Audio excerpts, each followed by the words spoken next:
Anyway, starting the cast of Lel number 103. It looks like signups are a little light today.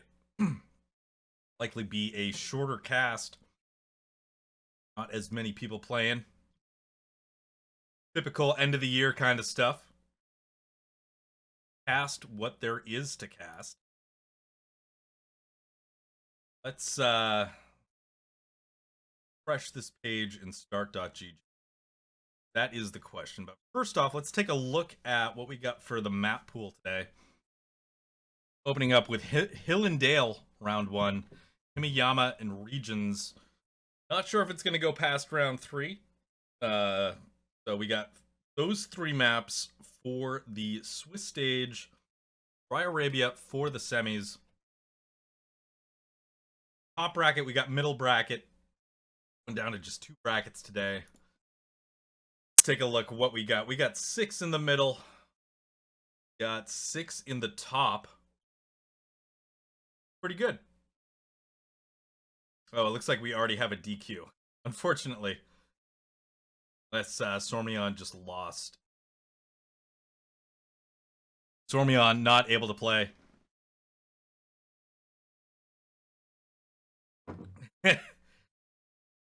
Well, I wish it let you off work. We needed more people to sign up for bottom bracket today. Unfortunately, we are condensing. So the people who would be top of middle are going top bracket, and the people signed up for bottom bracket being up mid. Changing around the ELO ranges here. Looks like maybe 2 people from mid not able to make it. This is going to be a quick little tournament. Only 2 rounds for middle bracket. Fortunately. Might be the thinnest Lel we've done. We got DumBirb. We got MR.WARRioR. I got DumBirb on my friends list. We'll start there. Top bracket round 1 here. Loading up in just a second.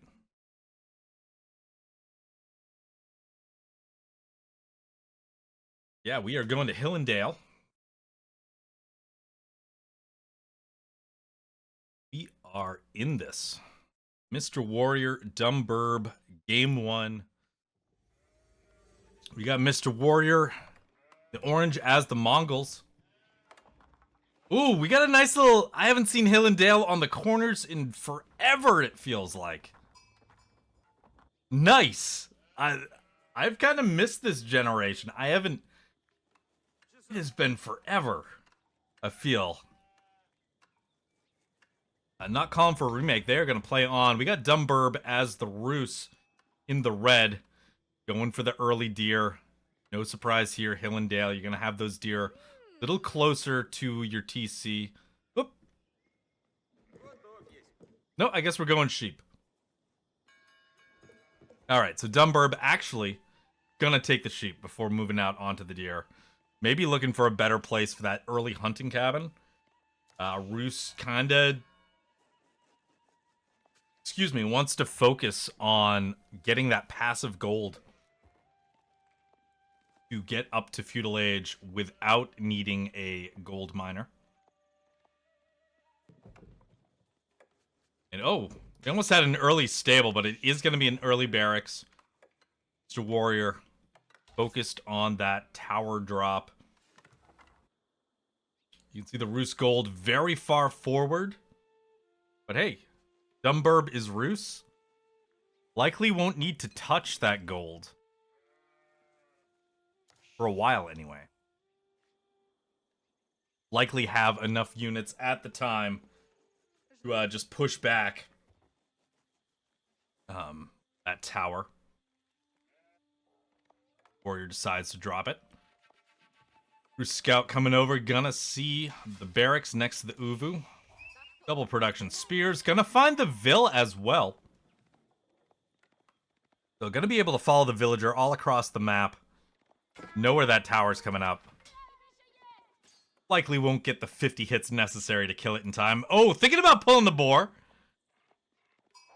Let's see how far that boar can be leashed. Nope, a little too far.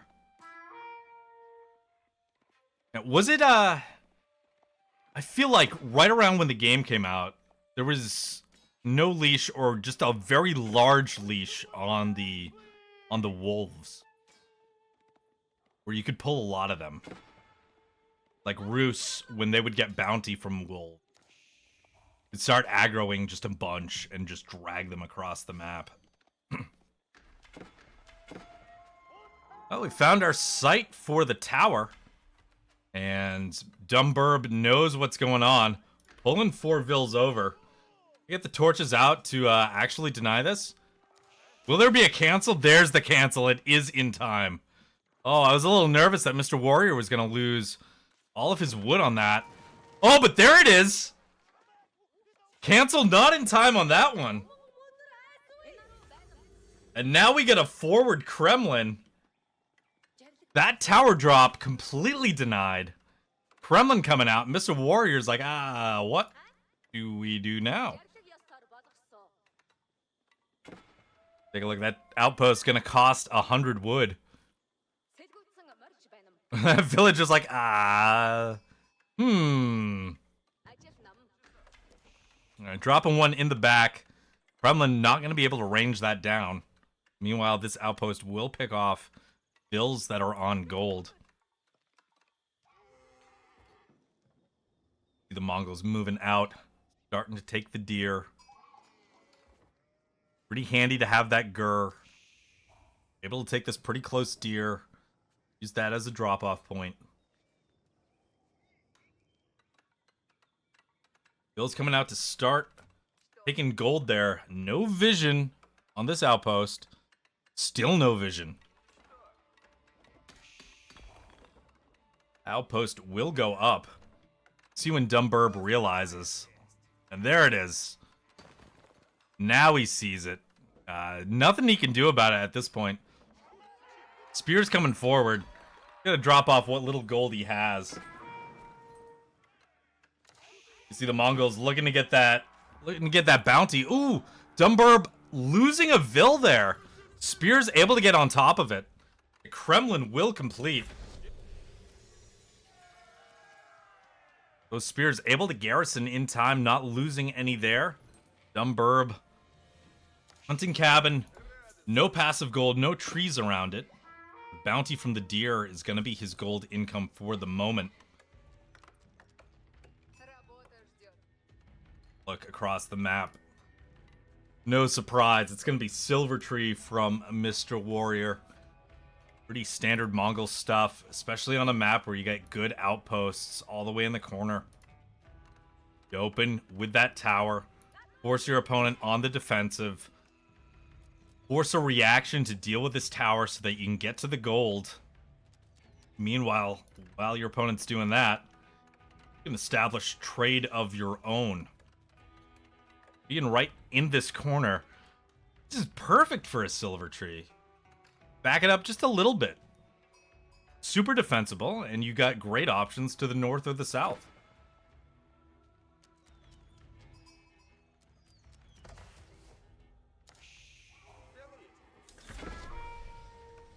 That Silver Tree has completed. On looking to harass some Vils in the back. See, it's dealing 3 a shot. That one villager. Vils just denying the sheep from the Khan. Now these Vils have to move closer to the TC. Able to get out of there with 5 HP. You can see there's no production for DumBirb just yet. Really not able to take this gold. See the movement over to wood. Dropping a market of his own. Looking to sell that food. Food is really all he has right now. We're about to unpack in the back here. Unless the sheep wants to block.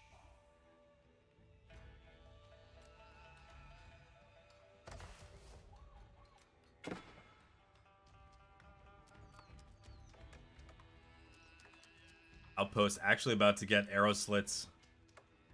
That range just a little bit. Adding a little additional damage as well. Low production from DumBirb. Get that market. Wall coming down in the back.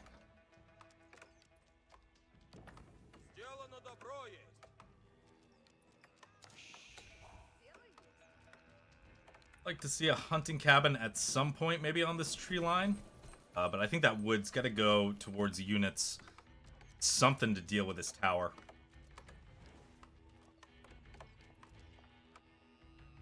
Oh, and I totally missed this.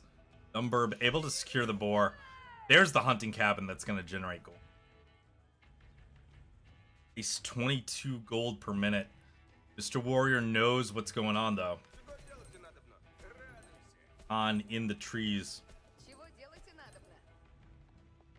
Double Kesha coming around. DumBirb is in trouble. No outpost. DumBirb might lose all of these vills. Oh, they are in trouble.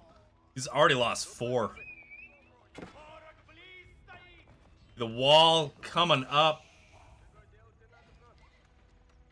High trade house on the way for DumBirb. He was thinking Abbey to scoop up the relics, but he does just need something economy focused.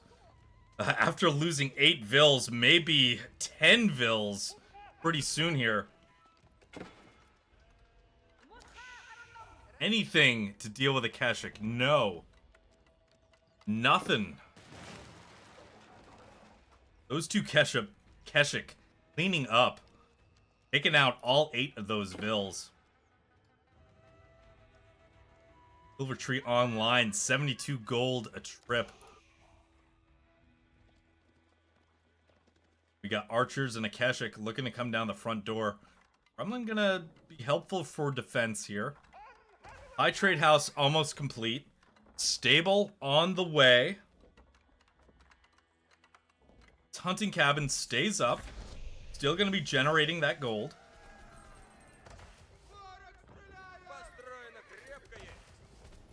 So 71 gold a minute currently for that high trade house. Keshik are looping around looking for a target here. DumBirb playing very compact, very close together. First knight in production. Early knight gonna come out. Won't have that upgrade just yet.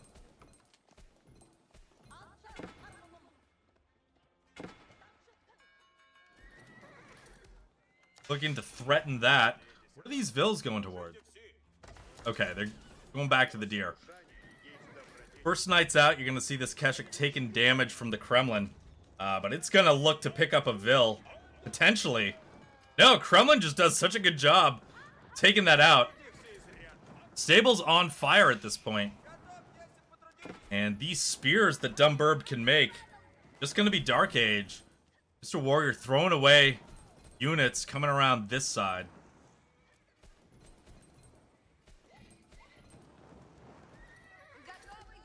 Bill's coming over to just repair. Make sure veterancy comes in for those knights. See a knight getting a charge off. All the Keshik coming around back, though. Taking a lot of damage. Now you see them pushing forward into the vills. That's actually going to be a very valuable trade for DumBirb. MR.WARRioR losing a lot of Keshik on that.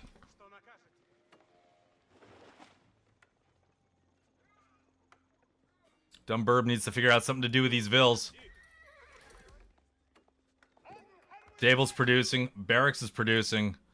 MR.WARRioR, though, not too far from Castle himself. We should see that very shortly. These traders. How many traders we got so far? We got 5. Number is gonna continue to grow. Kurultai on the way. So many archers for the Mongols. Got a spearman in the mix as well. And yeah. DumBirb in a lot of trouble here. The vills just can't really take any resources safely. The spears come forward, but they just get chewed up by the archers. See the knights trying to pick off the Keshik. Oh no!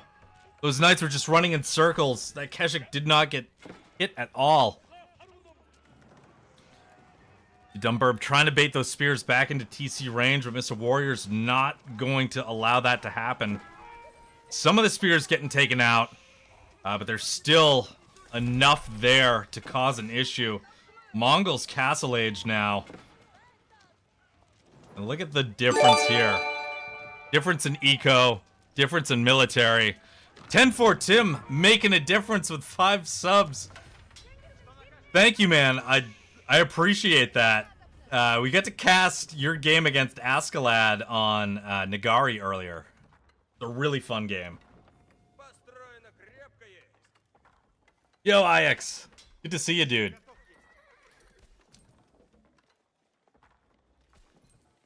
Yeah, DumBirb in trouble.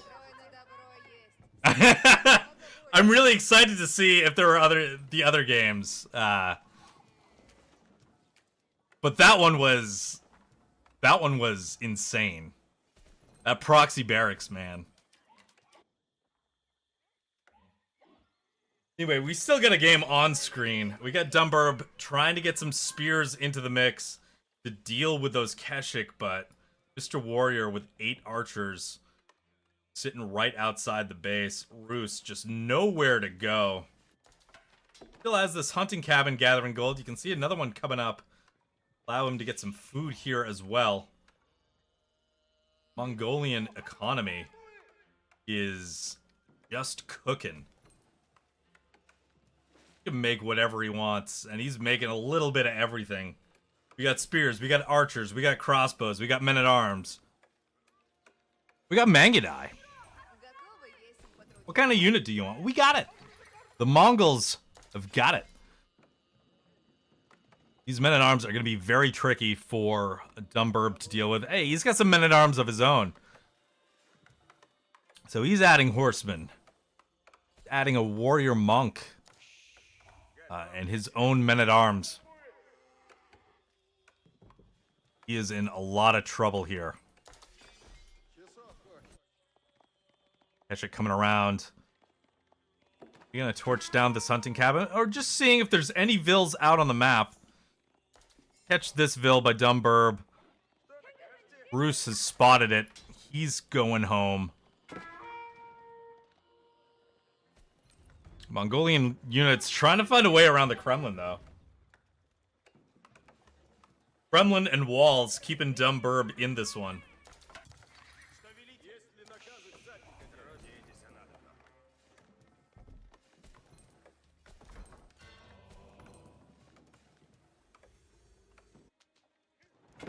And Kurultai moved forward.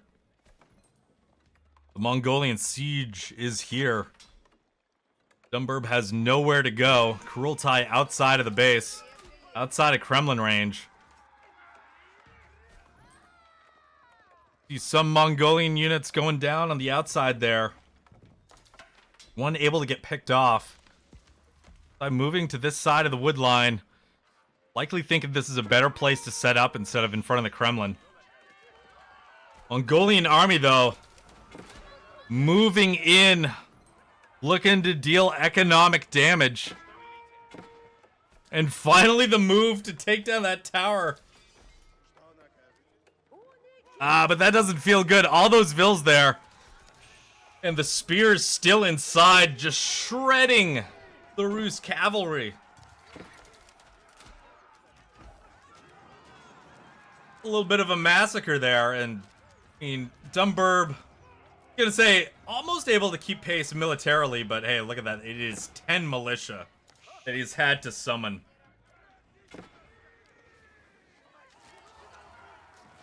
And this does not feel good at this point. Fighting into the Kurultai. Militia providing some value here. Some of those Rus spears actually able to get onto the Keshik. Thin out those numbers. But Mongols with just a little bit of everything. Able to get more in production faster than the Rus. It's tricky. It's tricky. High Trade House pulling in 143. We saw it at 70 before, so it's finished ticking up. Question is now what? And it's DumBirb expanding his walls, trying to secure this food eco. Warrior, though, just continuing to mass outside. Trade still ongoing. We got 13 traders. Oh, Wolves doing quite a bit of damage. You see Keshik coming over, I think, to take care of the Wolves, which may have finished off a trader or two. You see one trader did die. Likely to the Wolves. We'll tie.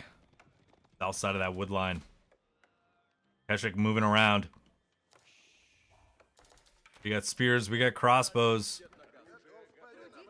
We got horsemen, warrior monks.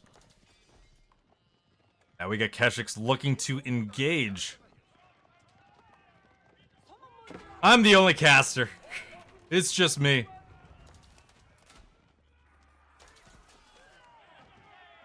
Keshik's couldn't find their way in on that side, but, you know, having all of these 6 Keshik, 1 Mangudai in the back doesn't feel good. DumBirb has his Vils on this wood line here. Actually able to potentially snag a relic. He needs all the help he can get. Look at the difference in eco. Look at the difference in res per minute.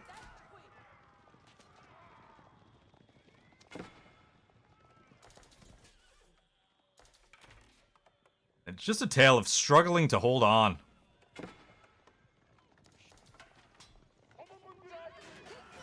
And now the fight's been moved back to the Kurultai.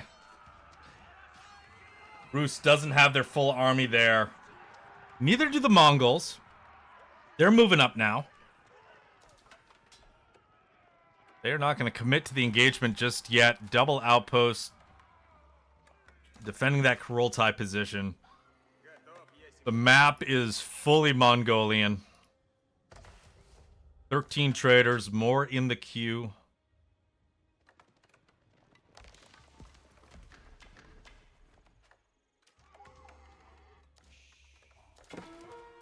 And we just wait for the Mongols to push up. Keshik caught out in the back, not able to get through. Little pickup there for DumBirb. And now the Keshiks are coming right past the Kremlin. Just so many there, the Kremlin does not bother them.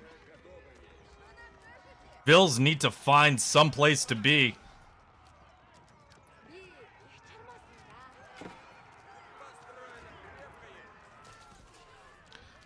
DumBirb trying to keep the fight close between the TC and the Kremlin. There's the ram. Okay, I was wondering when we'd start seeing battering rams.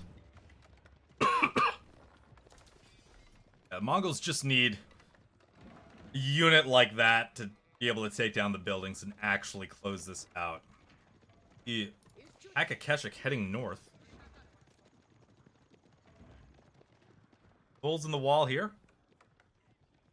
DumBirb able to escape with another relic. It's all the economic help he can get. Now the Keshik focused on the palisade wall. Response is to start to repair.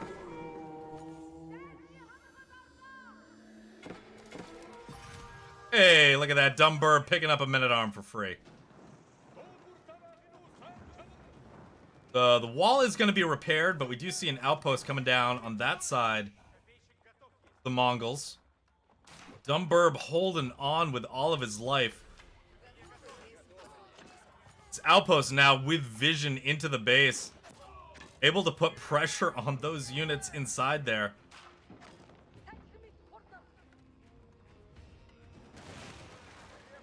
Walls have fallen. This food is no longer safe. DumBirb leaving the dale, going back to the hill. Get all these dead Vils.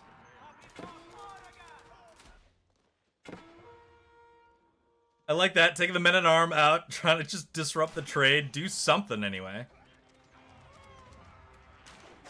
Now the Mongolians feel safe here. Got 3 rams. You're gonna take it to the Kremlin, or, I mean, you could just set that Kurultai down over here. Maybe send a ram to take care of this. Oh, these Rusvilles. Gonna be scouted out. The outpost is gonna go up. Those Rusvilles are in trouble. And now we've got that engagement right on the front door. Keshik in there just slaughtering those Rus villagers. It's an absolute massacre, and the Mongols just they've got the numbers. DumBirb calls it.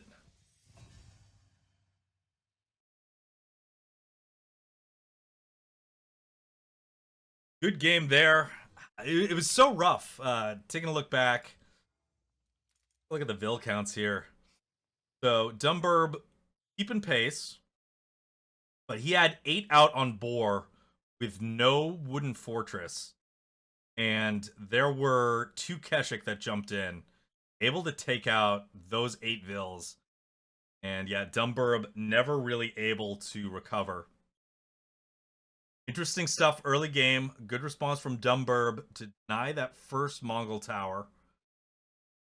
Even, you know, before he could cancel it. Losing that wood there. MR.WARRioR was able to find a good position for the second outpost, and it stayed up, I think, the entire game. I don't think, maybe near the end, DumBirb was able to actually take it out, but that gold was denied for so long. That was round 1 in the top bracket. Back to the lobby. Take a look at who is still left in what might be the skinniest Lel we've ever seen. Oh, it's just 2 rounds today. We'll be done very soon. Yeah,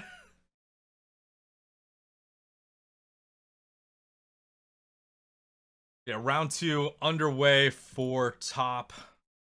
Who's left in the middle bracket?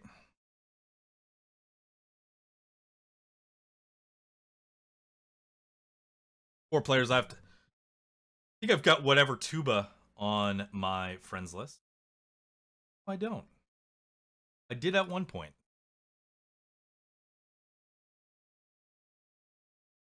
I've actually run into whatever tuba on the ladder before. So we'll try to see if I can jump into their game. I think we're going to Himeyama?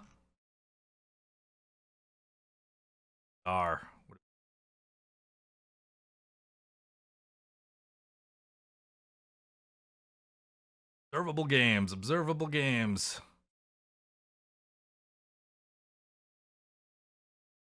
Show me Himeyama.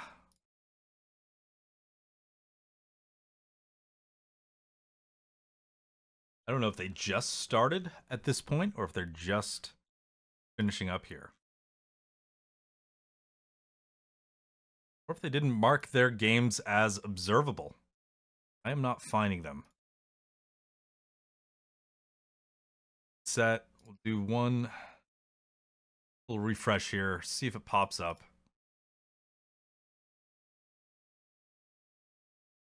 It's not there, but we do have a top bracket game. We got Real Tiger and Vegeta on Himeyama.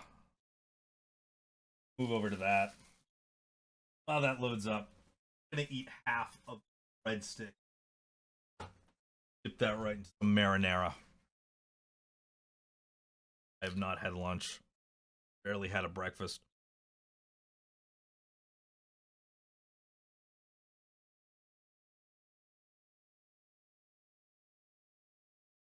All right, no need to watch me eat. The game has loaded up, so let's get that on the screen. Please.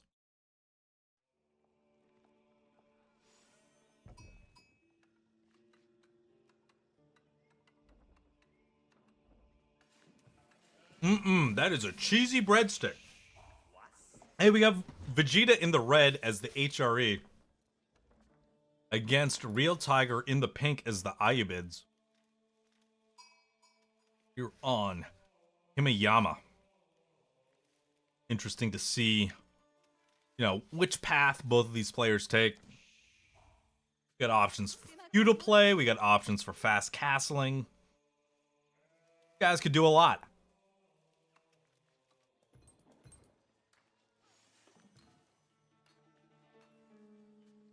Yeah, got a pretty sick setup for an Aachen back here. Got a spot where you can get gold, wood, and berries. Right in the back of the base, too. Keeping that easily defensible. I'd be pretty happy if I was Vegeta here. Wow, for the Ayyubids. Safe berries. Kind of forward, off to the side gold. Not straightforward. And then we got more berries off to the side. Could be defensible down here. Those tree lines. Especially against HRE, who's likely not going to have a very mobile army. In feudal, we'll have the faster move speed. With what I always want to call boot camp, but that's the Abbasid upgrade. What is it? Not forced march, that's Delhi. And it's no longer a tech, so nobody researches it. Anyway, likely we're going to see a growth wing from Real Tiger. Get him splitting up all those vills. Not gonna over-exploit these berries.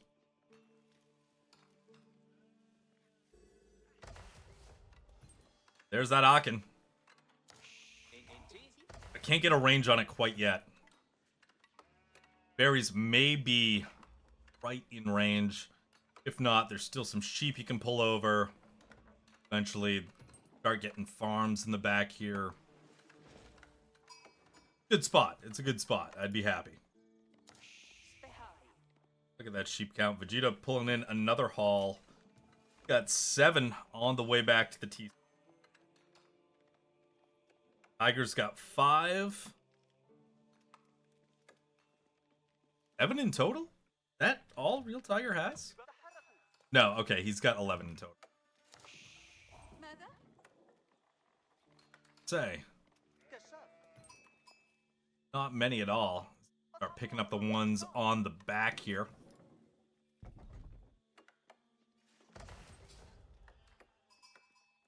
Well. I spoke too soon. I saw these vills all split apart here, and I was thinking, yo, that's Growth Wing.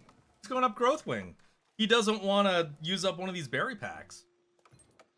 Actually going to open logistics. And when I got to cast EGC's team games, got to see a lot of logistics in the feudal age. Those dervishes being able to get early healing on units. Team games, that's pretty wonderful. It gives you a lot of value for your partner. Where you don't really have to make units. You can focus on something else. You heal up your teammates' units. Always nice, but... Tiger's gonna have those dervishes. If he wants to play an extended feudal game, he'll be able to get that value in feudal. Be able to support his units in battle, keep them healed up, may, turn the tide into his favor. And yet Vegeta may see this as well and think Growth Wing.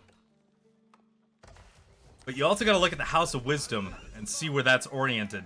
The scout is here, and he will know that it is actually logistics. And we see a stable rushed out for Tiger. Those Desert Raiders in creation. It's gonna be horsemen on Vegeta's side here. And it is no other production buildings just yet. Just got that 150 wood. We'll see if he throws down an archery range as well. I'm not 100% sure if Vegeta was able to scout out the fact that Tiger dropped that stable.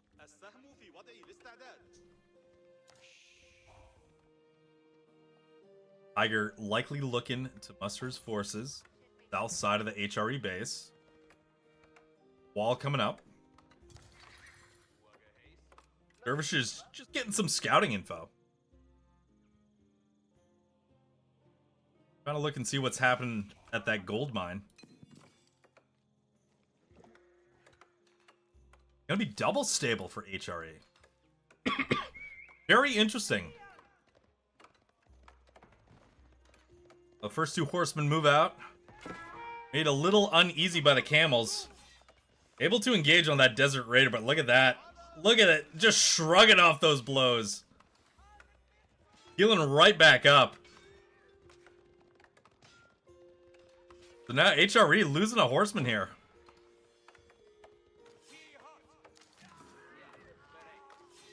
And this is just obnoxious. Take a look. Tiger has healed up basically all that damage so far. Now putting pressure on the Aachen. Only unit Vegeta can make right now to slow this down is just horsemen. Gonna try to build up a mass back at home. Coming out looking to target the dervish. Desert Raider switching to melee. Look at the unit control there. Tiger trying to keep that dervish safe in back. Look at the blocking from the Desert Raiders. Those Desert Raiders just picking off horsemen. The dervish is going to survive. It's going to heal right back up eventually. Now Desert Raiders switching between modes. Can't get too close to the TC. You can see how much damage ranged is going to do. These horsemen not able to do that much. Prelate has to be moved out of the Aachen to start healing up these horsemen. Tiger's able to take these berries, has complete map control, sticking with the Desert Raiders. Desert Raider coming out just to see if HRE has snuck any vills away.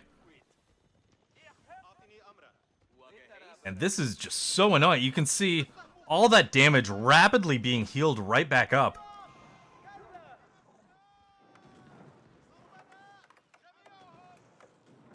Look at that. Vegeta's still able to continue production on those horsemen. Still has that food income, but he is running out of sheep really fast. He might be right out of sheep. Gonna take the more exposed berries at this point. Desert Raiders looking to come in. I think there's a big enough mass of horsemen at this point. Just look at that unit control. Oh my goodness.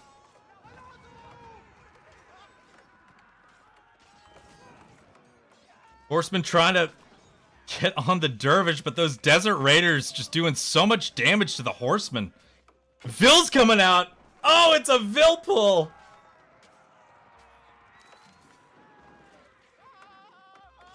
Well, I think we're at the point where there are enough horsemen in the area. So these dervish are in trouble now. The Tiger's been so obnoxious up to this point. Vegeta gonna hold, though. Take a look at resources per minute.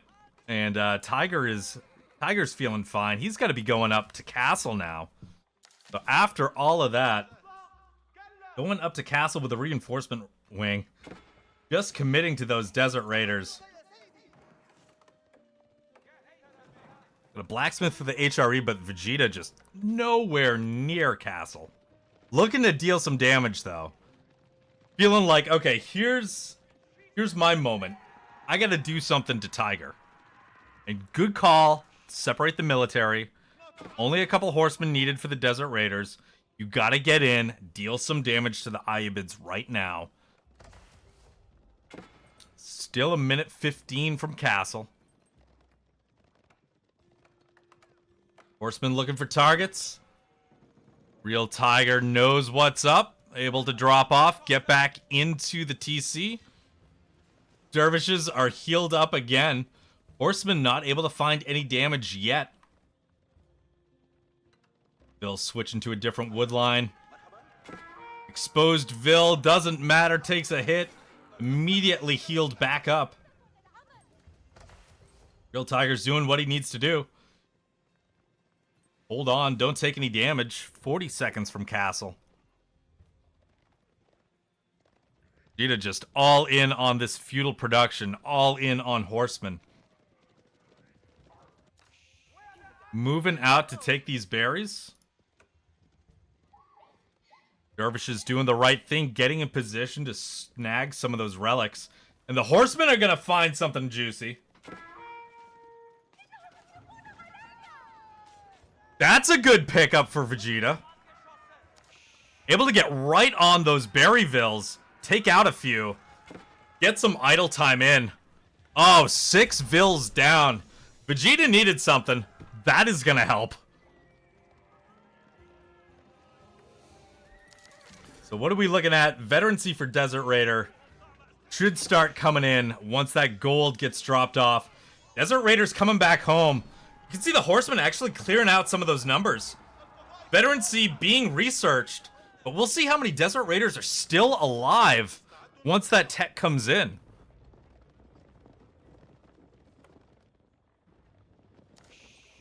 Still berries in the back here. Still some safe berries for Tiger. Those berries he saved from earlier, just in case, you know, maybe he wanted to go Growth Wing at some point. I love it. Keeping these alive, just in case, you know, plans change and you're thinking of a Growth Wing age up. Dervish with a Woololo. Where's the response? Okay, Horseman able to get out of there. But they're able to start dealing a lot of damage to these Raiders. Veterancy is going to come in, but there's just no Raiders left. Dervish doing what it can to heal up. Once again, good unit control, good blocking from Tiger. And yeah, Veterancy coming in just in time. That really clears out Vegeta's units. And he's got to retreat. Now he's on the back foot. Great timing for Veterancy. We do see Tiger moving some units. Taking the berries to the north. Berries, by the time the Vills were killed, just about mined out. And now that he knows he's not thinking about Growth Wing, Tiger's able to take these berries at home. Desert Raiders giving chase. The HRE dealing some damage here. This is Castle Age Reinforcement Wing. We're getting multiple Desert Raiders coming out.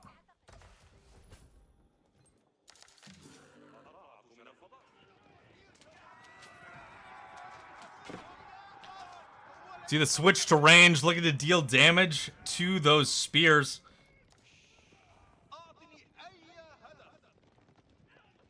Now these Desert Raiders can take the fight right back to HRE.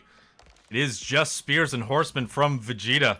Dervishes continue to snag the relics. So even with a Regnance, like, Vegeta has no use for a Regnance. It's going to be 4-0 very soon on the relic count. Spear's able to capture some Raiders here. Tiger's able to do a good job to continue kiting. See a couple of Camel Lancers in the mix. Vegeta's looking for a safe place for these villagers. Gonna switch to that back wood line. Raiding army looking for targets.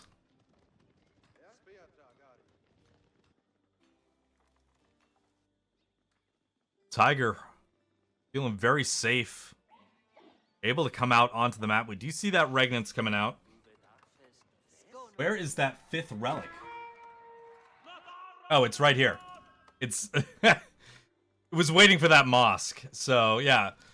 Regnance coming out for Vegeta, but Tiger is going to have all 5 relics. Vegeta can try to take him back, but those mosques deep in Ayyubid territory. What does Vegeta see? Not much. He's got to know that those icons for the relics have to be gone at this point.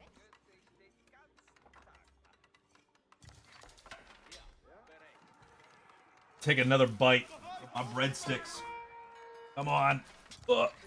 There's an engagement. Move the mouse. The greasy fingers. Vegeta defending here. Able to get a couple picks. Now he's up to Castle, but Castle with no opportunity. Take the relics.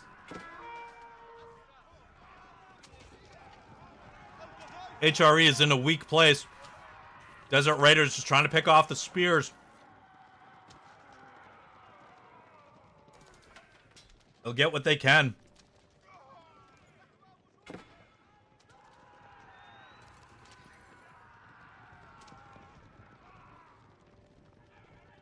Still this little game of back and forth.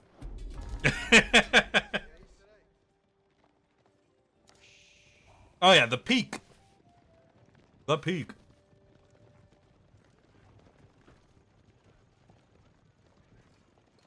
What happens when I start casting at noon? I haven't had lunch. Tiger coming in on the barracks, trying to drag those spears away.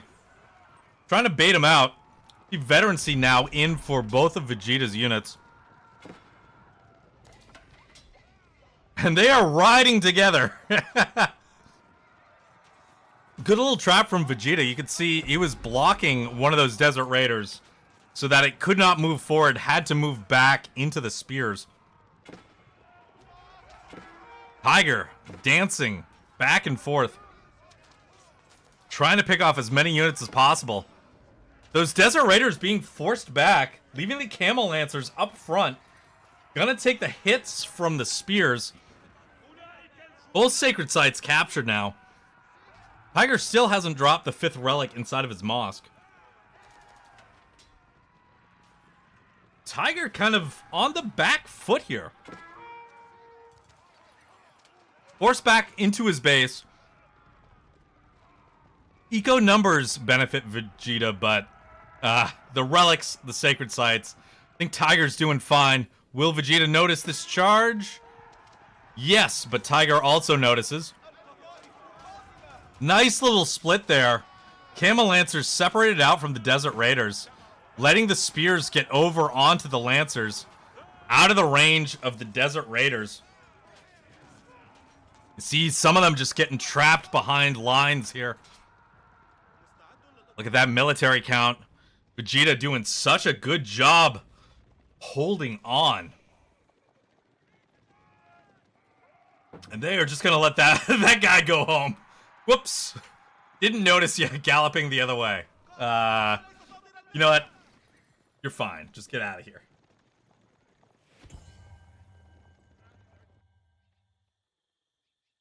The first sacred site getting neutralized.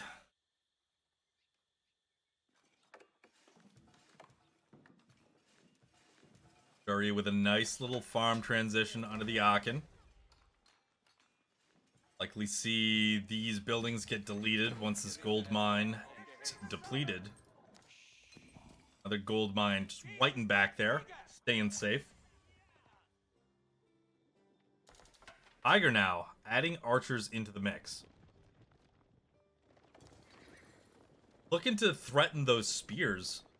Horsemen though, gonna cause an issue for the archers. And we got some cool walls. We got cool walls. I don't know.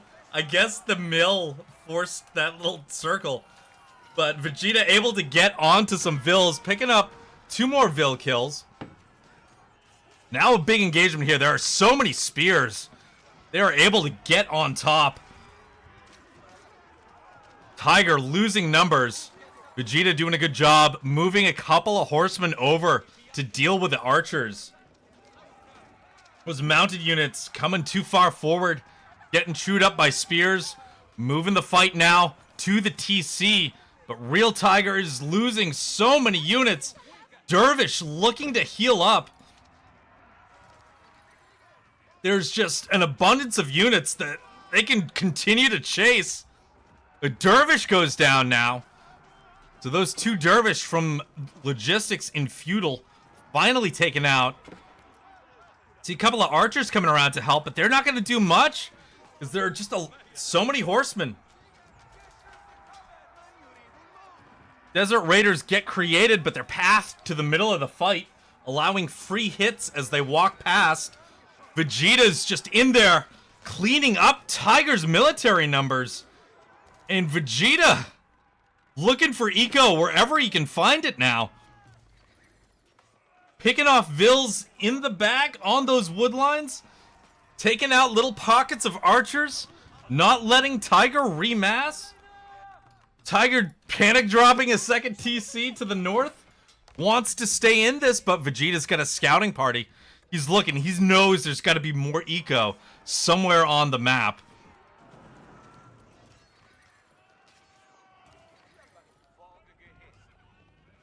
See these units moving north. Gonna find those Vils on the farms. More damage done. 16 Vils now. Rest able to get inside of the tower. No, he pulls him out of the tower. Right into the sacrifice. Oh no. I think he must have hit ungarrison all Vils. Not realizing that he had some Vils at that outpost. Now the Vils on the stone getting cleared out. He's lost 22 so far. There's no military for Tiger. His eco is dropping like crazy. It's an absolute bloodbath. Closing in on 30 Vils. Tiger still trying to hold on with his farm up here.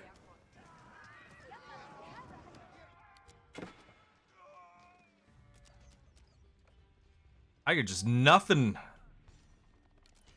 doing. Can only really produce archers right now. Still getting those free units from logistics. Or not, not logistics. The Desert Raiders. Castle age up. Reinforcement wing. Vegeta doing such a good job finding any spot on the map that Tiger might be. Looking for Vils everywhere. Tiger able to get this farm transition going in the back. Was at 0 food per minute for a while. Now we see the Rams from Vegeta.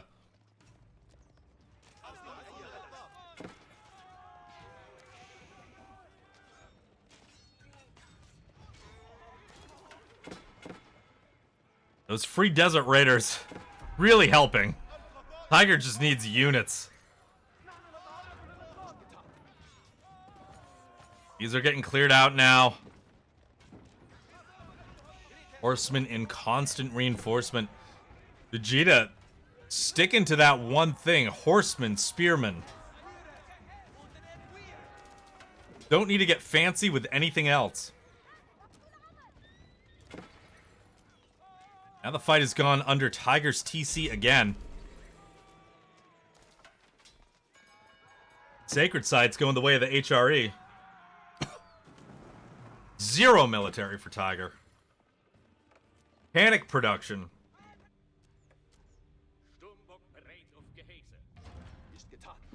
Those Rams slowly going up. Bill's just doing circles. More villager kills. That's 40. Well, Tiger, what's the plan? What is the plan? Still got the 5 relics, which is really helping you out. But the Rams are now coming into the TC.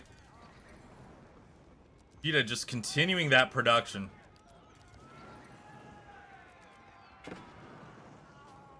And I don't think Hardened Spearmen are going to save you at this point.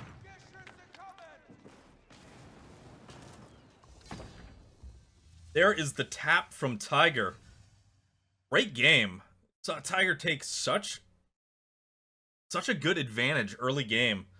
Vegeta really on the back foot there.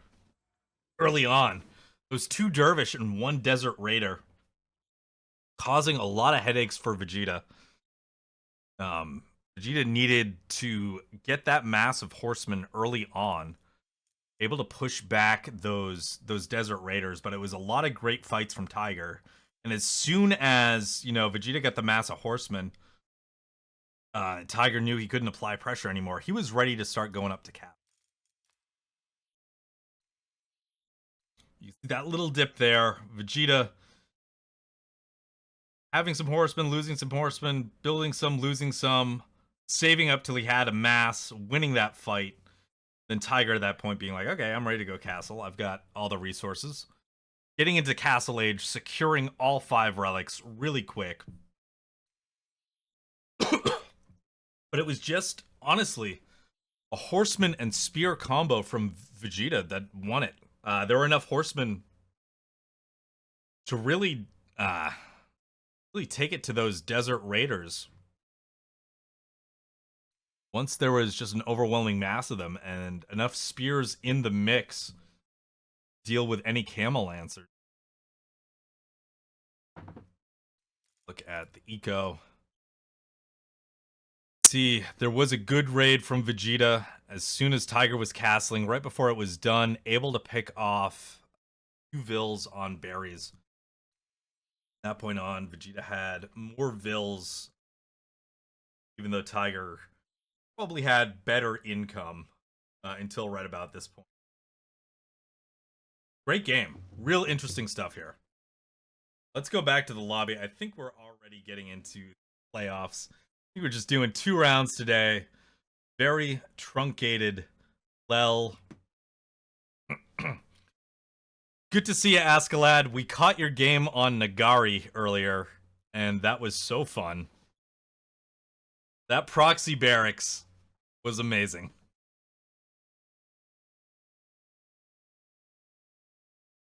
All right, let's bring up Start GG. Lower bracket standings. We got 3 did not finishes. No, we do have 4. We can actually do a bracket. That's wonderful. Top bracket finals. Not underway just yet. Top bracket Swiss. Waiting for Mr. Warrior and Kareem.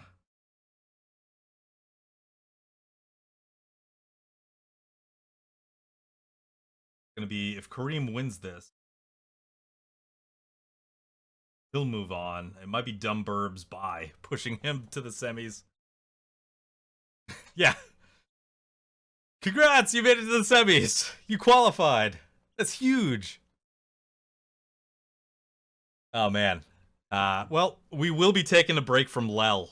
I think we might have one more next week.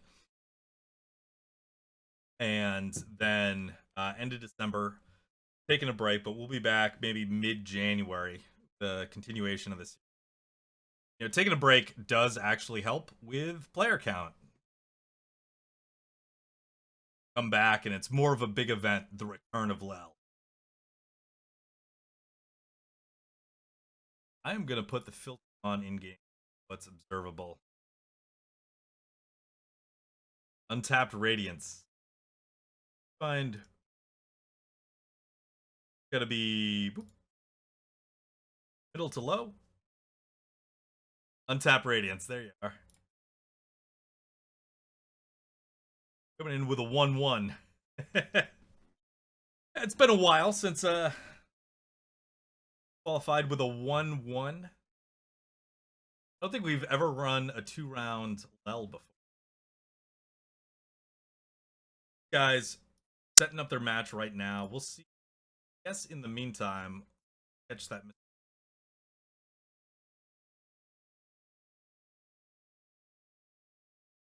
Boom. There it is. All right. Other top bracket game on the way.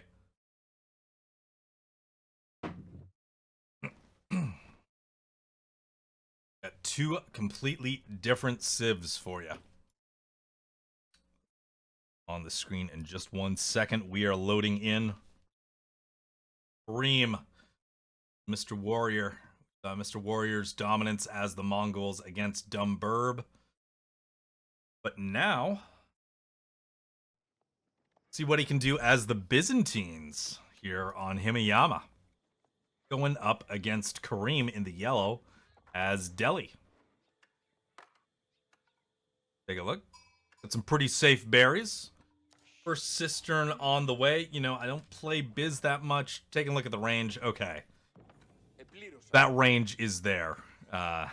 For the berries, for the wood. Nice and safe at home. Take a look. Gold is up here. Gold seems far away, pretty exposed. Delhi, on the other hand, has a much safer gold spawn back here.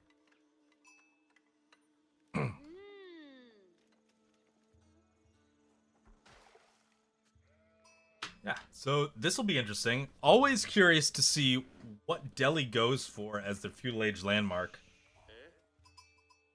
It's flipped over again, and Dome of the Faith is now, I think, the landmark of choice.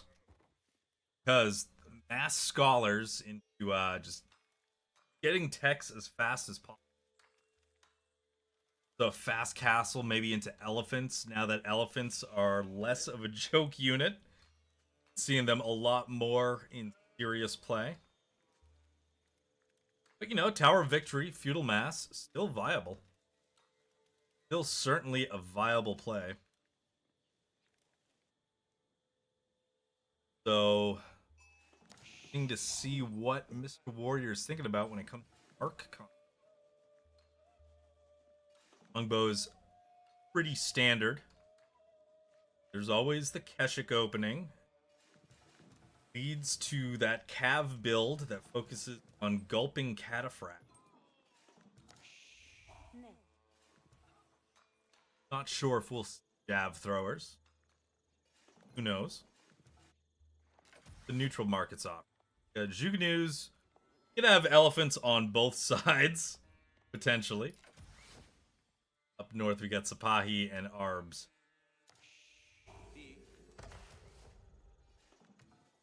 Warrior is going with the Grand Winery. Super surprised. You see Hippodrome every now and then for that gulping Cataphract build. Just the ability to get all that olive oil earlier on, able to get those mercs out. Winery is so strong, plus you hit castle. Don't need to build a monastery, you can start picking up relics. Getting them, have a place to put them immediately. Pretty nice. It is pretty nice. The Dome of the Faith on Kareem's side. Not surprised here. Dollars.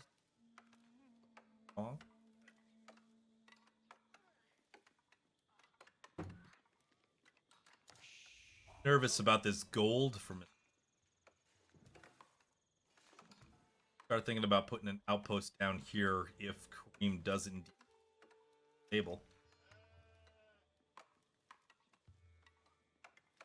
Remains to be seen. Switching back and forth in the bases right now. Grand Winery just about finishing up.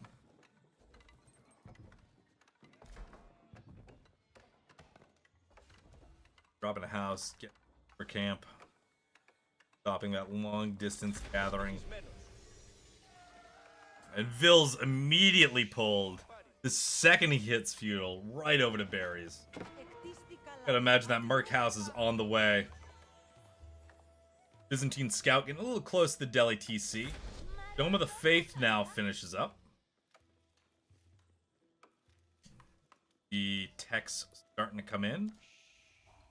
Yes, yes, yes. Go techs. Techs. There they are. Up. Will be as stable as the first production. Second cistern coming out now.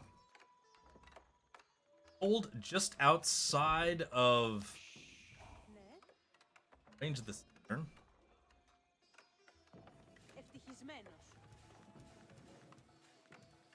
We'll be pumping this cistern up to level 2 very soon. As soon as those aqueducts connect. Barracks, no surprise. Ghazi Raiders, best Delhi units. I mean, probably their best feudal unit. Maybe make an argument for Tower of Victory archers. No surprise, Limitani on the mind of Mr. Warrior. There's the Merc House right behind.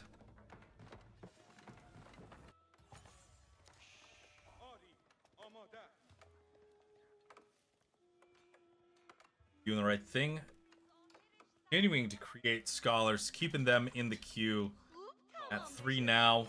1 more on the way. 2 on gold, gonna help them just support that scholar production.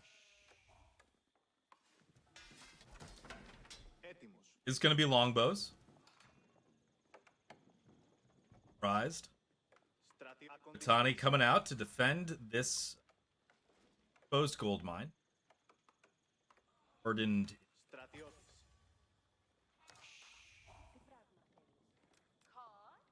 Got his scout. He actually didn't scout out this gold. Tani getting in there, mixing it up. Actually gonna take out that scout. That's pretty huge. Ghazi Raider, though, gonna focus down berries. And I feel like that is the smart play. See, a little lag between the clients, but Kareem able to take out 1 Vil there.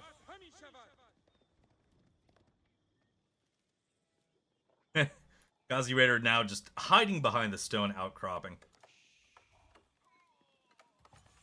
First batch of longbows almost finished. Tani in constant production. Blacksmith on the way for Byzantines. Ellie already getting their blacksmith techs. Take a look. Stable and range so far. And longbows are on the field. Actually keep the Ghazis pretty honest. You could still do decent amounts of damage to the Ghazi Raiders.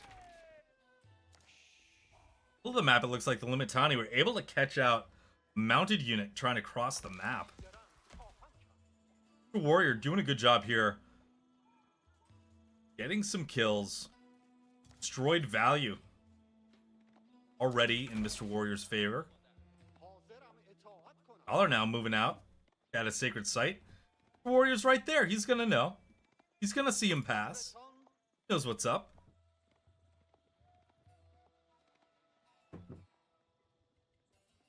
And Mr. Warrior's right there with a response.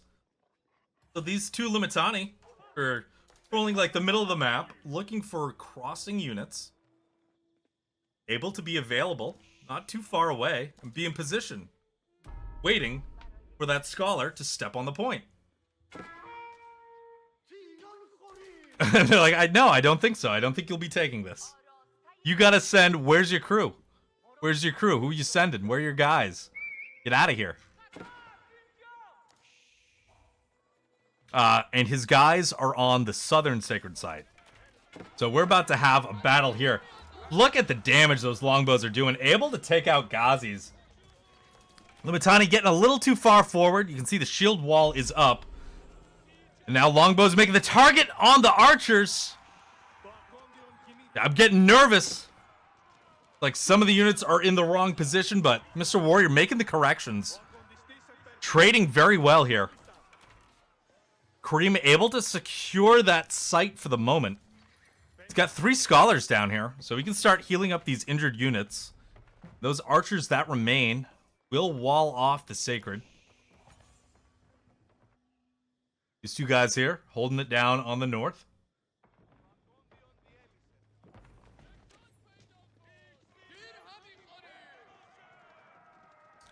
Matani a little far forward. Does escape with his life, though.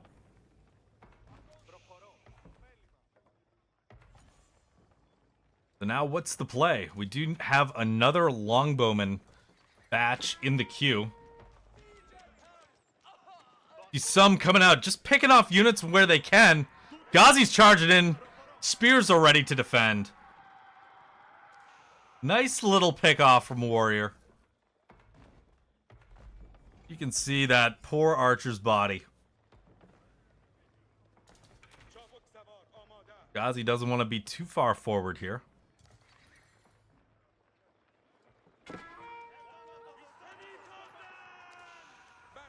There's the second batch of longbows coming in. And And what's going on with these guys? They seem a little out of place.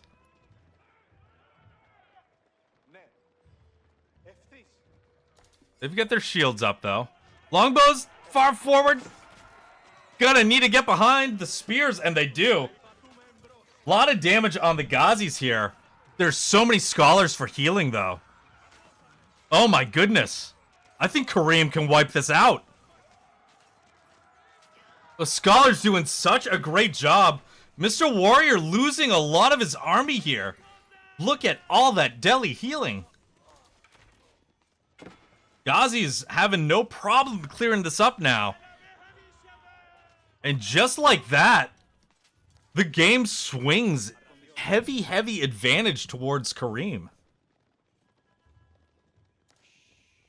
So what is next, Mr. Warrior? What are you thinking? Sticking. Limitani. Had a few too many vills on that gold mine. Outpost able to get some picks. Reem losing a few more Ghazis than he'd really like to. We do have sight on this scholar heading north, but these two dudes holding down the point. Gonna need a response. The warrior about to lose his own scout. Nope. Squeaks out of there. 3 HP.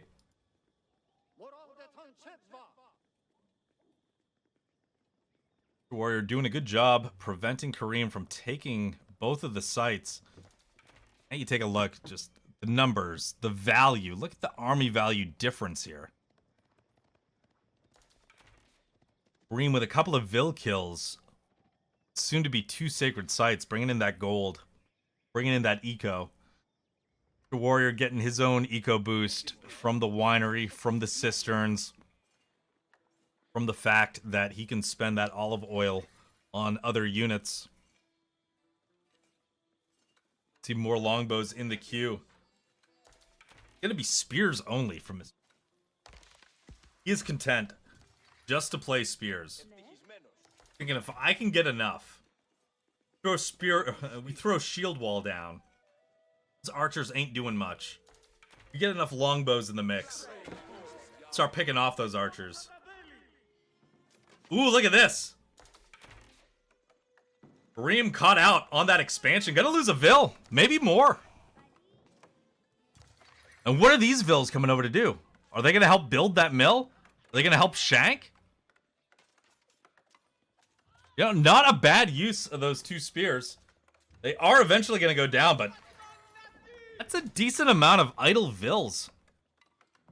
Look at this. 4 more right behind. But while that's going on, Kareem looking to assault the Byzantine base here. Trying to get into that production. There's so many archers. Shield wall not helping. Ghazi's coming around. Onto those Vils, but no response from Kareem. Oh. Losing some Vils under that mill. Limitani getting great value here.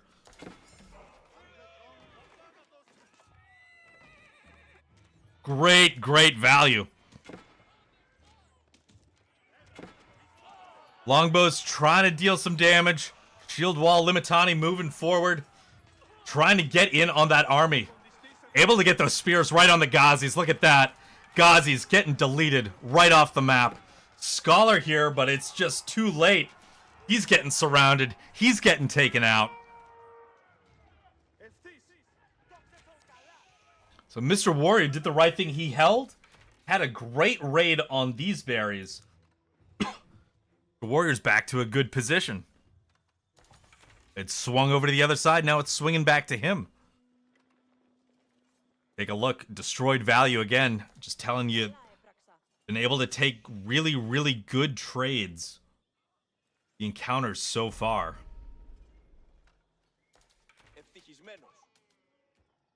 Could be in trouble here. These Vils seem very exposed to me. Warrior trying to take those deer. Sacred Site is being captured right next door. There's an archer there building the walls. There's going to be more units coming over. And now this scout is going to see exactly what's going on here. Look at the way that it's... Oh, he's got pro scouts. Did I totally miss the fact that he's got pro scouts? He must have just got it.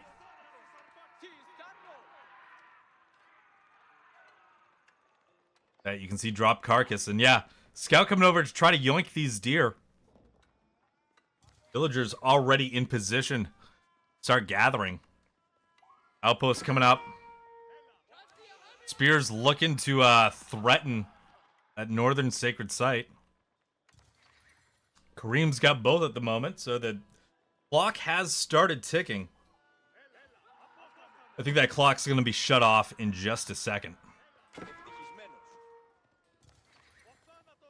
Nope, not stepping on the point. Coming over once again to all these vills on the berries. Ghazi Raiders providing a nice distraction. Taking a bunch of hits, making sure all the vills stay alive. And now we get a push on the southern side as well. Look at this, it's just scholars. What are they doing? What were those 5 scholars just hanging out down here for? He lost 2. Ghazi Raiders able to pick up some vills though. That came out there. Could likely get some more here. Those don't... Is that an Architoy guy? I think he was just stabbing because he liked to stab. Good little raids on both sides. Mr. Warrior's almost ready for castle. We do have the House of Learning right here. No techs in the queue just yet.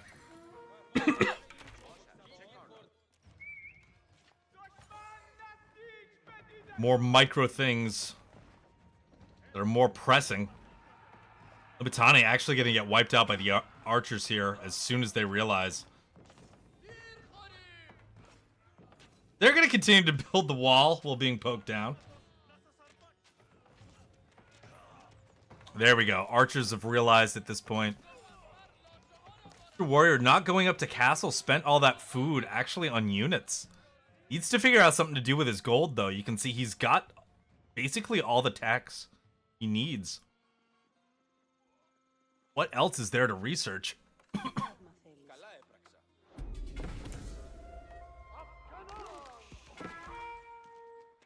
Warrior coming in, able to take the walls down on the southern sacred site, able to get units into place. Check back up, House of Learning. Starting off with the pikes.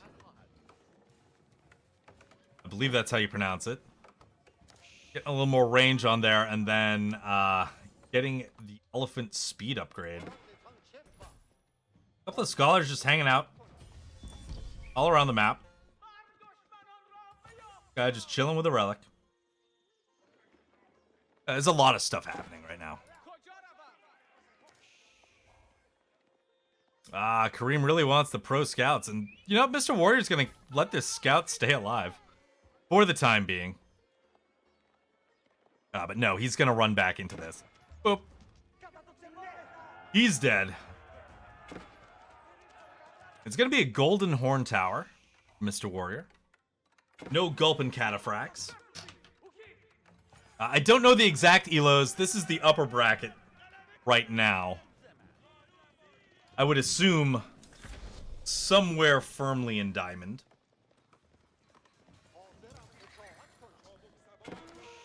The relics on the way back. Hey, we got our first elephant. Or second elephant. Where's the other one? There he is. A couple of war elephants. Reem doing a good job securing those relics. Still a close game here.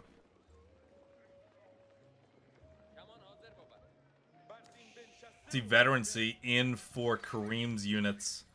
Mr. Warrior just needs to wait a little bit longer for his own veterancy. And we'll see. Does he have a scout with him? I don't think he knew that army was there. And whoops. Whoops. Oh, we overextended. Oh, no. See veterancy for the Limitani. Still 12 seconds out. Those are archers, not longbows. And this is not good for Mr. Warrior. He moved forward a little blindly. Did not expect double elephants to be there. And those elephants are just going to chew up anything that doesn't retreat.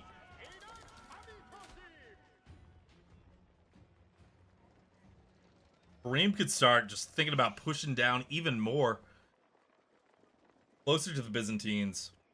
If a scholar comes back out to take that bottom sacred site. See what's going on there.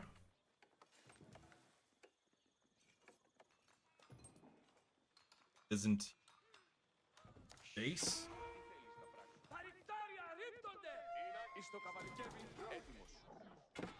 The scout and a vet archer doing their thing.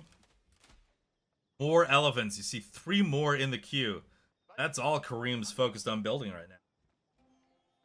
A couple of scholars coming to the front. Healing up any of the damaged units from the previous fight. Getting ready to mix it up into another engagement. Elephants still on their way. The warrior being annoying with horsemen all over the map, and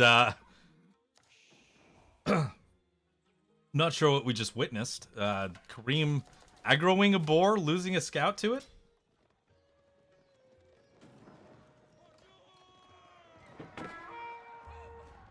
Well, that one horseman is taken out. Mr. Warrior needs a response to these mass elephants. You can see going heavy into crossbows now. Crossbows. Spears.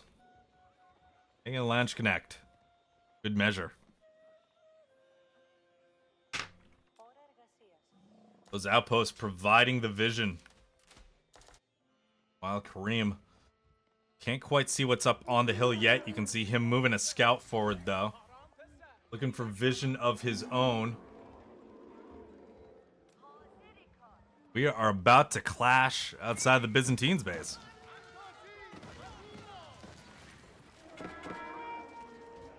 Spears and crossbows coming to the front. Elephants are gonna take a lot of damage here. Couple of Varangian guards as well. Elephant's gonna tank as much as possible. And there are just so many archers behind this. Most of the elephants survive. And this is not what you want to see if you're the Byzantines. This is scary. This is... You got 7 elephants coming into your base. You just lost all of your spears. You've got some crossbows, yes. Just 8. Some of them are rallied a little too far forward. Oh no! Launch Connect. Also rallied too far forward. These archers just being annoying. Sort of kiting some units forward. Able to take a few picks here and there. Picks that Mr. Warrior can't afford to give up. He needs to start massing those units. Switching back to longbows, adding more spears. No more crossbows right now. He's doing a good job spending what he has. Kareem continuing to reinforce with elephants. 1 more on the way. 9 on the field.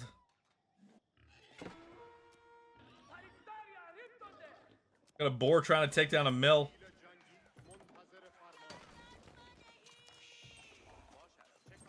The Warriors, horsemen able to take out a Vil, but it'll be surrounded and shanked down by the other Delhi Vils. Here's the move into the base.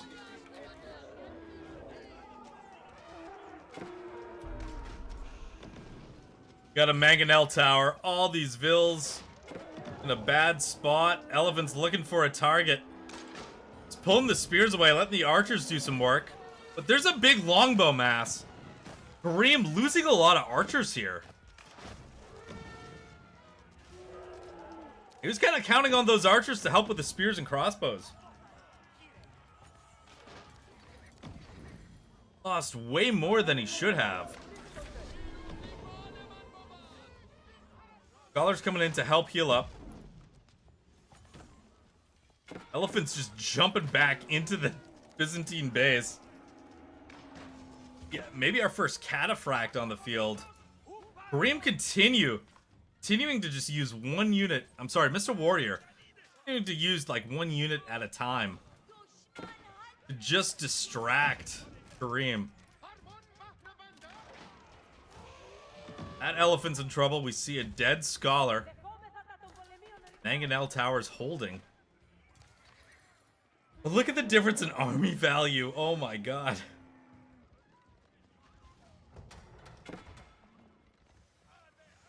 About 5 times the value.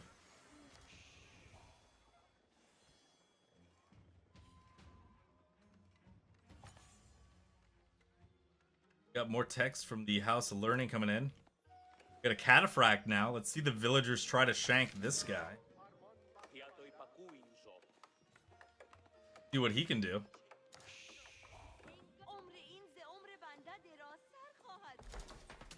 A tech from the House of Learning in time. Letting those Delhi villagers start to garrison inside the houses.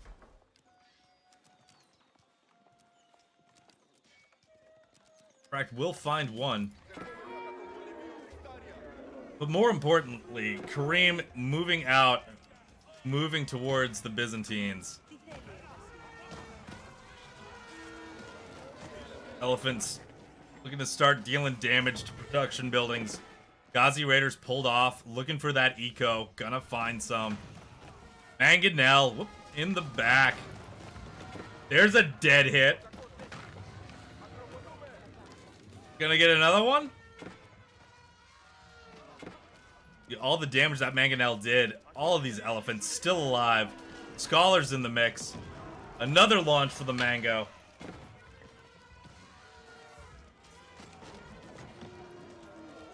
So many elephants at this point. The archers trying to focus the Mango. Then they switch to elephants, letting the Mango get one more shot out. Couple more shots out. There's no answer to this amount of elephants. Army value. So wildly in one player's favor. I think it's not much longer for the Byzantines. You ever have more than 2 cisterns? Stayed on 2 cisterns. Basically the whole time. Team's doing the right thing with these Ghazis coming around the back. Looking for any other pockets of eco.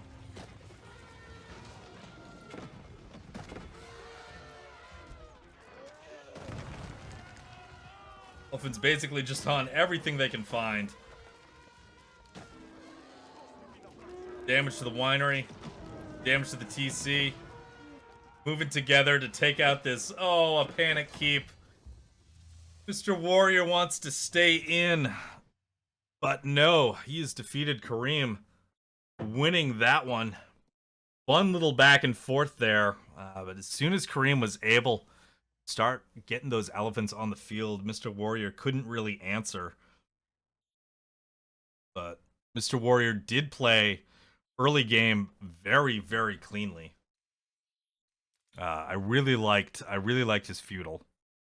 Did a good job of really trying to contain Delhi. And once those elephants got on the field, wish there was a military value.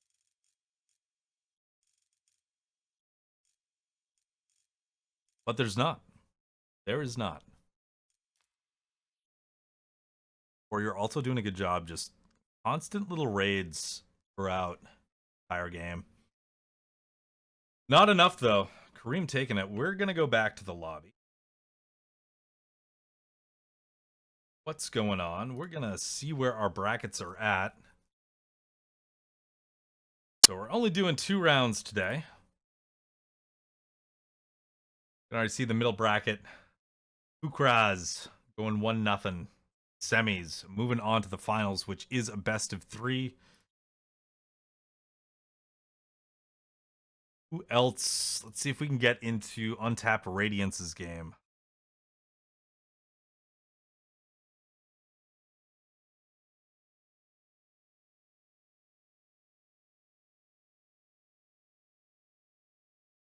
unless they're using a different name.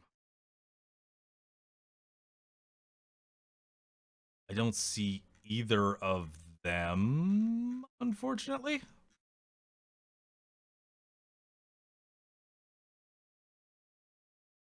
We do have finals in the top bracket.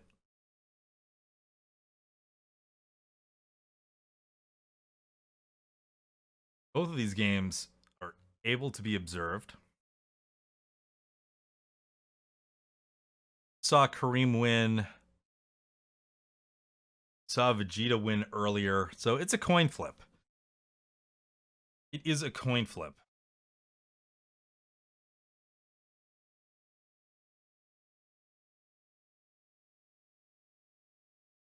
Actually do the Tiger and Kareem game. And while that loads up, I desperately need another glass of water. So I will be right back.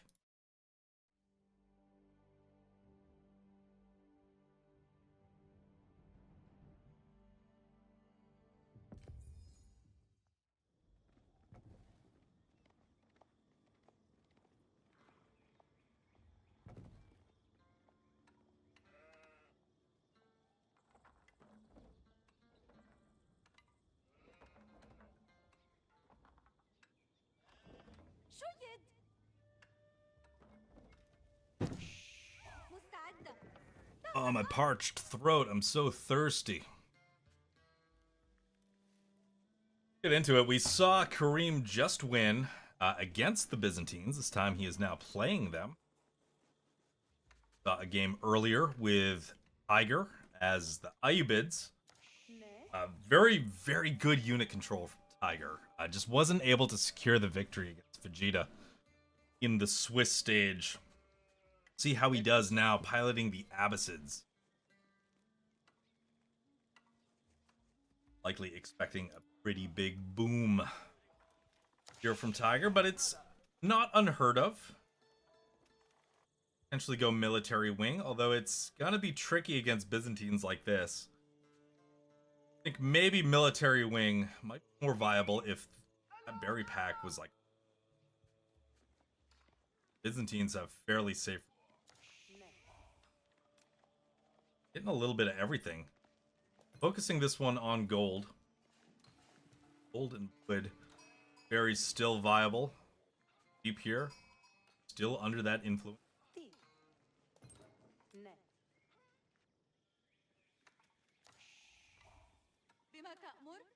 Standard opening. Look at the Ville assignments. Start looking at feudal age landmarks pretty soon. Byzantines. Gold is all to the north. The trail this way. Abbasids are able to identify that this is just where all the gold is. Could see some gold denied. Or the nearest gold over here. Abbasid base. Safe berries. Pretty exposed gold. It's not out in front, but it's pretty far away from the TC. Not in an easily wall. Berries in the back. Also kind of a spot. I mean, you drop a wall here. Try to take the deer on the berries. Keep that safe. Look. Stone in a good spot. Bar in the back. Take a while for Byzantine. You know what is going to be military wing? So we are going to see likely that early pressure coming down on the Byzantine. Grand Winery. Super surprise here. Berries are fairly safe, but we'll see what Tiger can do with those early units.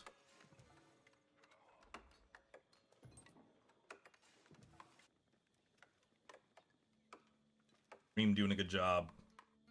Yeah, picking up so many sheep. 11 on the way back. 6 for Tiger. Not many under the TC right now. Not super important. He is going to be focused on the berries, but always nice to have some sheep as backup, just in case you're under some of that early pressure. Retreat. He also has a front stone. Seem about the same distance away. Seems more exposed. This is a little bit longer travel.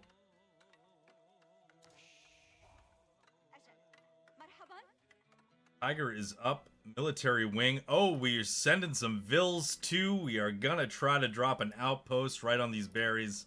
Take a look at that. Second cistern on the way. Gonna be a stable for Kareem.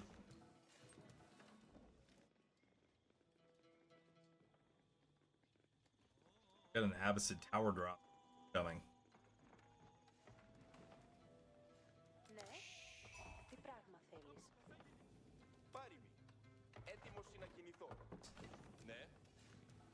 Gonna be revealed shortly.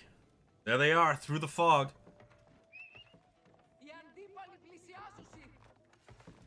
What does he have? Merc House and Stable. And those units are there. And this outpost is actually gonna start going up outside of the vision of Kareem. Oh, that is nice for Tiger. Tiger now coming around, harass the Byzantine gold. Man, I love military wing. I love that pressure you can put on. Look at that, forcing a cancel of the Merc House. Now that first horseman comes in, running straight into the spears. Kareem, that's kind of a major loss. He still doesn't know. This tower, still outside of vision. So we are at 320 olive oil. These berries are completely inaccessible. He's got these berries over here.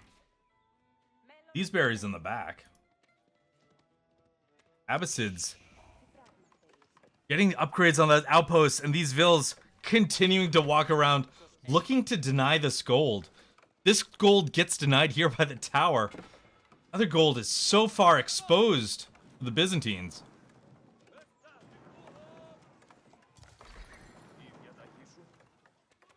Well, Kareem's building what units he can. Getting expiatories before that second horseman. Adding some archers. But look at this. The Vill's moving out. And now they know. Oh, there's a tower. Tower does not yet have the arrow slits.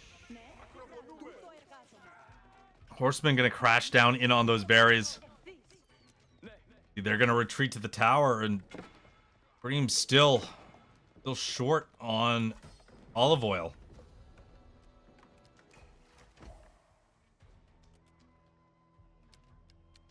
Where is Tiger thinking about powering next?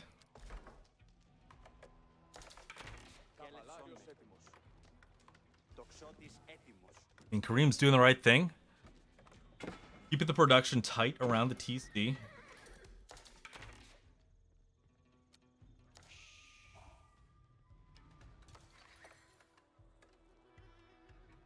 Does look like Tiger's looking for a second TC. He's got the resources for it.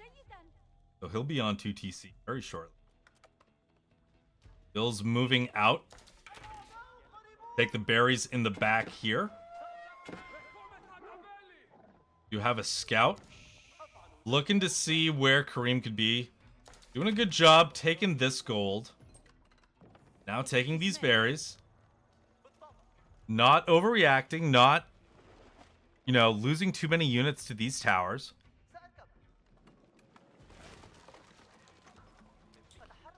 Fine, no panic. Just find the other resources.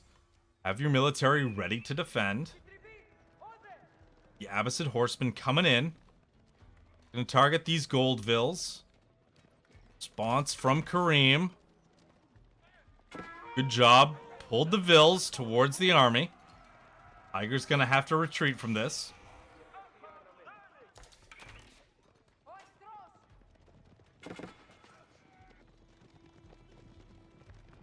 are going for longbows.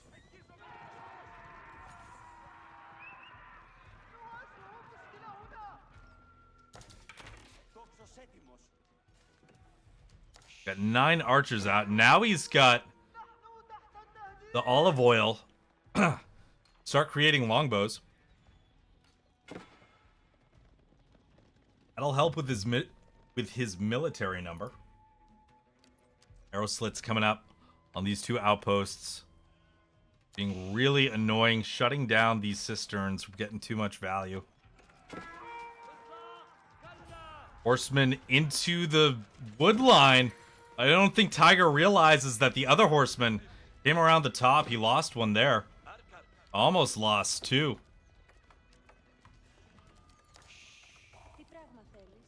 Kareem keeping his cool. Oh no! Right as I say that, we see a dead Vil. Almost saw 2. Oh, very close. Could have been 2.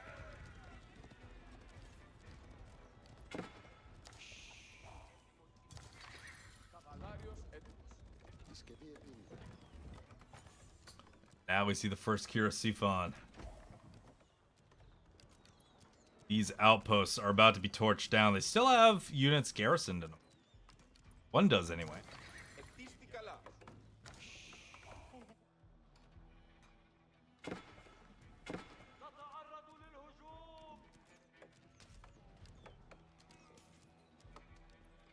Tiger, look at that.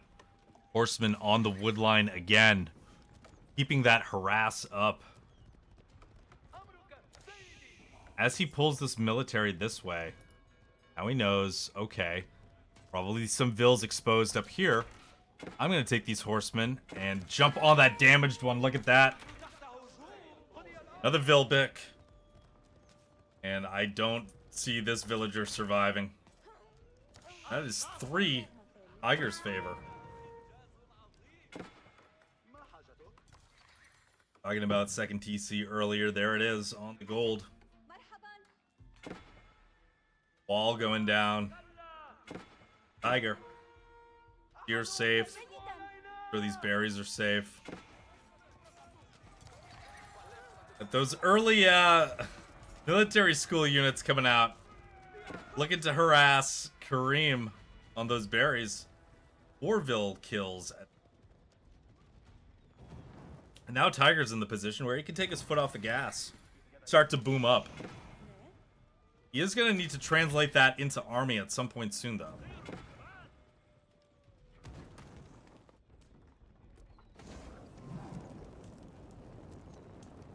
And the flamethrower's out. That second tower on the way down.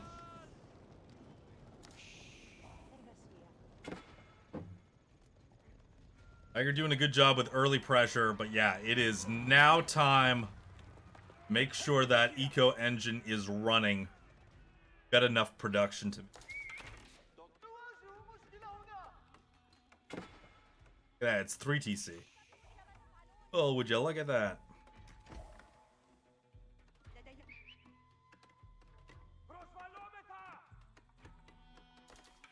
Crazy Vil difference. Units in production. How many production buildings, though, does Tiger have? Question. Your range. Stable.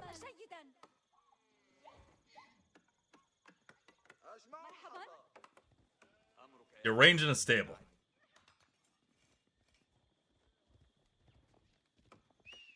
See these units just waiting their turn for a shot at life. Now we got boot camp coming in.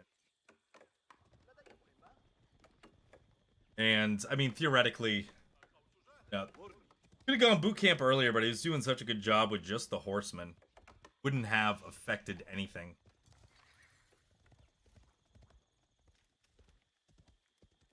Strong camel archers being added. Byzantines just finishing their wall up. That right in time. Abbasid horsemen got nowhere to go.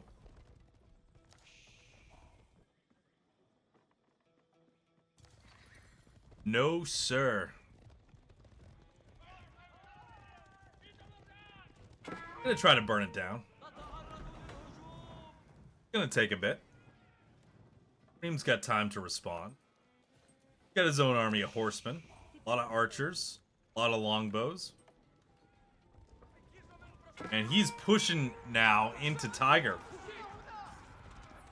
So the big question is, does Tiger have that production? We're at double stables now and one range. So while Tiger might have the economy, it's not going to be able to build units fast enough, I don't think. Look at that crazy food per minute.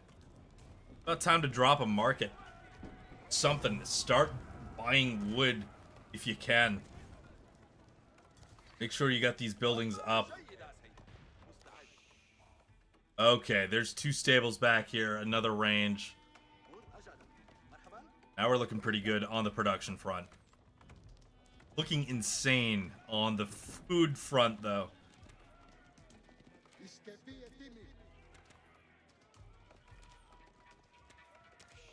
I think it's time for Kareem to, you know, move in. It's giving Tiger time to mass up. Look at all of these units in the queue. They are not out of the queue yet. It's time to start dealing whatever damage you can.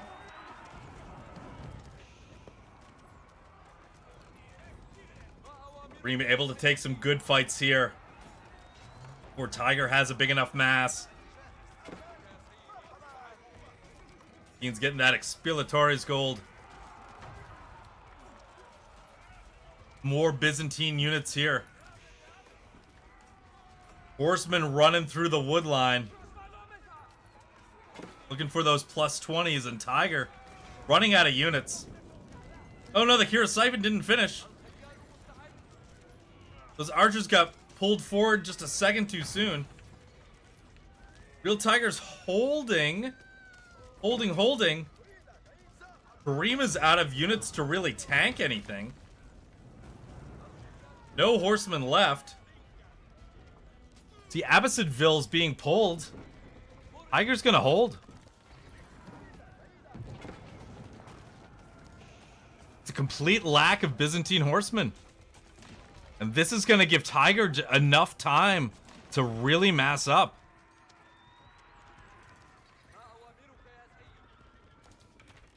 Oh, that feels so bad. I think that would have been the game winner if Kareem was able to deal enough damage there. Would have been game. That was the pivotal moment. Losing that battle is likely going to cost him the game here. Tiger's eco is just out of control now. He's got his production finally established. He can take these fights. The difference in units currently being produced. Kareem forced back. Trying to get up to castle, trying to take the tech advantage. Tiger is just going to have a swarm of units.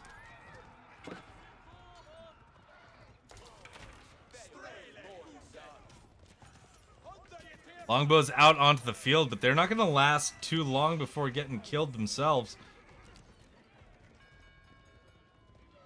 Now look at that. No units in production for Kareem. Tiger continuing to make units. Massive difference between eco and military. Castle Age is in for Kareem, but for what? Veteran longbows. Resources per minute aren't that great. And Tiger has got to feel happy knowing that, oh, he hit castle, and I have already killed his military. This means I can just move in. Certainly is the plan. It looks like the Merc House is actually going to be taken down before Veterancy can even come in for the longbows. No refunds. Now we got a couple cataphracts, something heavy, something needed for defense. Abbasid just happier to pick off Byzantine villagers.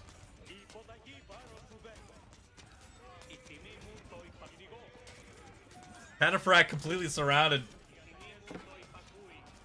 Holding on as best as he can. Dealing whatever damage there's available to do, but Abbasid's moving in.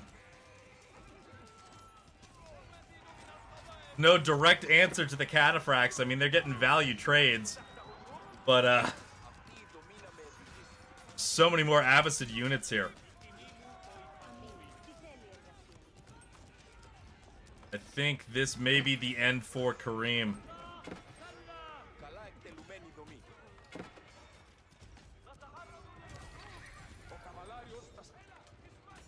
Cataphract kills 2 or 3 horsemen, but then there's 5 or 6 more horsemen right behind. Byzantine eco being idled out here. Bills have nowhere to run.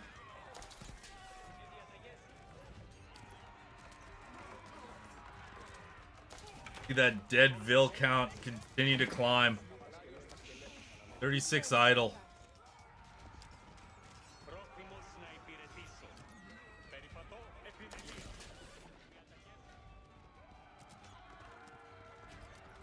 Tiger's dropping back. The Kareem will hold for a bit. Cataphract's really just helping him here.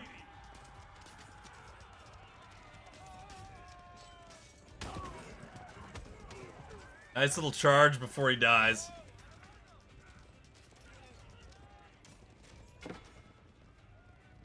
Cataphract's super important. Allowing Kareem to take better trades and survive. Tiger's going up with the eco wing. And I think this is a smart play by Tiger. Drop back. Massing units here. Get whatever text you're missing. Take a look at your eco. Look at this. He's everywhere. Age up. Get your techs in and end the game.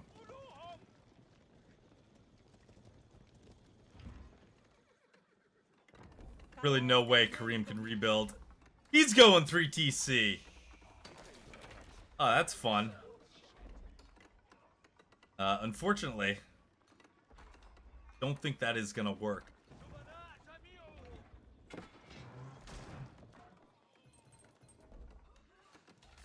But it's something. He needs something. Build Cataphracts as often as possible. But soon, I mean, even that. We do see spears up here now, so there's finally a answer for the Cataphracts. Byzantines cannot move out of their base at all. I don't think there are any real resources left in the middle. 800 more gold.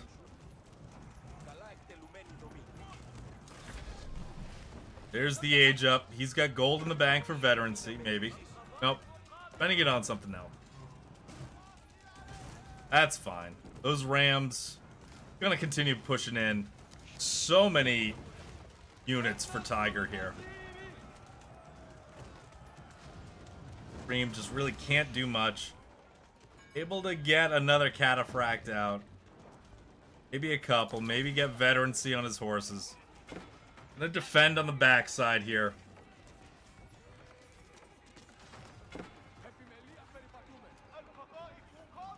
Does a decent job. His veterancy is not in for Tiger's units, but it doesn't matter. The pain train is moving in. Rams now on the TC.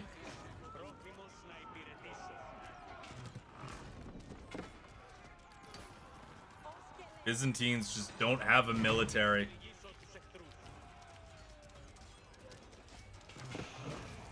Cataphracts doing what they can.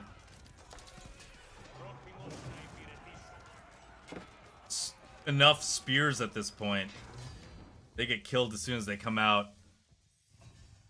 And Kareem is gonna tap out.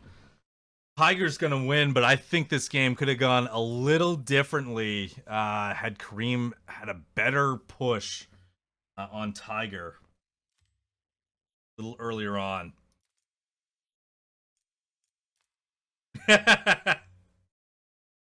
Yeah, it was right here.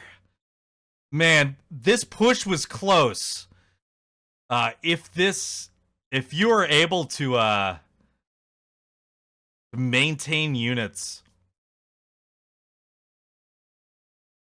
on that push near the middle of the game, right as his eco was starting to boom.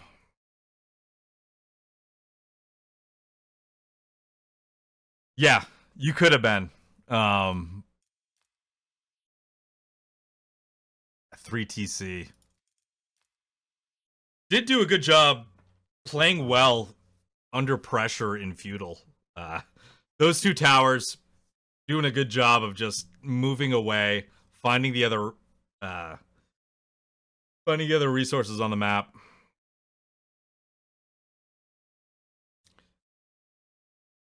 Yeah, archers would have helped the early game, but he dropped a stable immediately, so he had horsemen as well right out of the gate. Yeah. Exactly, yeah. Military wing into like 2 vills across the map to tower. Get you right off your berries. Alright, well, let's take a look where we're at with the standings so far. Just about winding down on pretty short lel. It's going to be Vegeta against Tiger. Saw them in the Swiss stage earlier. They're going to put on a best of 3. Middle bracket. Let's see if we can get a middle bracket game. Hey, look at that. Untapped Radiance moving into the finals.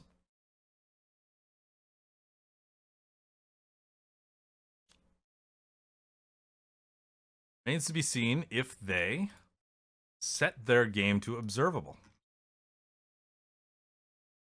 Also, the only games I can see started 20 minutes ago.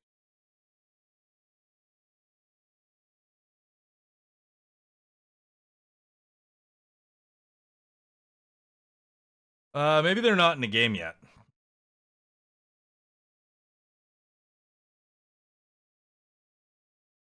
Okay, they are civ drafting. All right, well, I am going to take a quick 2-minute break. Manius, if you can remind them to make their game observable. I'm going to dip out for 2 minutes. I need more water. I need to take a few bites of a sandwich. So we'll let them draft their civs. We'll jump into the mid-bracket finals. Be right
All right, well, I got some more water. Finished half of a sandwich. Feeling good. Pontius, do you know the status of them setting up this game?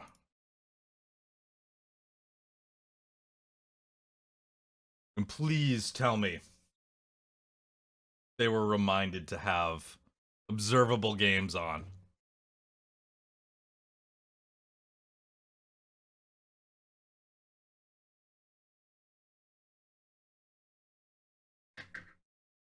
Were they in game? Okay, sweet. Are they using different names?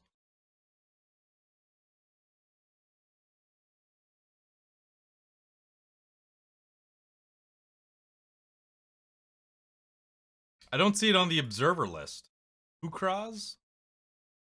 Fucraz?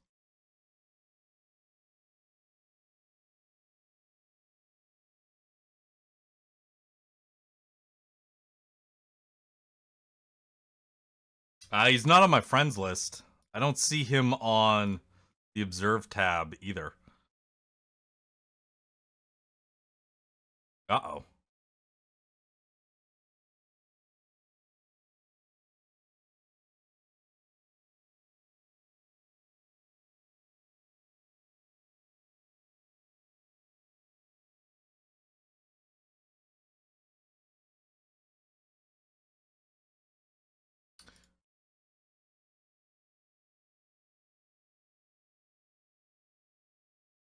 Yeah, can't observe the game from there, unfortunately.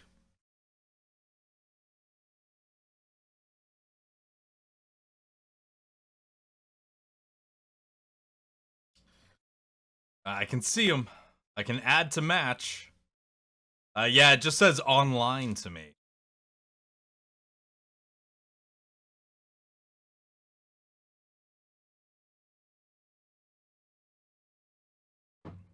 When I'm on the profile, it just says online.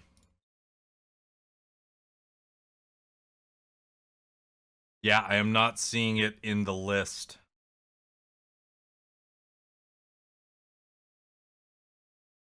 Yeah, you can come in. You can take me into the game. Yeah, you gotta invite me into... You gotta be the party leader.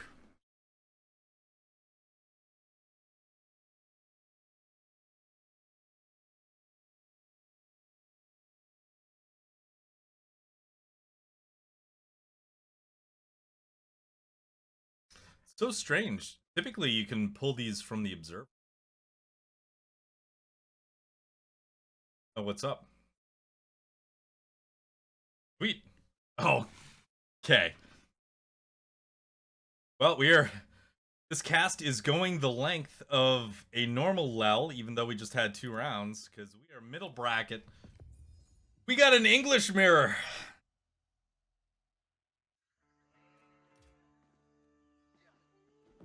Fucraz in the red, Untapped, Radiance in the teal.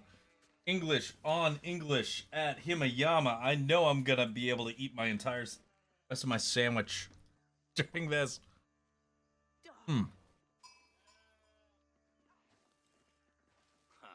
Top Radiance going with the 2 farms by the TC opening. Out to the gold after that. Fucraz sticking with the sheep, saving his wood. Me, I got a nice sub sandwich. I got American cheese, got some turkey, I got pickles, tomatoes, green peppers, nice diced onions, salt and some pepper on top of that, a little bit of olive oil on top of that. Good sandwich.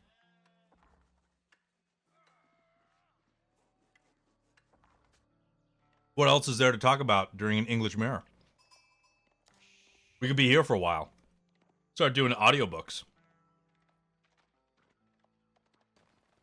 Find some nice Dostoevsky short stories. Read during this, but maybe something different will happen. Maybe it won't turn into a cluster of defense. Maybe we'll see some good aggro out of these players. Love to see a Council Hall come down. Just a full English rush against someone who is not anticipating it.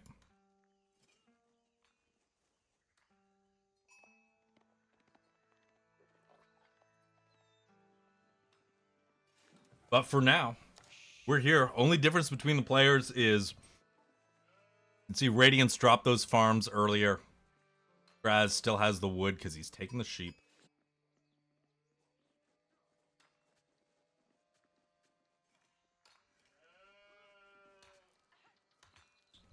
Look at this guy. He wants to know why he's being ignored. Out here roaming the beautiful fields of Himayama. Looking for Scout to domesticate him.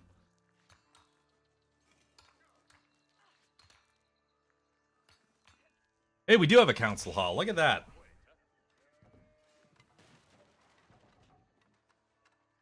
Let's see some aggro. Aeneas, did you know how this was going to turn out? You just called it. So it is going to be... Okay. It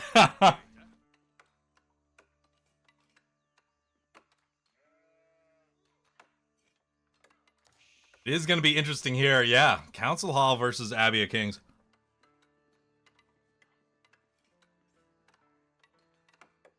Little mix-up. Do we see some aggro versus a 2 TC playstyle? A lot of gold, I think, that Untapped Radiance is bringing in. See what that's going to be used on. Still got 4. You can see Fucraz just down to 1 on gold. Beefing up his food and wood gathering.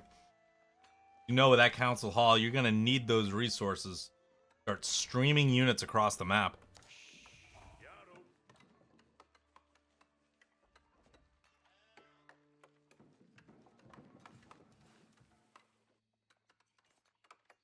Fucraz doing the right thing, bringing the scout right around the stone.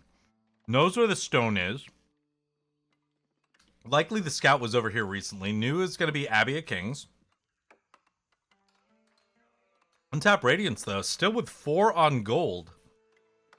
Not sure exactly what that gold is going to be used on.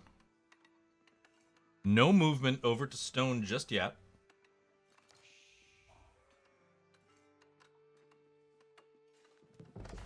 Council Hall is about to complete barracks. Ready to go as well. Look at that. Enough for that longbow. Immediately. Be able to get a spear out pretty soon.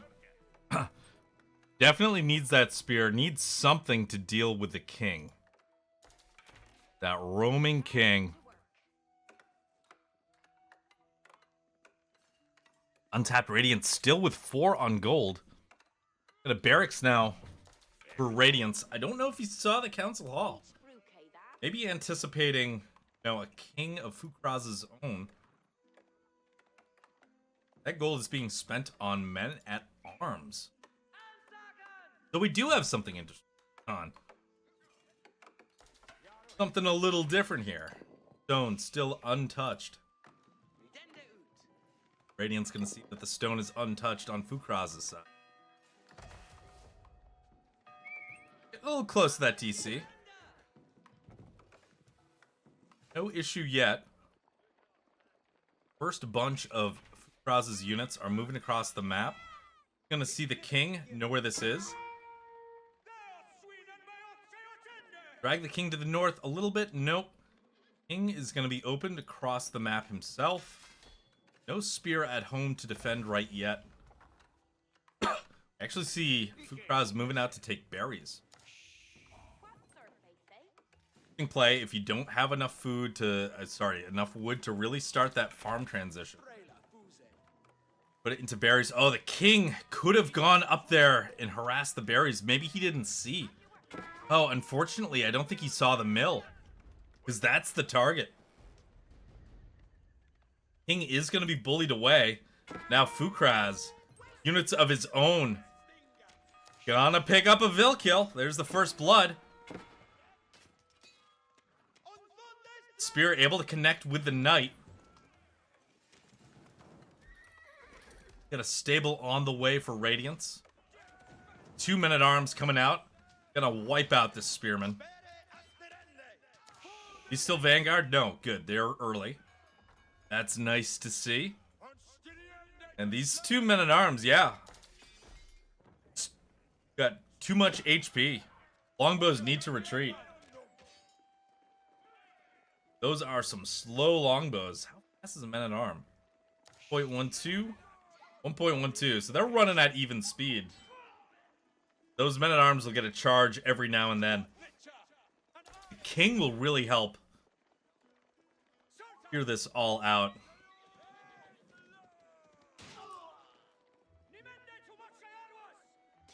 Fucraz really just needs to retreat. I mean, this army cannot take this. Untapped Radiance doing a good job getting those men-at-arms onto the spear. Trying to keep that king alive. King is actually low HP and he's dead. Spear did enough damage. Fucraz getting away with it. He will have +1 to his ranged attack very soon. Adding some men-at-arms of his own. The question is, what does Radiance go for? For me, I'd say, you know, a mill somewhere around here. Like, I know there's the 2 farm opening, but typically you want to use these 2 farms, build like a mill surround right near it. English have really good farms, really cheap farms. You don't get the benefits if you don't build them around a mill.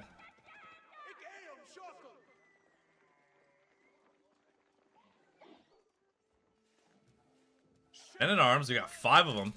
Horsemen and the king. Getting ready to defend.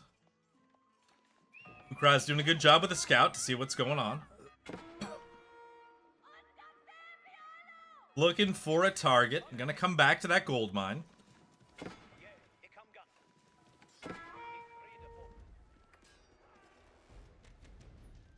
Units not here in time to defend. It's 2 more vills, 3 more vills. That hurts. Now we see a mill on the berries. Mills gotta be... You know, watching English, you hate to see them take berries when they don't really have to, but even more than that, you hate seeing farms without a mill. Now these men-at-arms have caught up. Fucraz able to deal some damage of their own. Longbow's doing a good job of picking off those units. King stays alive, though. Able to jump in there on the longbowman. Thinning out those numbers. King not able to out-heal the damage on his own men-at-arms. Keep them alive. He's cleaning out Fucraz's. The destroyed value is pretty close. Those longbows coming in too close to the TC.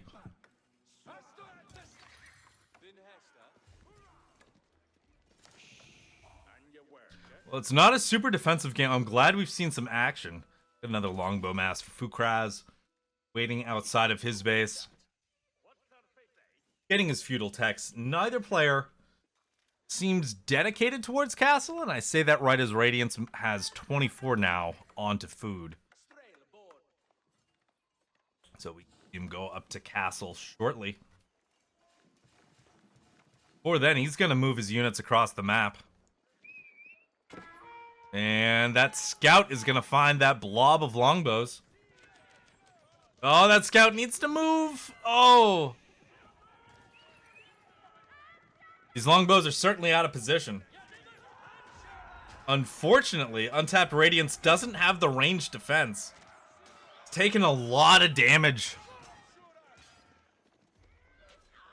Those horsemen would have done a better job if they had that +1 defense. You can see how easily they're getting picked off.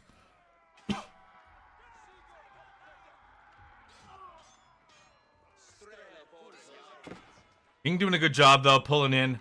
Now they're in Network of Castles range. Now Untapped Radiance is doing the right thing and leaving. He needs to research range defense.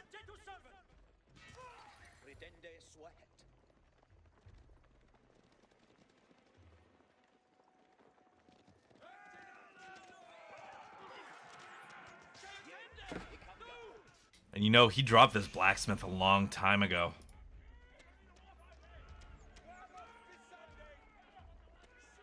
Well, his army's on the retreat. He's going to be up to castle soon. Fucraz, no more units in production. You can see his food per minute, though, is not suitable for aging up. Look at all the vills on gold, though. So he's likely going to try to take as many techs as he can. Starting some actual farms underneath a mill. That's nice to see. Still no farms under a mill on Radiance's side. White Tower on the way up. Men-at-Arms taken down. Untapped Radiance now taking it to the longbow mass. Dealing a good amount of damage here. Forcing them away from the White Tower, which is going to finish shortly. Fucraz losing units on the retreat. Trying to kite.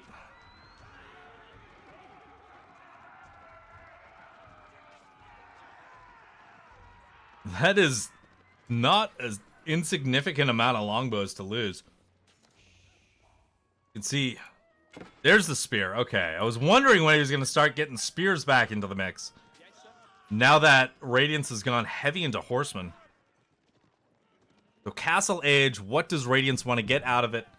Well, I think he needs to choose some sort of veterancy with his gold. Start getting some blacksmith techs.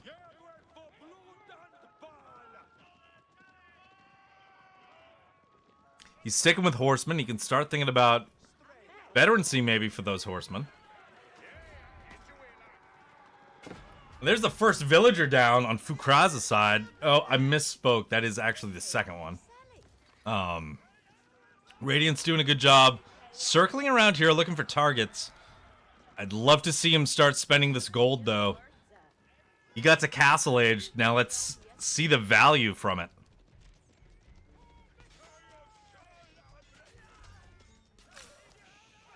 King goes down. Maybe Radiance could take this time to pull away. Not too far. Stick around the area and start picking up some techs. And oh man, he has scouted out Fucraz, taking the deer far away from his base. Oh no. There could have been more dead vills here. He is lucky to escape with that amount of vills.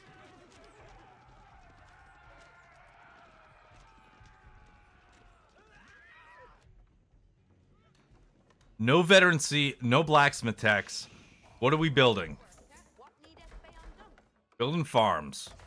White Tower, not building units. No monastery.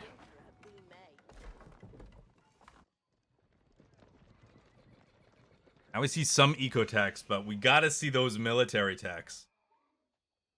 You gotta see these resources being spent on something. There's veterancy for men-at-arms. Now we see some knights. We're gonna get that king back. Might as well get that king back. Probably put a few more vills on gold. What's going on?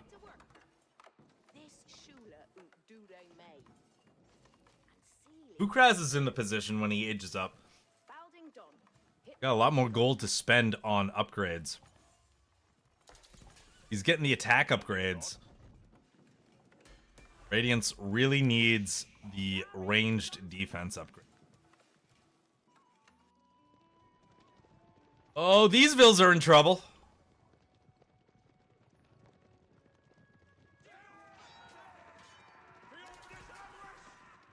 We saw an attempt at a surround.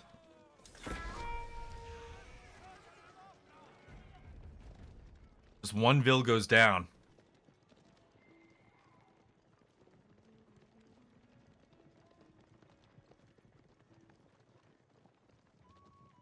Radiance still with the vill lead. No units on gold.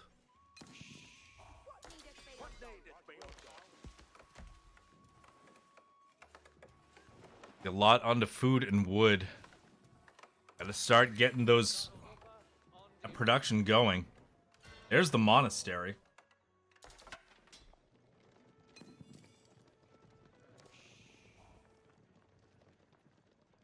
You can see Fucraz doing the right thing, getting veterancy like immediately. Gonna have veteran longbows. Gonna have crossbowmen coming out soon. Now his comp is looking really good against skills.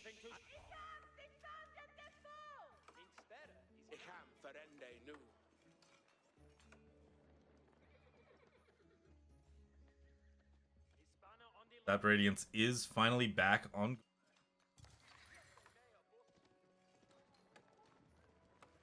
Fucraz is going to have the units and the technology to shred what Radiance has. You see that retreat. At least blocking the English from taking the deer, but the English don't need to take the deer. They're good on farms.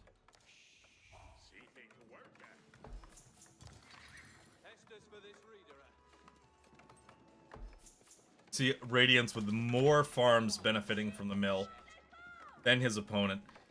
Sticking with horsemen. Needs veterancy. Finally does have a good amount of vills on gold though. He is queuing new vills over. Start getting those techs.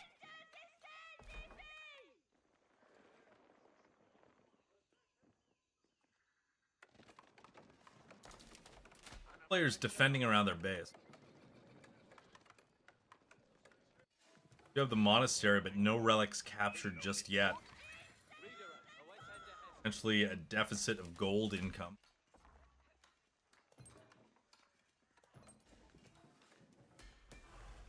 Killing me. It's gonna kill you too, Radiance. Fucraz on the offensive.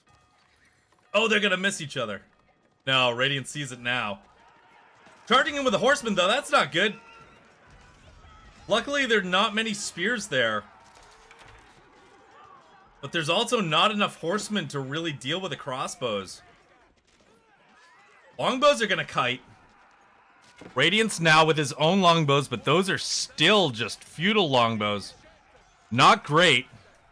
Able to help out, though. You see those shots come over the trees. Radiance is running everything at this.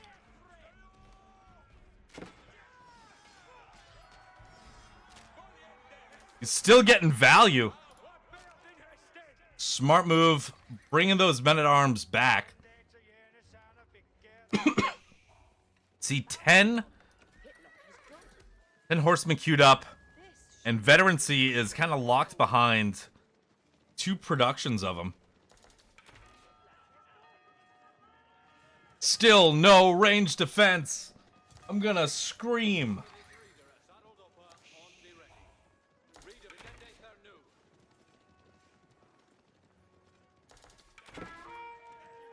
Oh, this mass of crossbows has really nowhere to go. Horsemen will deal with them. Longbows in the back. Also, longbows not veterans.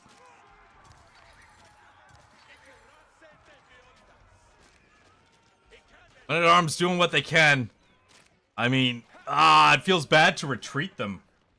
Because you know those crossbows are going to eat them right up. Now we see veterancy for horsemen and longbows. Still no range defense.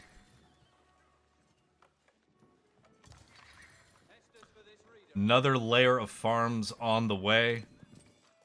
Got a healthy gold per minute. Take a look at Fucraz's side. Got to finish up the berries. Pretty similar res per minute, although Radiance does have the advantage. And now it's a push back into Fucraz. His mass. So many crossbows. Horsemen struggling to catch up. You see those men-at-arms just getting deleted as soon as they're targeted. And look at that. I think, yeah, good call from Radiance. Pull back for a second. Take out a couple of Vills. Hey, we got a mango. All right. All right. I like that. That's a good call. Longbows hanging in there with the crossbows. Crossbows on the retreat. Now that we got veterancy here, Longbows actually putting up a fight. Not committing anymore. Fucraz. Attachment of units coming around this side. Radiance coming home to defend. Fucraz with now +2 range damage.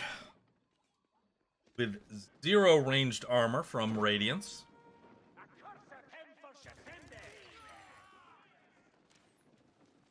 Pressure coming in on that gold. Horseman coming out, though, to clean this up.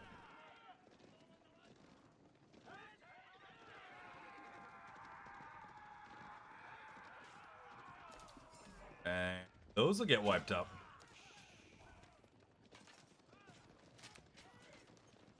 Do a little bit of damage.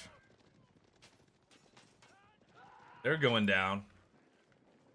Raz with a bigger army coming around the other side. Looking to take out these Vills on the hill. Radiance did a good thing of not moving his entire military over there. That might have been all of his horsemen. And Radiance smart, able to get away. I don't think he lost any Vills there. Able to spot that mass approaching. The really slow push against those crossbows. Okay, horsemen now activated. Coming in to deal damage.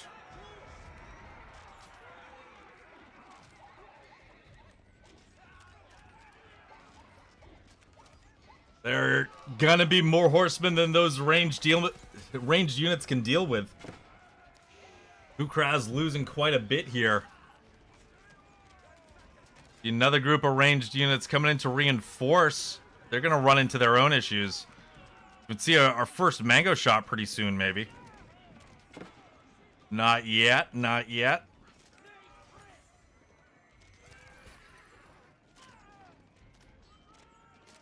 Not yet. Radiance doing a good job. Pushing back on Fucraz. Second mango here. Now we got knights. Radiance with 2 relics. Fucraz with 0.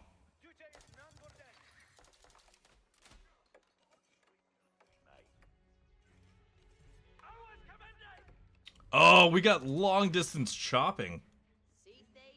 Oh, wow. That is very long distance. Really gonna affect that wood per minute. You can see difference in resources. Got some more levels of ecotechs on Radiance coming in. Still nothing with the blacksmith.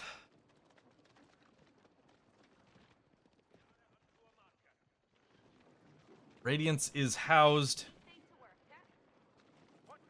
I feel like this has got to be low platinum to high gold.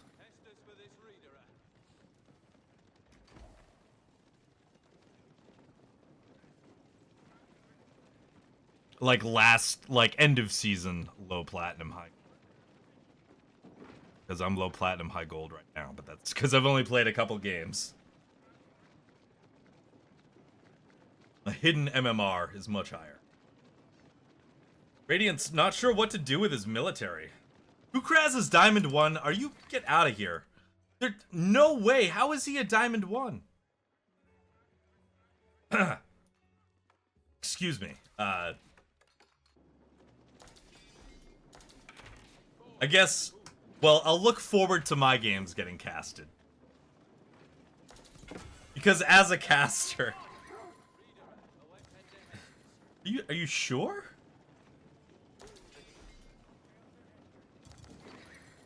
Oh, Radiance holding his own against a diamond. That's wonderful to see. Big underdog here. Pulling in his 3rd relic. He's got a massive military. that he doesn't know what to do with. They are just crashing into each other.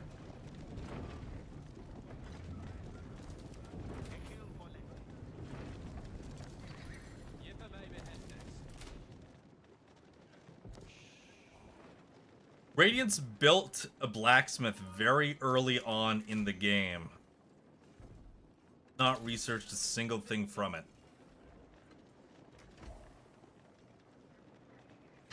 Radiance also could have potentially ended the game earlier. Did a good job of like thinning out Fucraz's units. Did not capitalize, and now Fucraz, you can see a big switch into men-at-arms. He's got that armor-clad upgrade as well. Men-at-arms, crossbows, longbows. It's always tough to deal.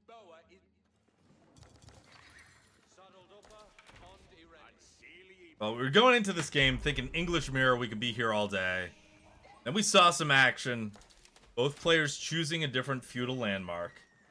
Like, okay, we got something going on. We got something going on. But now we're at the... we're back to an English Mirror. Normal style.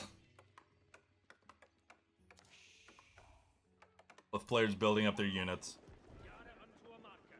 Eventually gonna head out. Ooh, Berkshire drop right in the middle. This is nice, but we'll see what this military does. Radiance is all the way down here. These horsemen, though, if they're able to crash in, force these units to come home, that could be huge. Well, where are you going?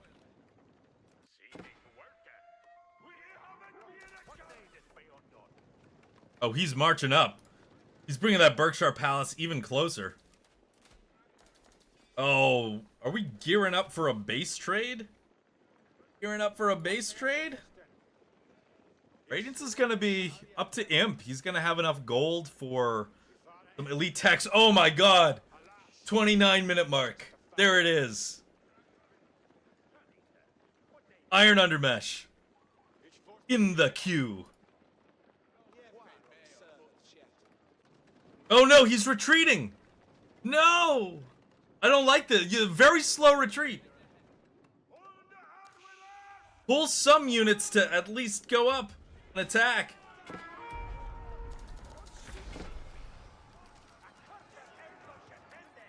Well, Fucraz coming into the base right now. Radiance's units not far behind. Yeah, this is the classic armor-clad men-at-arms from English.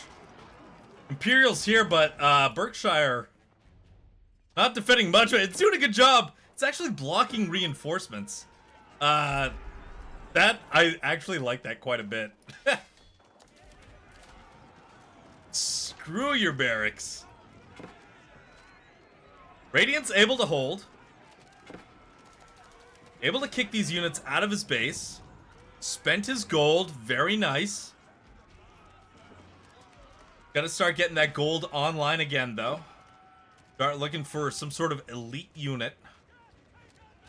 Fucraz loading quite a bit.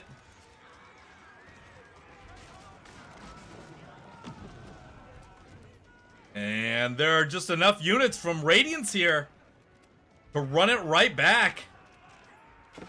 And now those mounted units able to get some surrounds in.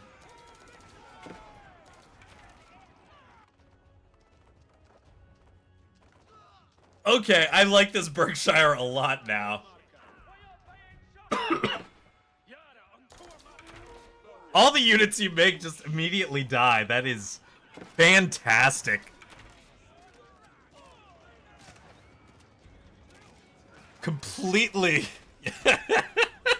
Just completely preventing him from massing up any units. That is so brutal.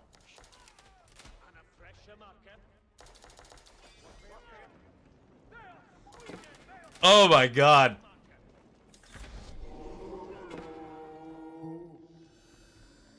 Fun little Wolo in the back trying to get those knights. But this is, you know, I hate playing against Berkshire Palaces, but being able to build it in a place where you can range your opponent's production, amazing. Radiance able to take game 1 there. Finally, researches Iron Undermesh. Pulling my hair out the entire match. Right here, getting that Iron Undermesh.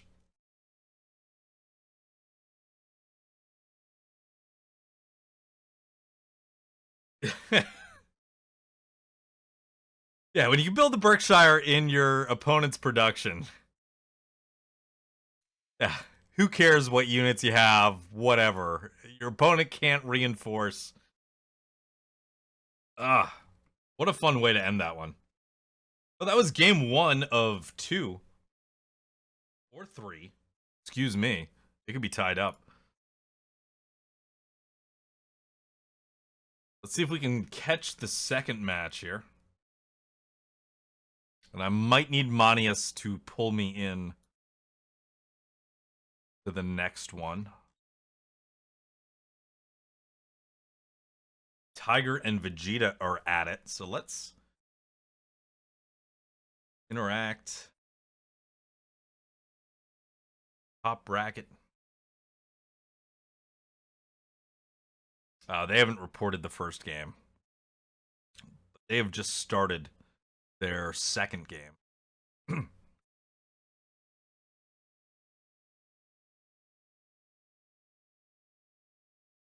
We will wait for Fucraz Radiance to make their second game. Likely drafting now.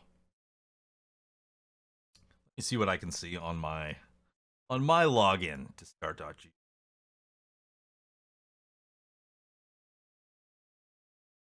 REW 103. Draft is done. All right. Do I have a Chrome? I've got a layer for this. Let's see if I can bring up their draft.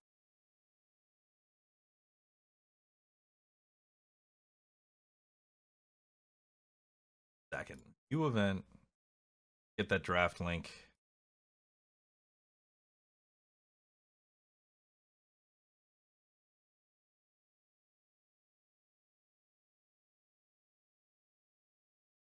So what map are they going to go to?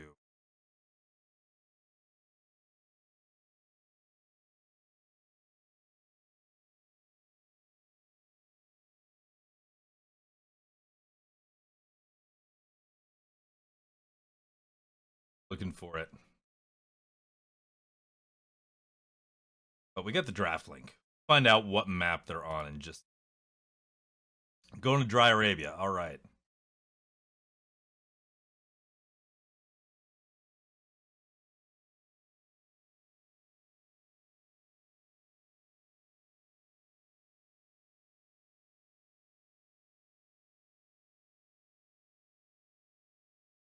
Nope, that's the wrong page.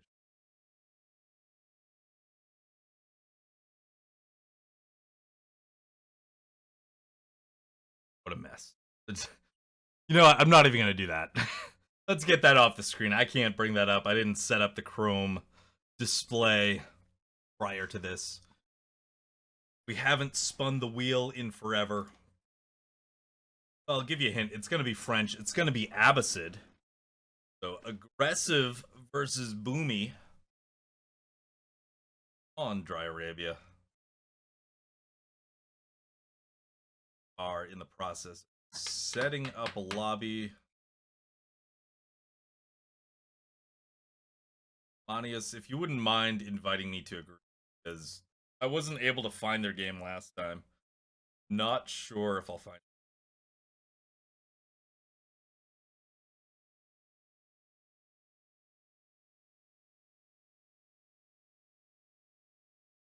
Yeah, let's see if Radiance remembers the blacksmith this time. You know, Iron Undermesh, maybe not as critical. Can't remember which civ he is going to be in this one. But he's not going against English. Critical upgrade to get when you're playing against English, even if you are English. Notice in that last game, those horsemen and feudal taking a lot of damage from those longbows. Way more than he should have. But he was able to take decent fights. I think the game would have just ended earlier with Iron Undermesh. You know what? It was worth it because we got to see a Berkshire Palace constructed inside of the production of the other player. We get to see the new units that were produced immediately get gunned down in a volley of arrows.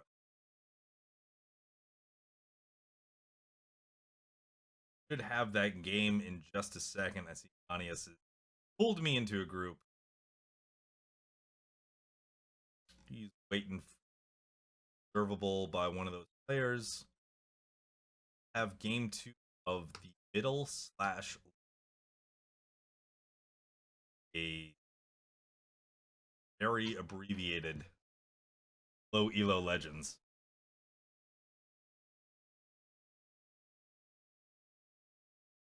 Got one more Lel coming to you this year. That'll be next weekend. Potentially running another War Chief Club as well. Not sure. Also gonna fall on the date of the finals. UGC's team tournament. But we'll at least have Lel for you. Then we're gonna go to our normal, Christmas break. Back mid-January for low elo tournaments. I'm being pulled into this game right now. I see Radiance, Abbasid, Fucraz as the French. They've got an observer delay of 8 more seconds. We're almost there. Thank you, Madoxon, for the follow. And here we are. Radiance in the teal as the Abbasids opening up, taking the berries, doing Abbasid things. Very smart. Look at that. Just 2 on the mill. Very efficient. Take a look at Fucraz as the French. Everybody's on sheep. House in the mine. Gold. Does basically 1 opening. Sometimes you see people go for sheep, Abbasid. I think I used to do that. I think you might be able to get a slightly faster timing on your age up. I can't remember. Been a while. I don't know if you crash the game if you leave. Please don't leave. Please just leave your computer on. We are going to see that 7-3 likely for both players. Little Idleville. Little idle time for Untapped. Not building the mine. Maybe he's going to mine up, 10 gold and then turn around. Start building it. Otherwise, he's going to be walking a long ways. There he goes. Okay. He's figured out. He knows what's going on. Radiance with 6 sheep on his scout. On Fucraz. Why not? We got 12 Radiance. We got 8 Fucraz as the French. I mean, taking a look at the bases. French have deer in the back, gold. A nice little section for the French. A little bit of everything. They're likely going to expand out here. We'll be able to establish map control. Most likely with the knights. Allowing them to take this deer. Also, get a little more aggressive. You got the deer, you got a boar right in this area, far away from the gold. Start by moving out this way. Save these back resources for later, potentially. Got military wing for Abbasid. So there's spears at home to defend, or spears and archers heading across the French base to try to harass. I'd like to see some harassment. At Abba, their base is pretty wide open. I mean, this is... These two tree lines, that's a ways to wall. And I mean, you might as well just wall from here to here. This. Like, a lot of resources are more in the... Like, fewer of them are actually closer to Abbasid's compared to the French. Pocket back here. Potentially just wall this off if necessary. Berries and gold. Fucraz knows what he's doing. Cav with 3. Wheelbarrow on the way. He's gonna have enough for that initial night. Cav complete.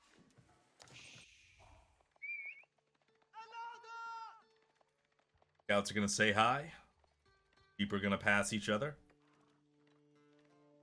15 seconds away from an Abbasid feud. Potentially the same for the French.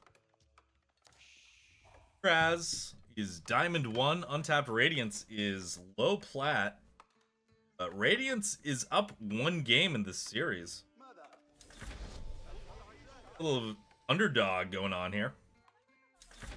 Military wing units are out, and they are posted up at the front of the base. They're coming around to the back here. I think they are just gonna defend. Excuse me for yawning. I'm not... It's not because of this game. It's because I was up until like 2 a.m. last night. Surprise. I told it was karaoke night. Right before I was supposed to cast the Rising Empires admin tournament. Anyway. Doing alright. Feeling good. Barracks coming out for Radiance. Important to get. Hardened upgrade on those spears. Those military wing spearmen are Dark Age spearmen. First Knight waiting in the stealth forest, waiting for his scout to join him. About where do we want to go? Raz knows what the resources are. Around. Oh, nobody's on gold. All right, where are we going? Maybe the berries. I think you'd be right to want to take the berries. Charge is coming out. And no Vills down. Just 1 injured. Spears and archers able to reposition time. Second Knight here, though, and now these spears are in a little bit of trouble. I'm gonna pause it.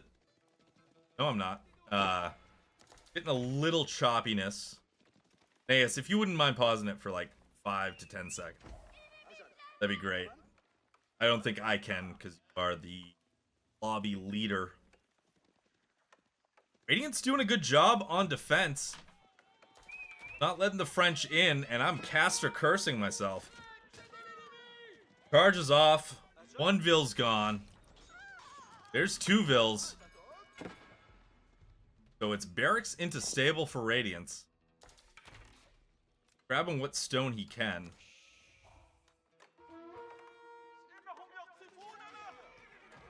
Little engagement there. Able to pick off the scout. That's not for nothing. It is hard to play as French your knights when you don't get the vision from your scout. You can see just how little the knights able to view, and look at that, right into the spears. Lucky they weren't charging.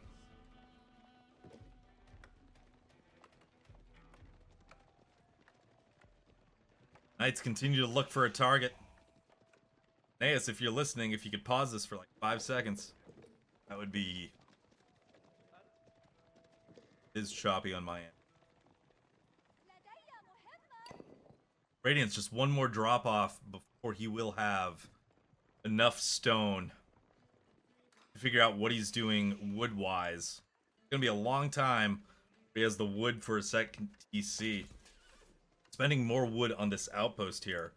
Trying to prevent the French from doing too much damage. But a knight is just gonna, not even charge, saunter in. Won't pick up a Vil though. Turns away. Radiance continuing to mine stone, but he is already there. He's got his 350. And good reaction pulls them right back to the outpost. No damage here. Fucraz trying to find damage, but not actually getting much. What he is doing, though, forcing these outposts, he really is delaying the second TC by quite a bit.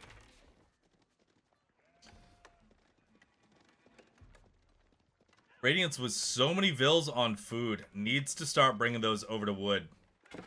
If he's trying to play 2TC, he needs more lumberjacks. That knight just barely survives. Check back in with the French base. It's been a bit. They get a school of cav, they get an archery range. They get a blacksmith, and they're getting technologies from it. Few on gold. Ooh, a lot on gold, so it looks like it's going to be a switch up to fast castle. Or castle. I don't think it's fast enough.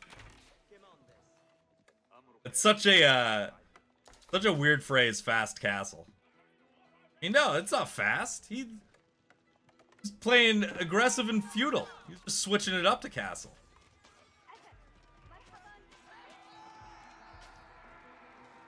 Radiance finding some units. Catching them out. Gonna pick off some more knights. Oh my goodness. Oh, my throat is dry. My throat hurts. Doing a day of casting after singing karaoke? My goodness. What a choice. But Radiance in these trades has picked up an advantage here.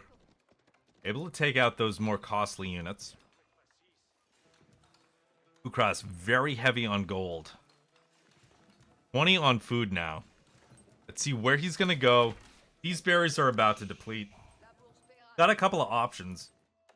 Got these safer deer in the back, or he's got this deer boar combo over here where Abbasid hasn't even pressured yet. And Radiance is now dropping the second TC. Right on that deer pack. Pretty far away from everything. I think one of the big things, I mean, Fucraz has delayed that second TC for a long time, and part of that can be due to the macro on Radiance's part. But Radiance has done such a good job of keeping his Vils alive, only losing to the French pressure.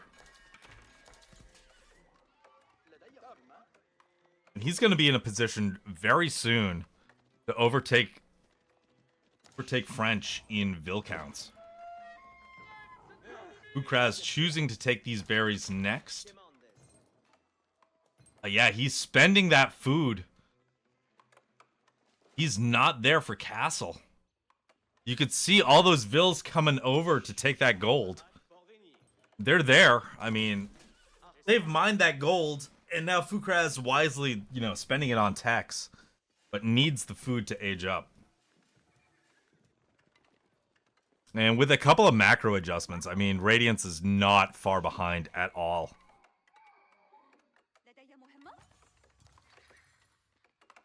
Basically just take, I don't know, 10 of those Vils, put them on deer. Add a couple more to gold. And, yeah. They'll be up soon. Well, Fucraz has scouted out the second TC. See these horsemen trying to get around onto the archers. Oh, but his friends are back here. not supporting the fight. And you know what would really help those horsemen survive? You've noticed that Fucraz has a bunch of archers at this point. We talked about it last game, but you could probably start thinking about Iron Undermesh. We're doing double stable. I don't see a blacksmith.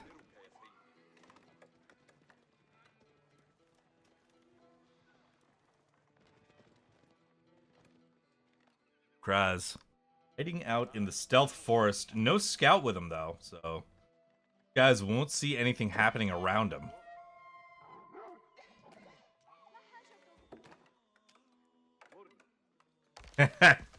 Yeah, won't be able to do the old Berkshire. And now we got Castle Age for Fucraz. We got a guild hall. No surprise. Guild hall, nice economic landmark. And he really does not have the knight numbers to justify a...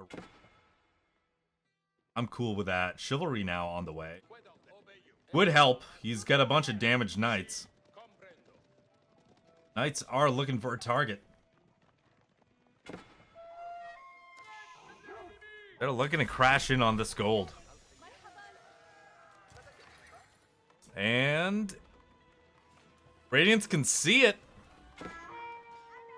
Knights do not charge.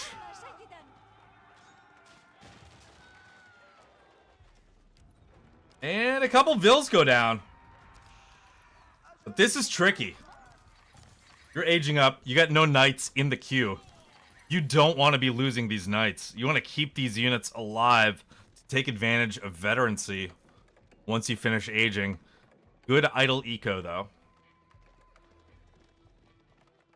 Radiance has about caught up. There it is. He's tied it now in the Vil count.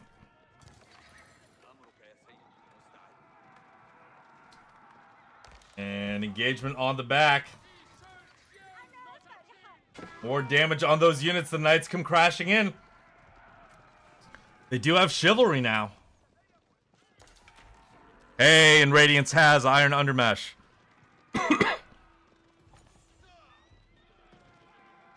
So more units going down. We see level 2 eco techs for the French.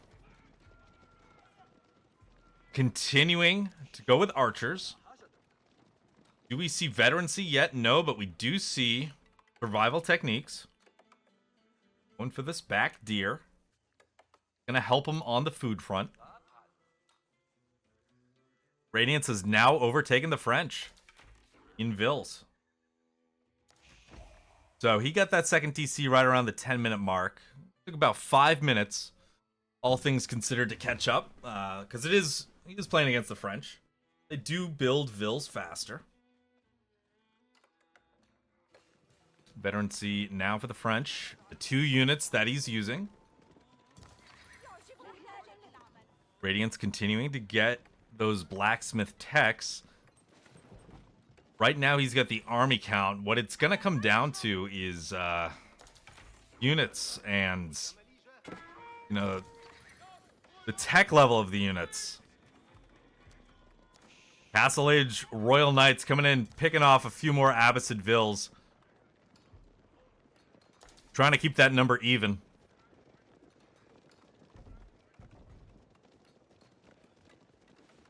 And now something I'd point out to Radiance.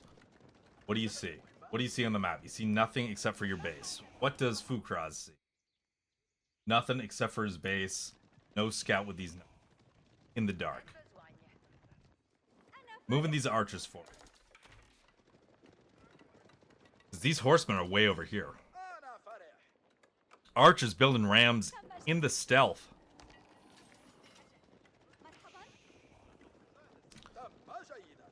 I mean, it's easy when I can see everything on the map to just say, okay, Radiance, just take this group of horsemen, swing around back, and start beating up these Vils.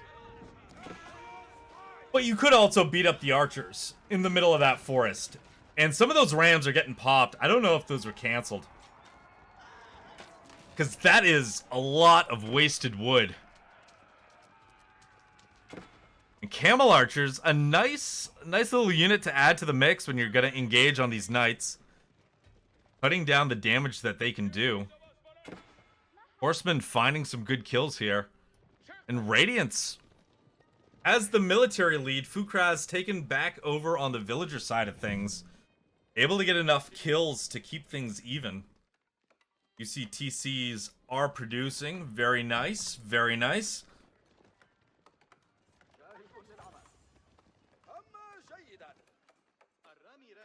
Fucraz getting level 2 blacksmith. Technology advantage is going to be crazy. You know that 2TC with Abbasid, 2TC with anybody is going to cost you food. Thank goodness you did get fresh foodstuffs. I would have lost my mind. I didn't see it come in, but if he did not have fresh foods, just lost it. But it's all good. He picked it up. Now he's getting the level 1 food tech upgrade. He's gotta be a little nervous now. French have been in the castle age for a good while. We're able to take out a bunch of the archers, but he's been able to build them back up. Royal Knight count growing. The first relic secured of the game. We got a guild hall that's primed on 900.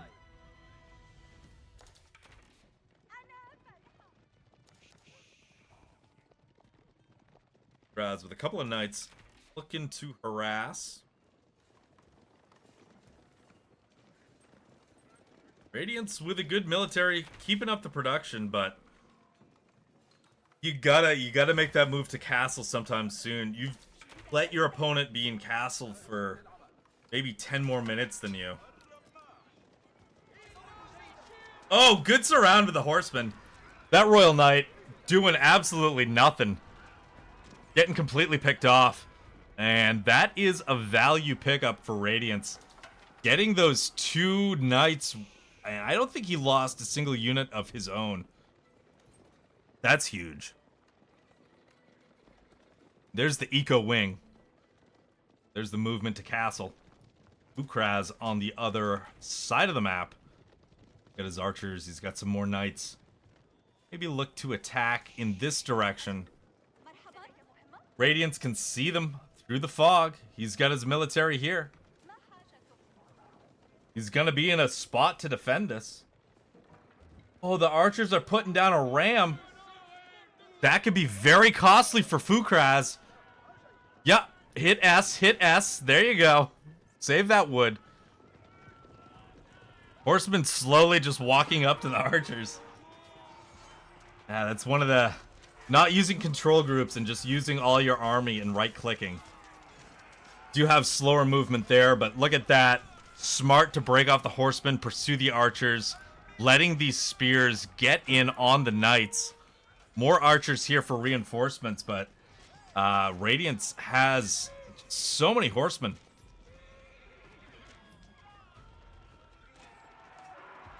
But they are getting whittled down. These archers got +2 damage. Horsemen only are at +1 armor. Whip. Finding it hard to talk. Radiance making a good call here. He's going to retreat. He doesn't want to lose these units. He wants to be able to get veterancy and the other upgrades on them, and he's going to have the gold to do that.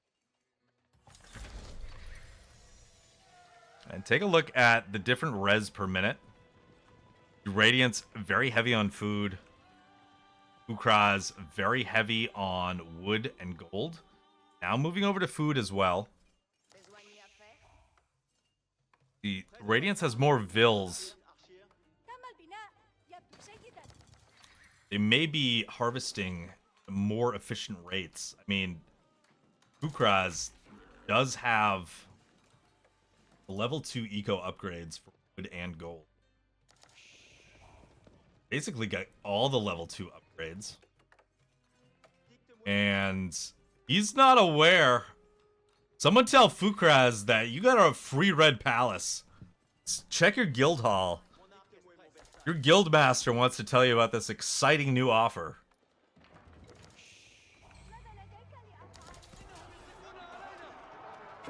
Not going to be able to secure that relic. We're going to have to wait a bit for veterancy. See it on the horsemen. Would like to see it on some of the other units as well, especially archers.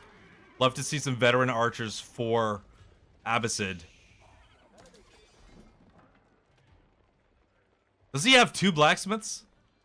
That's fantastic. Getting the defense. Fucraz, though. Where is that guild hall? Have you ever wanted a red palace of your own? Do you want to put a red palace right in the middle of your opponent's production to get him back for the previous game? Contact your local guild hall. Reach out, say hello. Rams heading headfirst into a bunch of archers. There's so many French archers behind this. Fucraz. Bigger military here. Radiance needing to hide his vills inside of the TCs, but no units really to deal with the Rams. And now the French have so many archers. They're able to deal with this. We do see Ghulams on the way. You see a little bit of everything. Might be nice for a few crossbows. Have something ranged for those knights. We'll see. Radiance is about to lose his second TC. About to lose a lot of vills as well. Fucraz pushing in to the Abbasid base. You played 2 hours to die like this? Wiping out the Abbasid eco. Fucraz with the Vill lead, with a major military lead.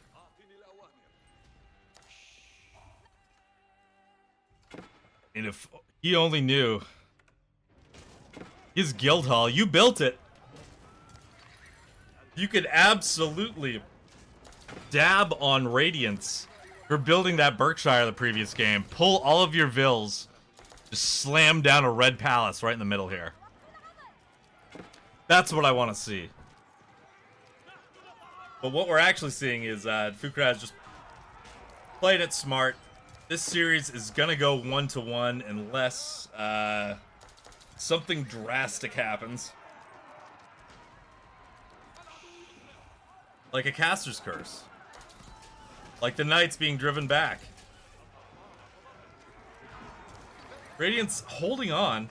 Able to field a military here to make a stand. Still suffering now on the eco front. And I think as soon as Fucraz realizes that his guild hall is like 5,000 food at this point, we'll see Imp and we'll see an end to the game. Reinforcements coming in. They're actually not doing that much. Fucraz is losing a lot of units. He's switching to ARBs, but the production is slowed down. So Fucraz is a Diamond 1, Radiance is a Plat 1, but Radiance actually has one game up in the series. And he could win the series with a win here. And he's cleaning up Fucraz's military. My goodness, it looked like it was over. And I think it still may be over. The eco difference is just so much. Radiance with an amazing defense here. Getting that economy back under control. Still a lot of idle eco. It's a massive difference between resources per minute. What are their hidden elos? What are we looking at hidden elo-wise? Because it is the start of a season.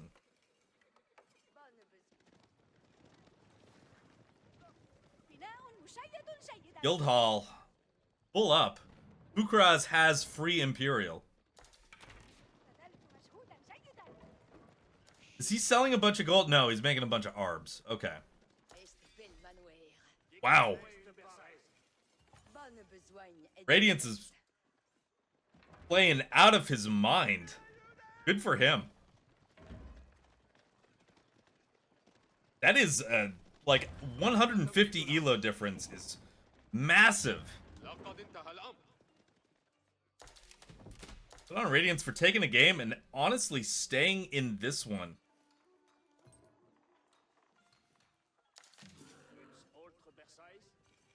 Still doesn't know. The resources are here. He's going up. Red Palace in the Stealth Forest. Psych. There's no forest here anymore. Cleared it out. Build this beautiful, beautiful palace. Still a lot of idle eco. Radiant's doing a good job, though, to keep that town center active. Both players, actually. Very active TC. Eco count is closer than I thought. I mean, Fucraz came in, murdered a bunch of Abbasid vills. Going to continue to do that. The numbers aren't as far off as I would imagine. And the Red Palace gets scouted. Brother, cancel it. Oh my god! How many resources did he waste? That is a lot of missing resources. Fucraz. If he loses this game and doesn't use the guild hall, I'm going into Discord. And I'm going to straight up contact him and be like, brother, you built it. So canceling that Red Palace was huge. I still think Fucraz has this. But Radiance clinging to signs of life.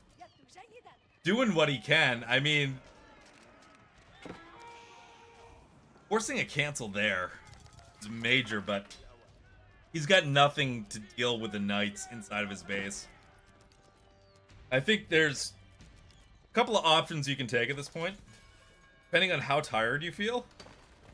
You can either stretch this game out for another 5 minutes if you're Radiance, under the impression that you lose, and like try to, you know, recover some mental state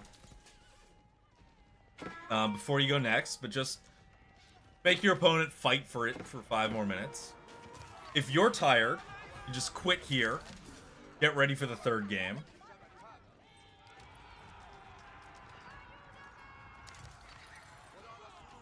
Or you can just, you know, leave the client running, stand up, walk away from the computer, go get a drink, go get a snack. Don't do anything.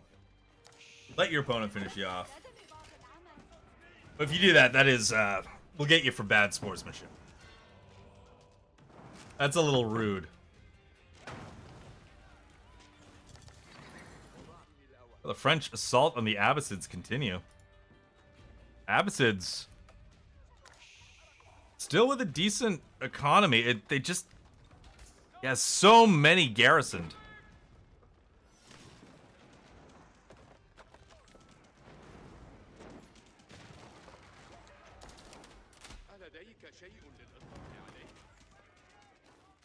Guys just coming around. Just gonna take out every building in the way. Doing a good job of being inside production.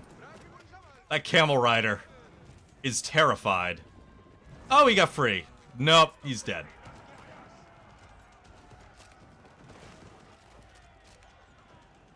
Got a wolf joining the fight. Oh, the slow French push. It's focused on these houses. Okay. These are mostly ranged units. You got the wood. Let's just drop the rams. Get some siege. Do something. It's gonna take forever. If this is how you want to get rid of the buildings. More Abbasid villagers are dying. 56 dead.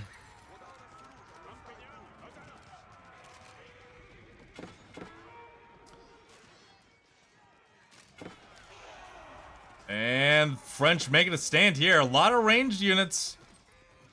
Those knights getting cleaned up in the back, but it looks like Fucraz just has so much. And there's the GG.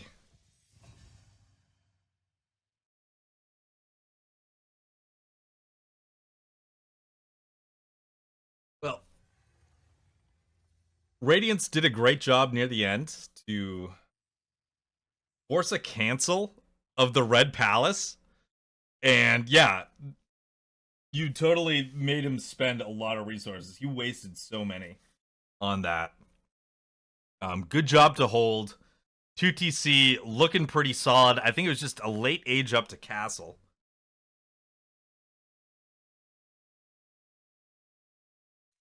He lost. He lost a bunch. Okay, it was just completely wiped out. Now, Fucraz, he could have built one like right around here. He went up with a guild hall, and he had enough. Where are we at? Yeah, right around, you know, not gathered. There's gold count. Yeah, right around here, he could have just dropped a red palace.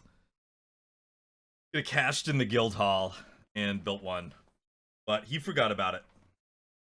That's fine. He went on to win the game.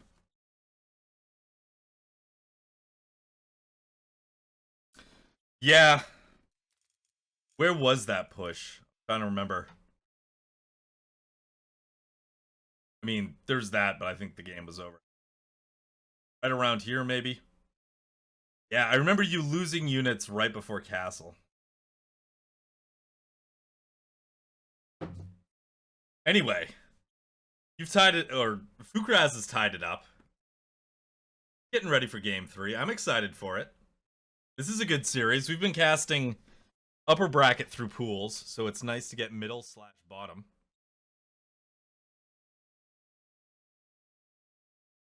Let's take a look here.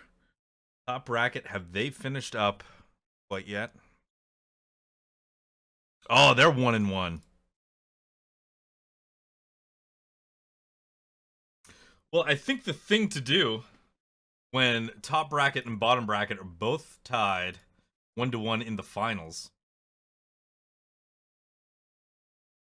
we look for... I don't see their game in the top bracket. I would have casted that if it was available, but I don't see it. I don't know if they're actually done. They are done. There it is. So Tiger takes it 2-1 over Vegeta.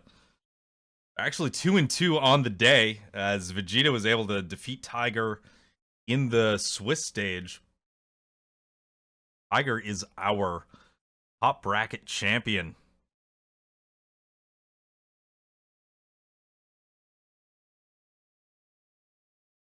All right, take it easy, EXE. And, oh, thanks, Zerinium, for the follow during the middle of that game. Appreciate it.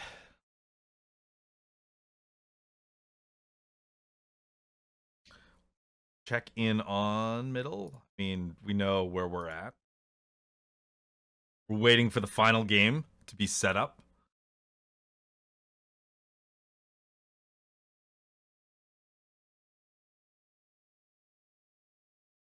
He delayed that 2TC for a good amount of time.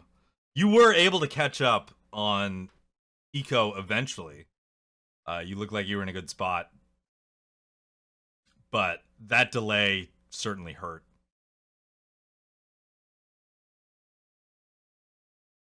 Yeah, you caught up on Vils. There were times where your resources per minute were looking better.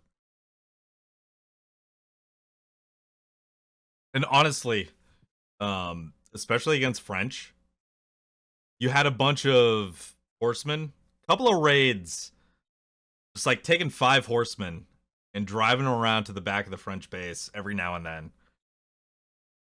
Keep him on his toes. All right, you go set up the game.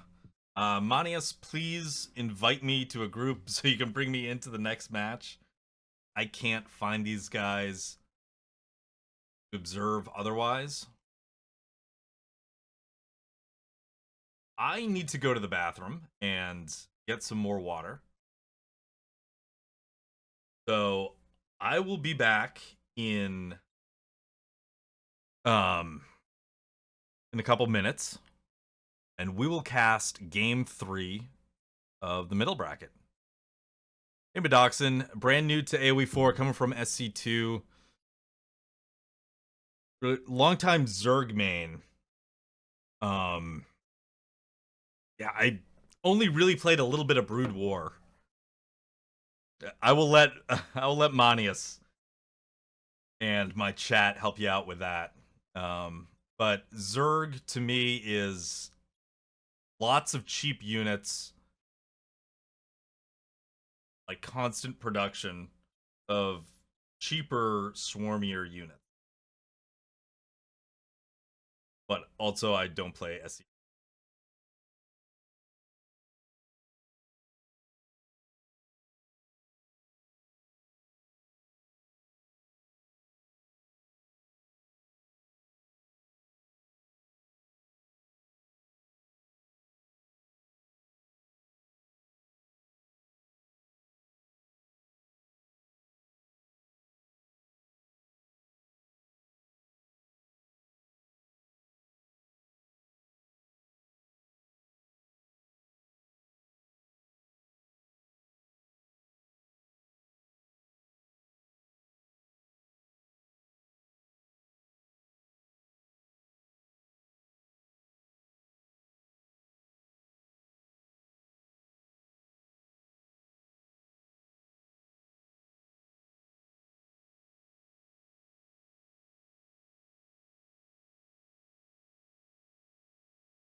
All right, I'm back.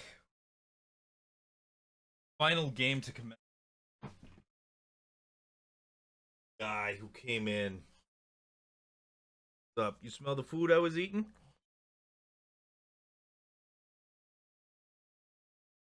Had you locked out so I could eat my breadsticks and my sandwich and peas.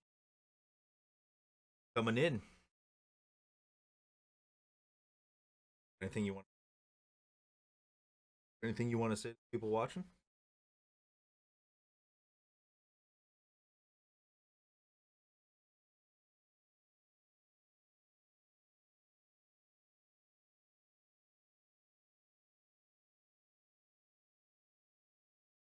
Careful this.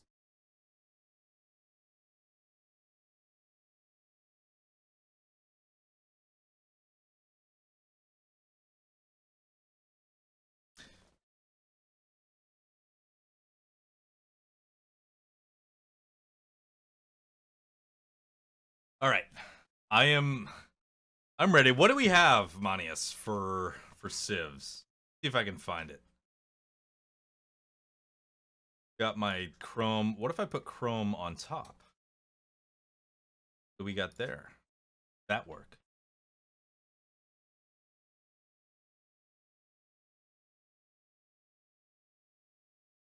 All right. I have found the draft link. Get that on the screen.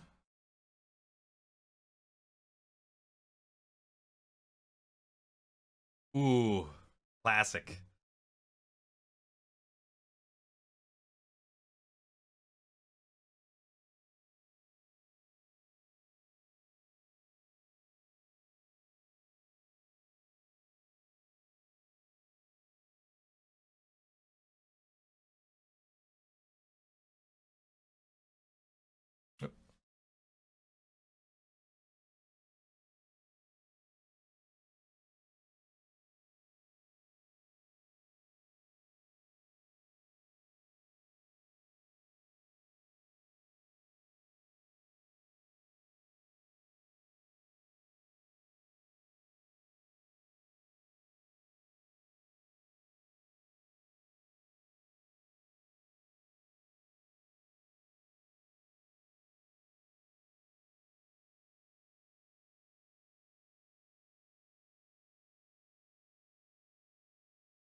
Okay, I'm back. Oh, we are into the game. Thank you for pausing it, Manius. Sorry about that. Dog needed to go outside. All right. Well, we're here. We got a classic matchup. We got the English. We got the French. On Hill and Dale, once again, we're seeing the corner spawns. That's twice today. I haven't seen corner spawns in forever. Are we playing EGC? No, it's just regular Hill and Dale. I also haven't played on Hill and Dale forever, so I don't know if it's, you know, more common this season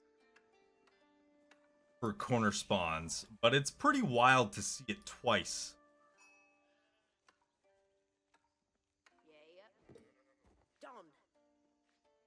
This is closing it out. This is middle bracket / bottom bracket.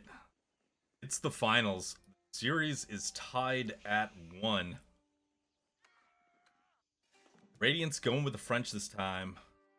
Fucraz was English in the first game, so maybe Radiance has an idea of what Fucraz is going to do. Opened Council Hall last time. Council Hall into spears and longbows. You know, your standard Council Hall things. Have not seen Radiance play French yet. Saw Radiance lose to French. Abbasid. Close game. Last game. Couldn't get that eco up and running. French delayed that second town center just a little bit too long. Took some bad fights, and that was the story of that game.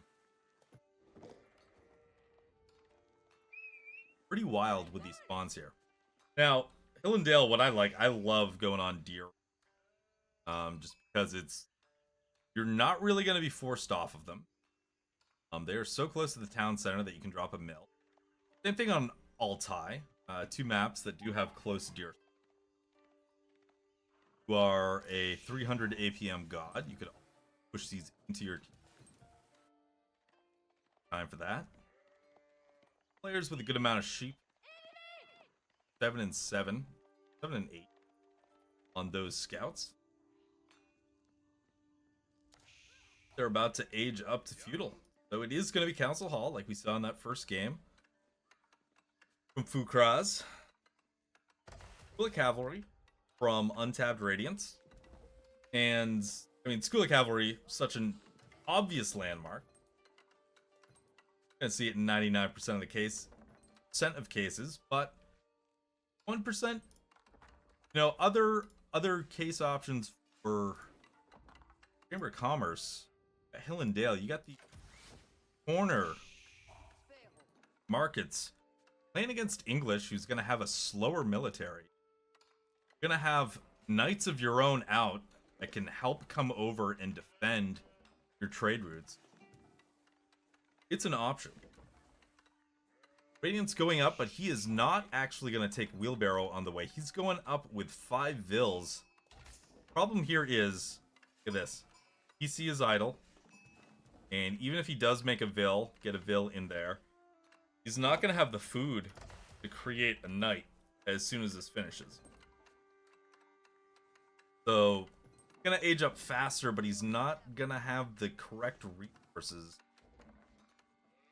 Build that knight and start that pressure.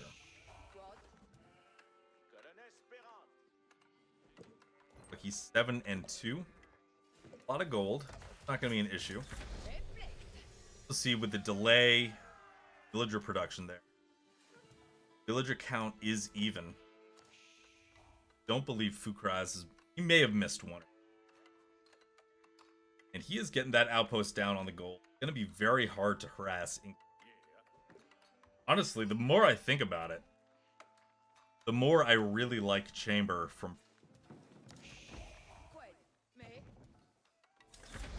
Take him, drop it right in this corner. You can let the English boom. Especially if you know your opponent's going Council and not Abbey of Kings. You don't have to deal with their king.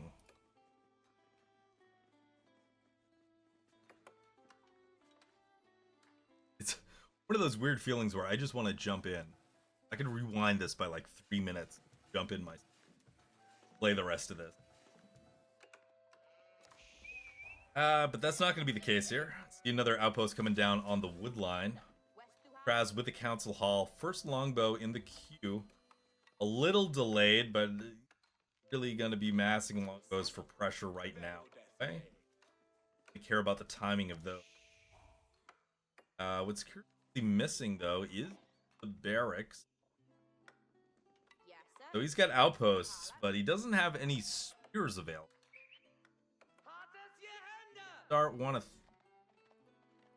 Thinking about getting some of those spears out. On their way. Scouted out by Fucraz. Interestingly, French have walled up. I think this is some wood that could have been saved, invested in something else earlier on into the game. English, you know that they got Council Hall, aren't going to be bullying you across the map.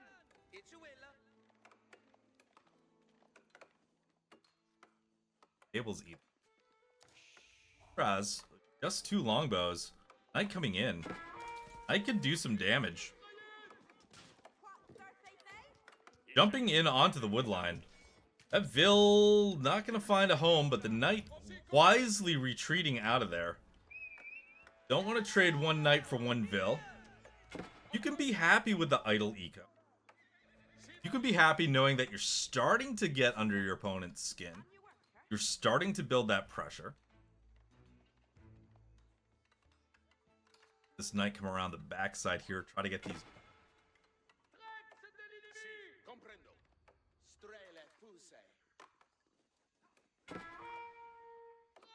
He's coming around. This Knight's going after the scout. We'll see. Nope, it's a good garrison by Fucraz. Those Vils stay safe.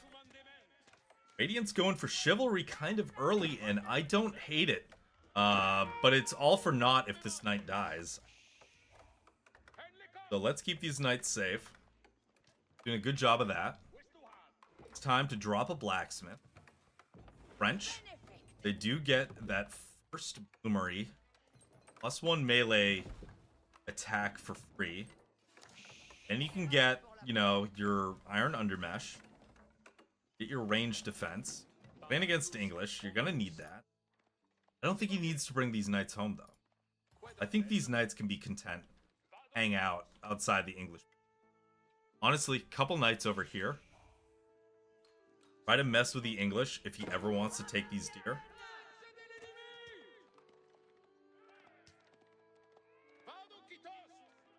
Chivalry should be in at this. Smart move. Yeah, just keep his Knights back. Doesn't need to be back this far. Double ranges now. And there's spears that are going to be on the field for Fucraz. Still could be going with Knights. Is what does Radiance bring those sheep? Packet of vision. Dropping down another wall. I don't know. I agree with these walls. Also, pretty weird opening. This is like a very, very wide hill. Way. One of the quirks of a corner spawn. Fucraz is going to ride around, try to find out where they are. I think he might be gearing up. The first food upgrade coming in. Start thinking about a little plate of castle. Yeah, look at that. 20 on food. 4 on gold. Is thinking about castle aid.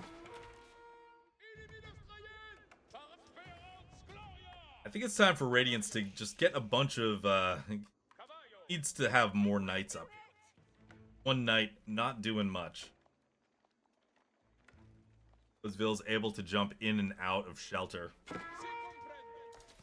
We'll be seeing likely a white tower come up.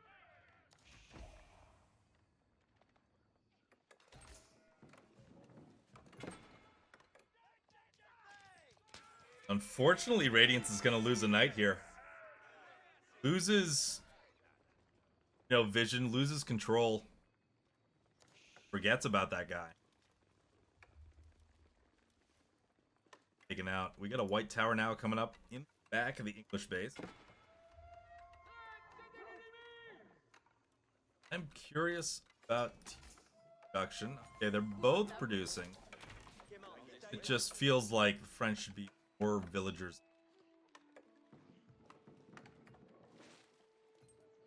Unable actually to get a so far. That really hurts. Got his military here. I feel like the switch to it's premature. He's got too many of them. Now he's got to do something with this army though.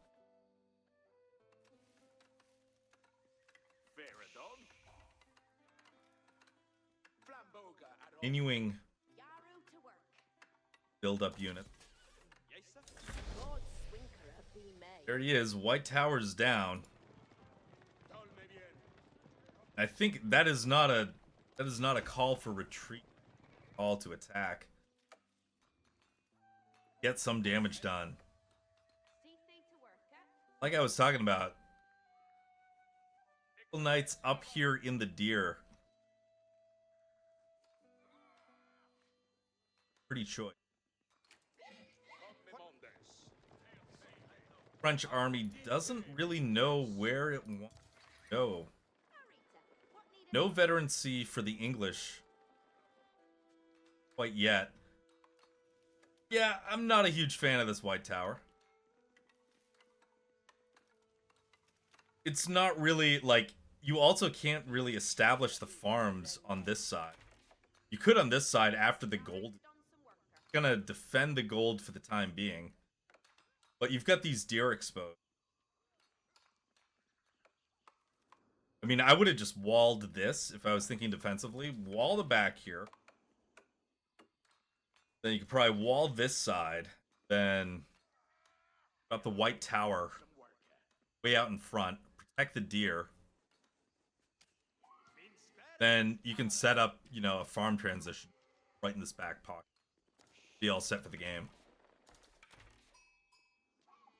Yeah, you put it, boom, right here. Right up here. This. All this.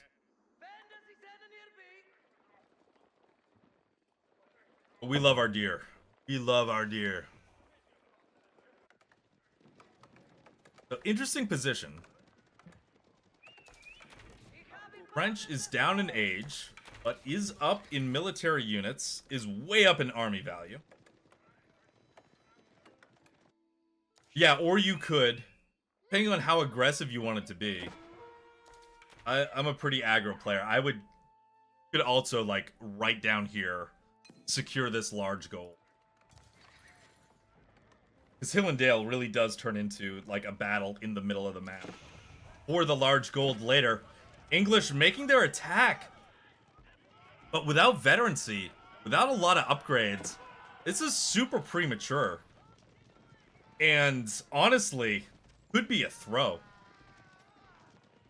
Radiant's able to just take out the spears and the mounted units slowly just running in the middle of everything. And that's going to be a massive wipe for English. And that... So what was the vision? You had the scout down here, but did you know what the French army looked like? You got to Castle Age, but your units are not veterans. There's veterancy, finally, for the longbows. The 0 that exists in the 3 in the queue. Radiance now maybe looking for a counterattack. He's got to do something. He's had his units hanging out for a lot of the game. He just won an insanely decisive fight. Gotta get value. And that Englishville may be able to build that wall before Radiance can even get over there.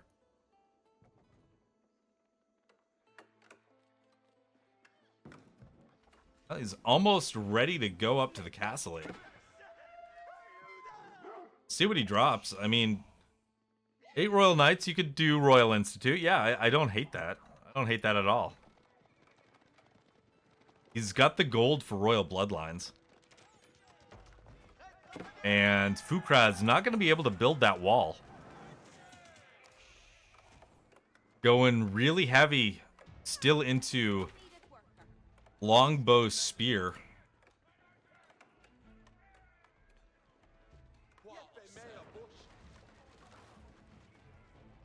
You can see how many vills are on wood.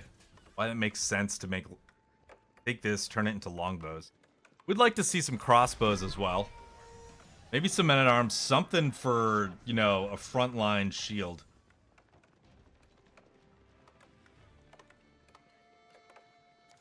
But producing out of 1 barracks does not feel good.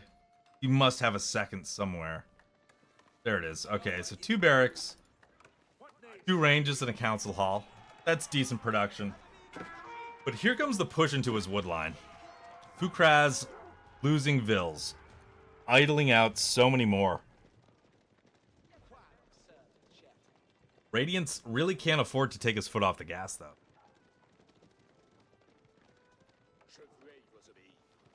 Can step back, get his upgrades. I don't like this choice. I don't see... Veterancy costs 125. Cantled saddles is 200 gold. You want to get the veterancy first. You're going to get way more value out of veterancy than the saddles.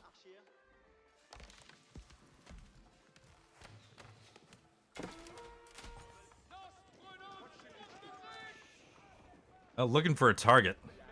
No worries. Where those deer used to be, there are farms now. Yeah, I think you might be at the point where you want to get down off the hill for a second. Let those upgrades come in. These reinforcements get to the front line. I don't know about horsemen. I know you're trying to save gold, but that's on you for having 5 gold miners.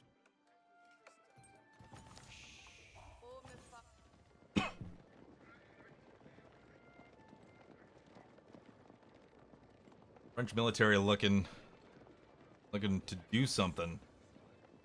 Upgrade comes in for those Royal Knights. Got a monastery down the hill. Got Bills looking to annihilate that boar. 3 times as many vills. We are taking no chances on any casualties.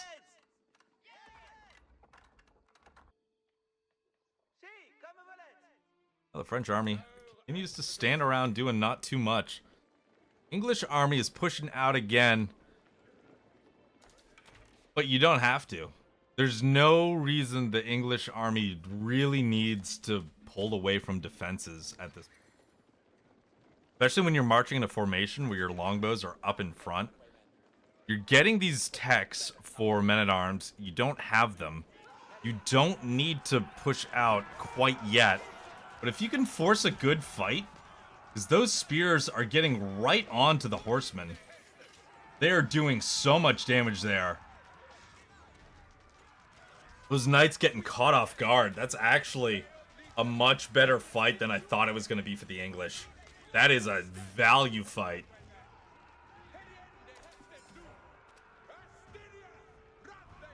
Fucraz able to get a good amount of destroyed value on that. A lot of knights dead. Only 3 left alive, and these horsemen, sprinting horsemen because he's got the resources for it, but they are not veterans.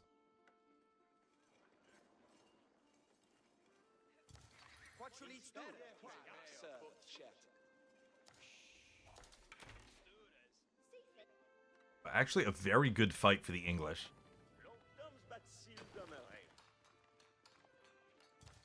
See if it's gonna be enough. He was getting those men-at-arms techs. He has not deployed any onto the field yet. There are 4 arbs for the French. Gonna go through the hassle of getting armor-clad. Not armor-clad, but he still doesn't have... upgrade. Okay, he's getting veterancy for the men-at-arms, but there's still no men-at-arms in production.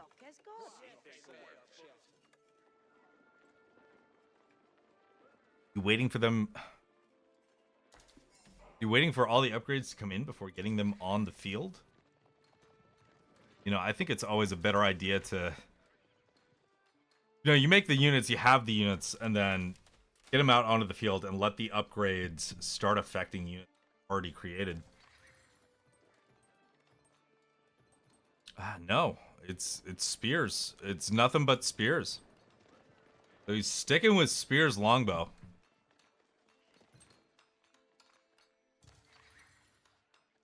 Radiant's going very heavy on horsemen. Now he's adding those royal knights. Now he's actually going to get veterancy for those archers. Veterancy for horsemen coming in very soon. Archers not that far behind. Take a look at the Royal Institute. Royal Bloodlines is there for the taking. We would have 7 on the field. We're about to have a little scuffle in the middle of the map here. Also, just because of vision, Fucraz able to get away with it fine. Untapped Radiance as well, able to get away with all of this stuff outside of the hill. At what each player sees. Ooh. Radiance able to just yoink that relic away. Gonna be 2-1 after that. Fucraz, not a lot of vision. Dropping that outpost, starting that chain, and keep that network of castles bonus. Rolling on through. Gotta start thinking about, you know, network of citadels. Maybe I'll see some of the French army on the outside of our vision. And network of citadels still yet to be reached. I feel like that used to be plus 50. Absolutely insane. Plus 30, still nothing to scoff at. Maybe not as necessary as it used to be, but adding 10 more % attack speed. Never a bad choice. These militaries dancing outside of the vision of each other. We're at the point, it's later in the day. This is game 3, the decider of this tournament in the middle bracket. So, you know, it's lower skilled players who don't normally play in tournaments. They are going to play more conservatively on the final game. Radiance able to secure likely 4 relics here. Fucraz can see the keep. He's about to. There it is. Not gonna push in that direction. Nope, it's a siege workshop. It's not actually gonna take advantage of the keep bonus. But there is gonna be a push in on the English. These spears are veterans. They're able to actually stick quite a few knights. Do you see horsemen come around here? Seems like a lot of the mounted units, most of the knights cleaned up. Some still exist.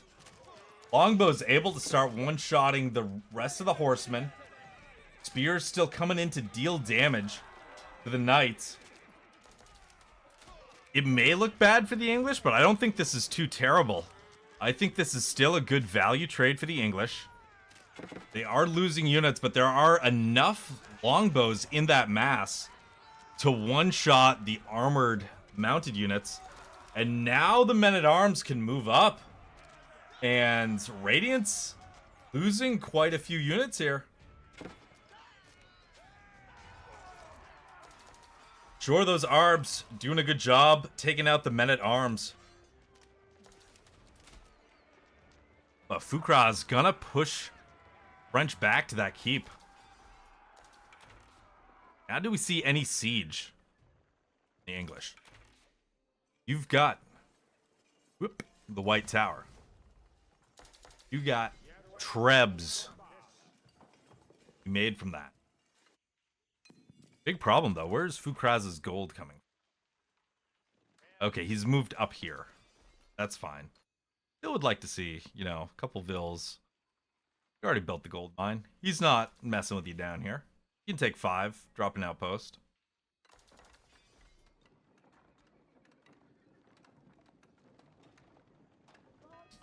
French mangoes on the way. We got the keep creep from the French. Looking to get that forward keep down. English scouting it out. They're going to take out a couple of vills. They're going to actually prevent that from going up. Not so fast.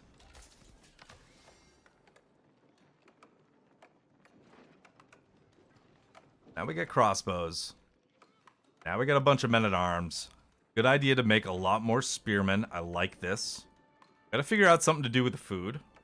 Now on the other side here, you got your archers. These need to be on the spears and the crossbows. You gotta keep your knights safe. You've only got 6 knights. The big difference here. So you need some sort of front line. You gotta use your horsies and your royal knights. Make sure these mangoes can get some damage. They were nerfed for sure, but they're not doing 0 damage. They still work.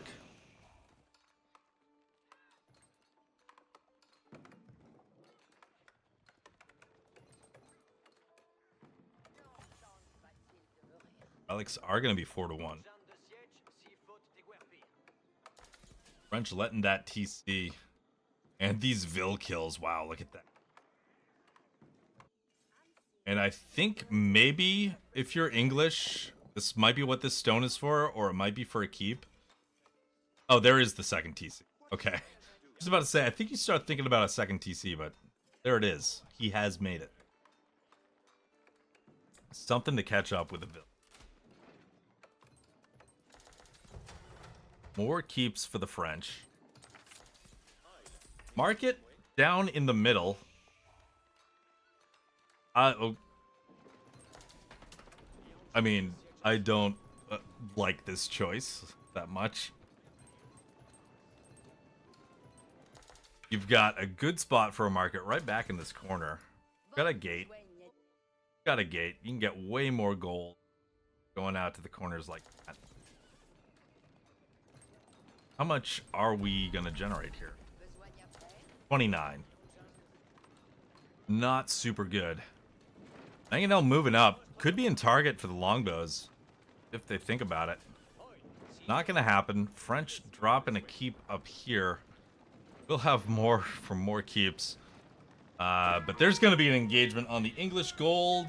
Right as I say that, the French turn around. Neither player wants to commit to an attack here. Neither player really wants to lose their units. Oh, fun little mango shots, though, over the top. Coming right over the forest. Crashing down on those vills. Picks up a couple. Untapped Radius. Aiming for the Sacreds now.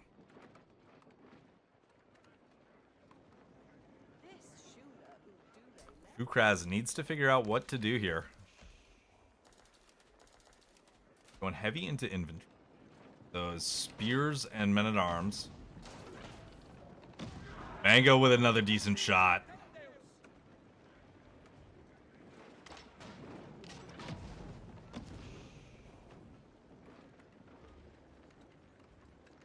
Fish are gonna swing up north. French military underneath 2 keeps. Gonna capture sacred sites, but taking this one. These vills actually coming back to gold. Talking about earlier, and maybe the French are gonna move in now.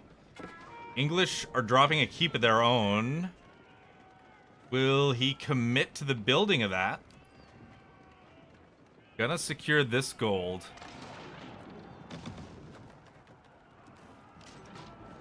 Very much bullied off of this gold. Militaries, neither one really wants to engage here. A lot of back and forth. Knights coming around. Some might be caught on this side. Coming through the wood line. We'll see where those spears get. Coming out in front. Crossbows are going to be behind. Mangonels, though, here's their time to shine. They got nerfed hard, and no, they target something completely different. They've got to get in on this big mass of ranged units. They're hitting the front, they're hitting some spears.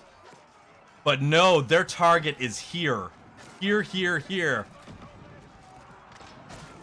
And just like that, the English have cleared up the French army. The entire front line's gone. Those mangoes doing very, very, very little damage. They're all gonna get killed here. Berkshire Palace going down. English going up to Imp. Oh, the French player in a tricky spot. Still has a better eco. See the resources per minute. If those mangonels, though, were able to get in on the ranged mass, they just turned away and fired at something else at the most critical time.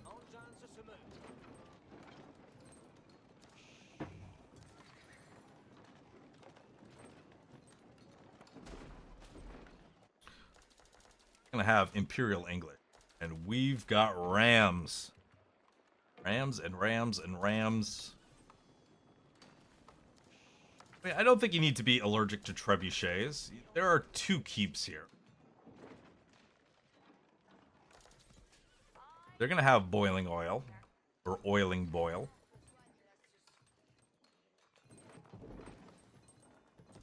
Radiance still making units. Still looking for a way. Berkshire's up. This time the Berkshire's not in its opponent's production.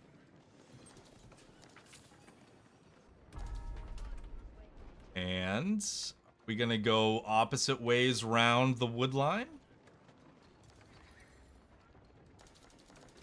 We may be. So English moving out on the attack. Doesn't really have the gold for imp upgrades at this point. See arrow volley, and we do see the plate cutter point. Damage level 3 for ranged. But I don't see any elite upgrades. We'll see now if the mangoes can take better shots at this point. Oh, those knights, so scared. Charge in and deal with the rams. Able to take out 1 ram. These mangonels in such a tough position behind the gold. Rocks are raining down. There are springalds to start poking at the men-at-arms. I think, yeah, these knights need to get over here. Need to deal with these rams. That is a lot of wood that the English just lost. Sure, you took out a keep. Second keep is gonna stay up, though.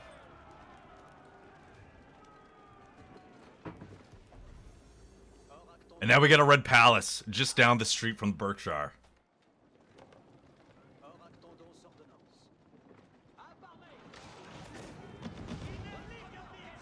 One poor spearman gets absolutely annihilated. Radiant's continuing to make mangonels. A couple of English straggler units coming around, and it's so hard. This is lower to middle bracket. But you got to be thinking at this point, like, can you get any raids in? Where's my opponent on the rest of the map? We are fighting over the center. French have a lot of knights. Take a couple knights, start looking around for targets. Look at what both players can see. Unsurprisingly, Radiance only sees his side. Fucraz only sees his side.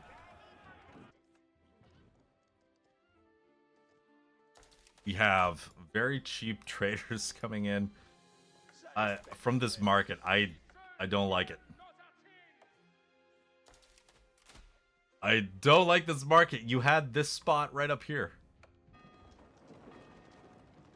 So Radiance can't really engage that close. Berkshire protecting all of this. See the English moving out here. Yeah, the French need to start potentially scouting. We do see the elite upgrades coming in for English units.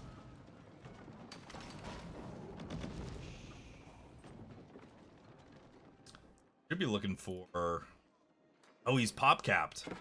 They're both pop-capped. But we'd like to see adjustable crossbars. It's very expensive. But if you're committing to Mangoes, you got to use it. And now here. Mango's got to be a hero now. Well, there's some damage. Oh, man. Yeah, Mango's doing something.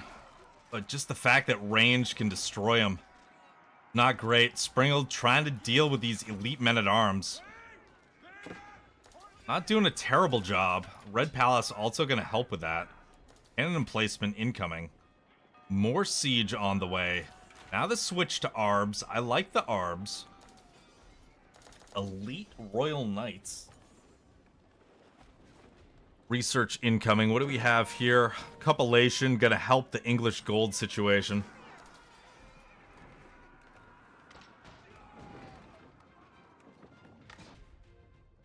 Question is, no enclosures. Okay. I think you could probably pick that one up ASAP.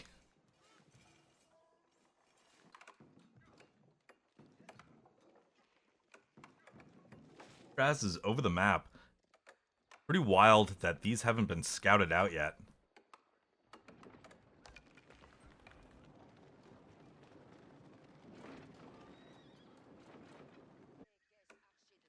These are all for the taking. I mean, it's getting to later game.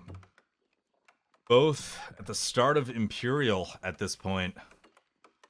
Just take a couple horsemen. You start looking all over the map. 6 horsemen and a scout. Start running around, trying to find units. Units getting too close to the Berkshire.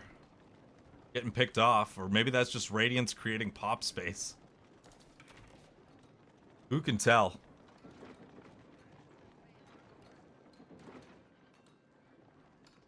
Now, with this wood and food income, you can start going to the market and selling off some of this. It does look like Radiance did get the upgrade. Those traders passively generate gold. French unique tech from the market. 1 gold every 6 seconds. Not bad. Well, that's 1 gold a second. 6 gold every 6 seconds. Yeah, 1 gold a second. 60 gold a minute. Let's start thinking, okay, that's not too bad at all. It is 6 traders, but like a couple relics.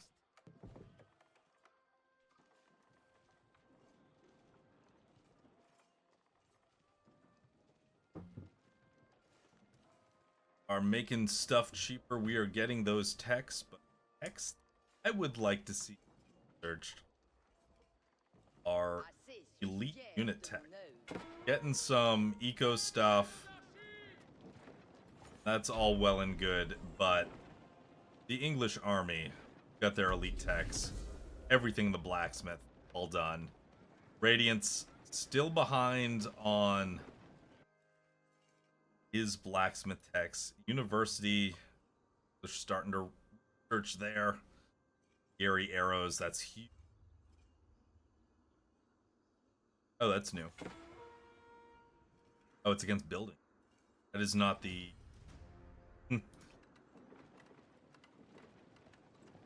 I haven't played a lot recently. I forgot that incendiary arrows was changed. Additional, like, DP. Now. Against buildings.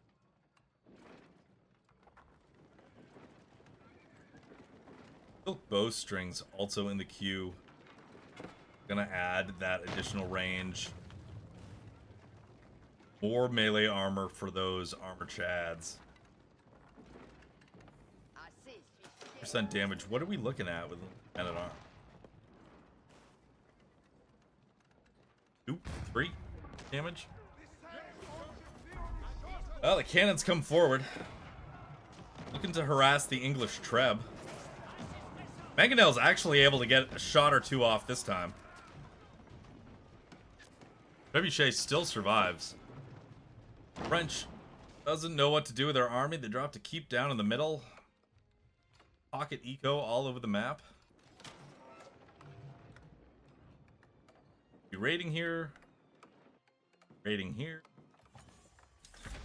Really, if you had some knights and just got into here, some English horsemen just sneak right around here. There's nothing preventing you from hitting the right back there.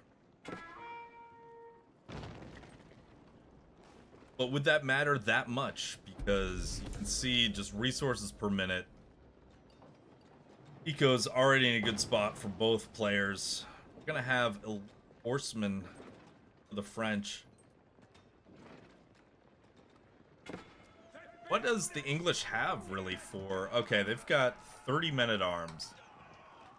That's gonna be their thing. Losing their spears. Honestly, what's gonna... the elite Royal Knights engage into this pretty easily.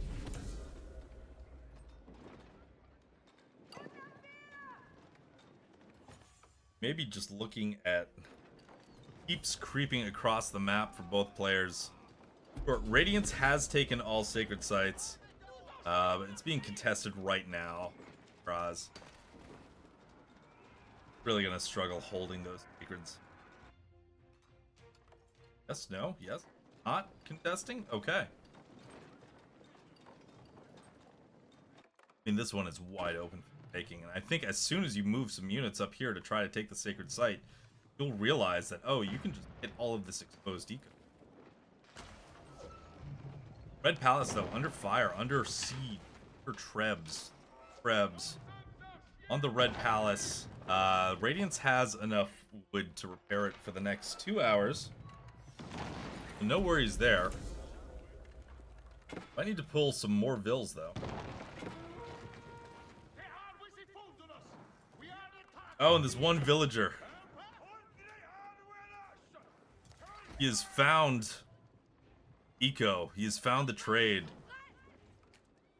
Got incendiary arrows on his short bow. Fun to see. And now Fucraz has found his target. Going around this side. Red Palace taken out. To decap the northernmost site. Stop the timer at 8 minutes. See how this is going to shake out. Those mangonels getting into position. Still hitting the wrong targets. Really just need to select mangonel, right click right here.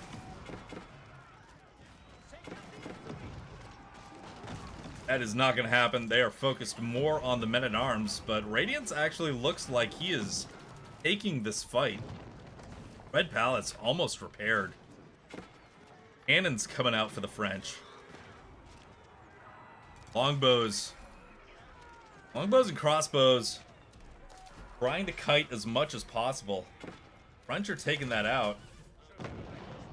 Palace still taking damage.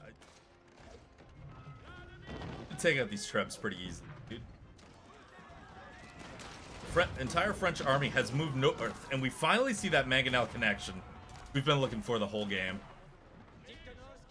There was not enough players for 3, so this is lower/middle.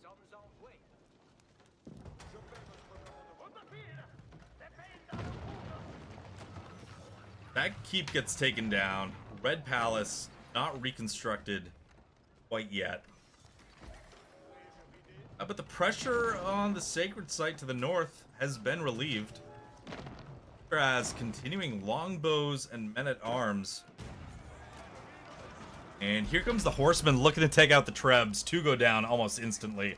Men-at-arms in position to save the third. Cannons providing fire into the mass of men-at-arms. Look at that. You see the horsemen and knights providing a good shield for the crossbows to do their work. Taking out the English men-at-arms. There goes the Treb. So many Arbs here. Arbs are cleaning up these men-at-arms.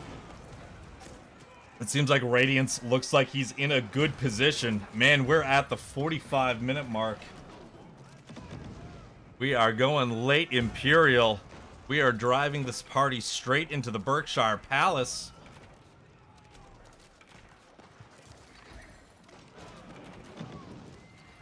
Now we really need to think about, okay, how do we engage into this? Or do we just YOLO it? Mangonels, there they are. They're here. They're dealing damage.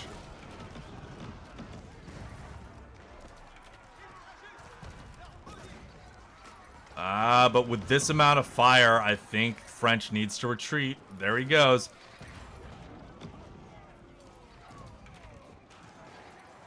So need to maybe think about trebuchets yourself, or just a bunch of rams. Something with a little bit more range or defense to deal with the Berkshire. It's an absolute meat grinder. At least our players have committed to this fight. Love to see that Springled. Dealing some damage against the men-at-arms. He's helping, he swears.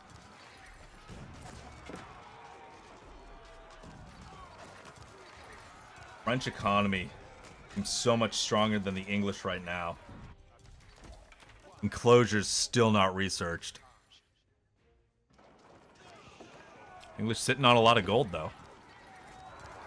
See, it looks like some buying and selling at the market to even that out, get the production back up. Radiance with massive units at this point. Barreling down on that keep.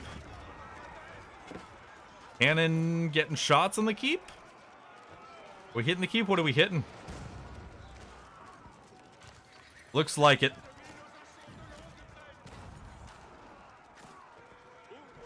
Oh, were those Arbs not elite until now? I could probably swing things around.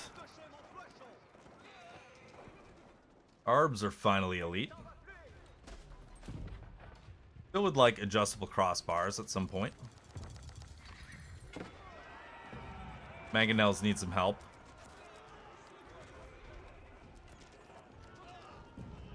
Also, maybe consider some rams. Need an answer for the Berkshire. I don't think it's going to be the cannons.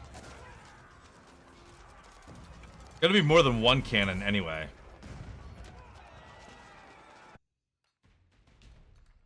No. Fucraz just pulling the villa over, being like, oh yeah, wait, I don't want to lose this way. Gonna reset that sacred timer.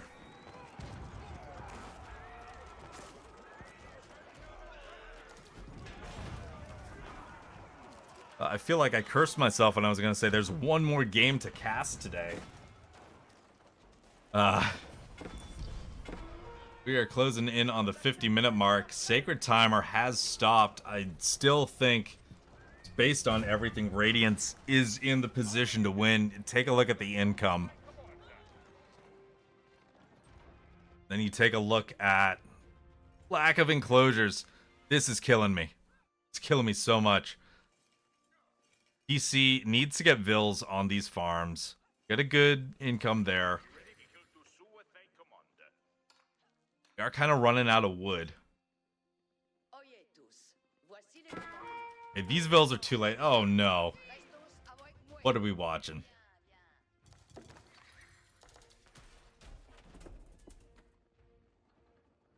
Yeah, Fucraz did have a good counter attack. Like, he held. He took some good fights. Neither player wanted to really close this out. I mean, Fucraz was imp first. But the two keeps that used to be here stopped him from pushing.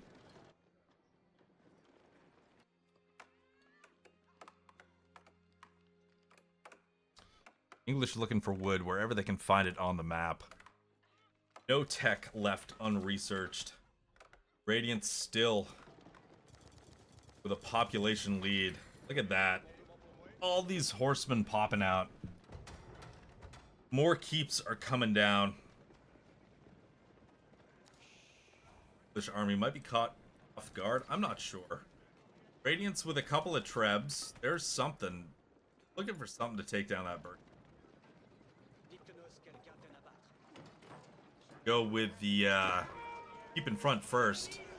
Cannon in a bad spot though. Yeah, look at that. With the additional range, those longbowmen get in on the siege. Now we actually finally have damage being done to that keep. Krebs doing a good job. Cannon sneaking forward.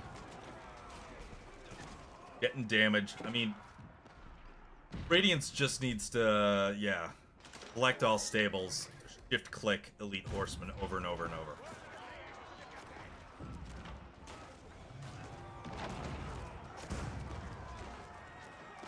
Guy's doing such a good job of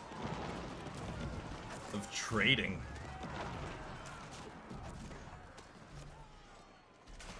I guess that's to be expected of defensive civs.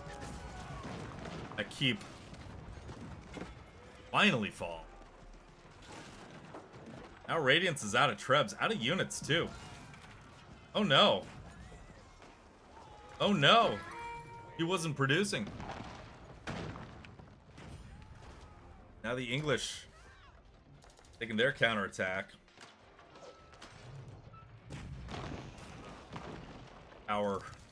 Red Palace under attack.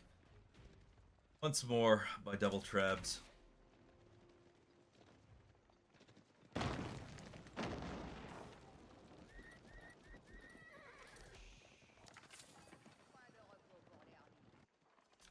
Market to go in this corner.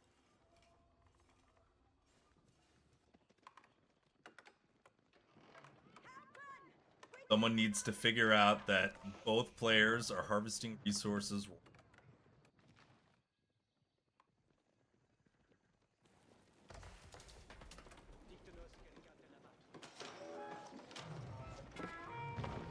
That is gonna do it for the Red Palace. Take a look at the range of those long. 9 plus 5. 14 range. Berkshire 14 plus 3. So an unupgraded Berkshire. That is what these longbows are. What sort of range we're talking about. They even see that. They have vision stats on here.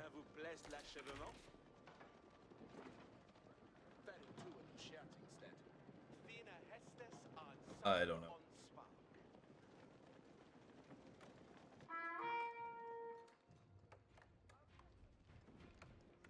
Right next to it. They're going to be cutting right next to their opponent. Oh, Tithe Barns. That's a good tech to pick up when you have 4 relics.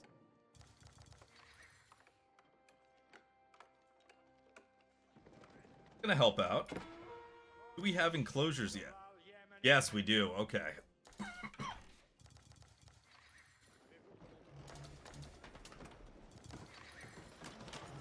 We got Tithe Barns, we got enclosures, we got Trebs taking down the French keeps. Got how many traders? Just 4. 4 gold every 6.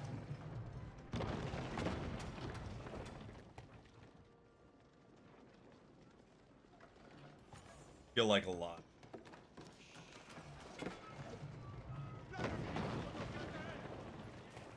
Horsemen run a little close to the longbows. Oh, Mangonel, that's costly.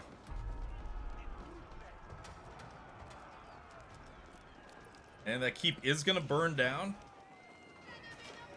Where the Trebs get one more shot. There it is. Put it out of its misery. Both players have built up armies again. But now the English are actually taking it to the French eco. Raiders going down. We'll see if any Vil actually get killed. French on the retreat. Gonna capture the sacred sites again. No mangoes to help out this time. Men-at-Arms able to jump in there. Can't quite make a full wall. So some of those mounted units able to get in back. And look at that. Tithe Barnes comes in. Trebuchets knock those 3 relics out of the monastery. French losing a big source of passive resources. Fucraz keeping up the production. Radiance now in trouble here. Losing numbers. English pushing in more and more. Oh, and I don't think there's any university techs for the French.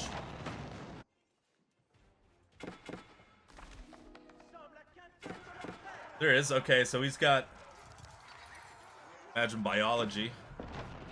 Can't remember what this one is. You get that ARB upgrade, but only has 4 left.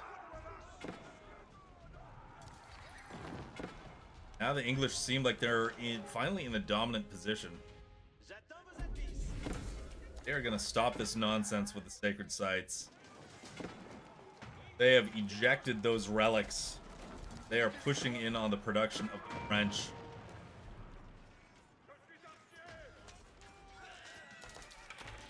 French being pushed back up the hill. Got villagers shopping next to each other.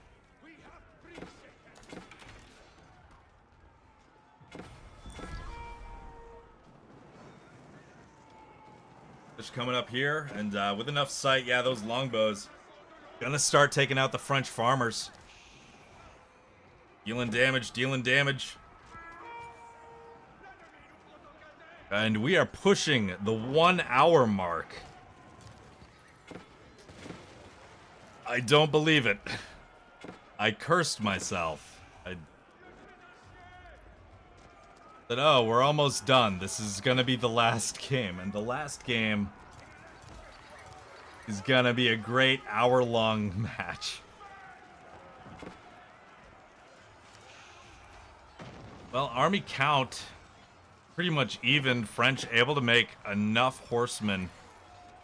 Hold on here. Not, though, able to engage onto the longbows. Gonna try to clean up these men-at-arms. Fucraz able to make more and more and more, and now the English economy looks much better. With the relics ejected, the trade shut down. French are struggling to get gold. Now these French archers really not doing much of anything. English taking this fight, pushing up the hill, thinning out the French numbers.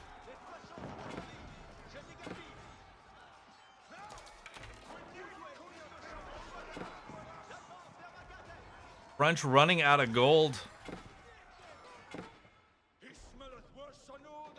Now look at this. Fucraz finally realizing, wait, if I just break off a couple of units, I can run around and just start messing with French vills if I find stuff out here. I don't have to send everything up the hill. But the units that have gone up the hill, very effective.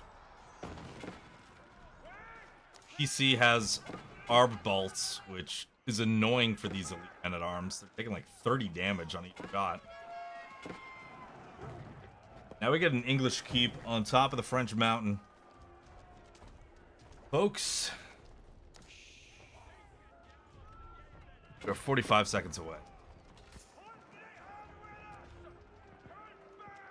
We've talked about in Lel having a mod that automatically shuts down the game at the 1 hour mark. I'd like it. I think we've got a clear winner at this point. It is. Look at the military numbers, 118 to 2. Keep coming up.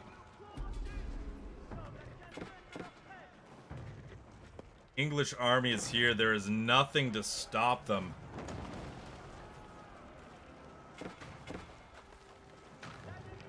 We are at the 1 hour mark. We've officially crossed the threshold of 1 hour.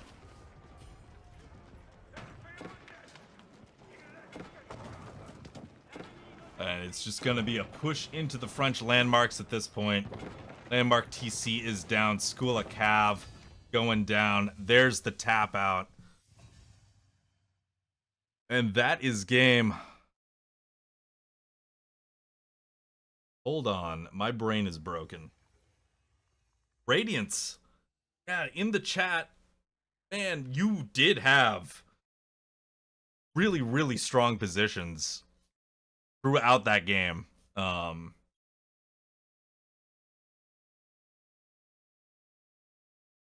Fucraz able to just hold on and win it. And see, yeah, total unit count just stays at 200. Drop off. But where is this? Boom, right here. Right here, this fight.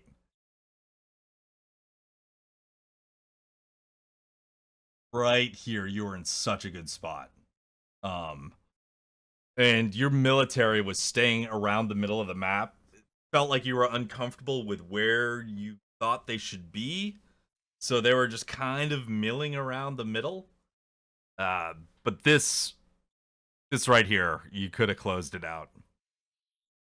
Yeah, he did have the White Tower. But honestly, you could have just kept the pressure and kept the English just trapped inside their base. It would have been over there. But Fucraz held on, did not quit, and was able to win.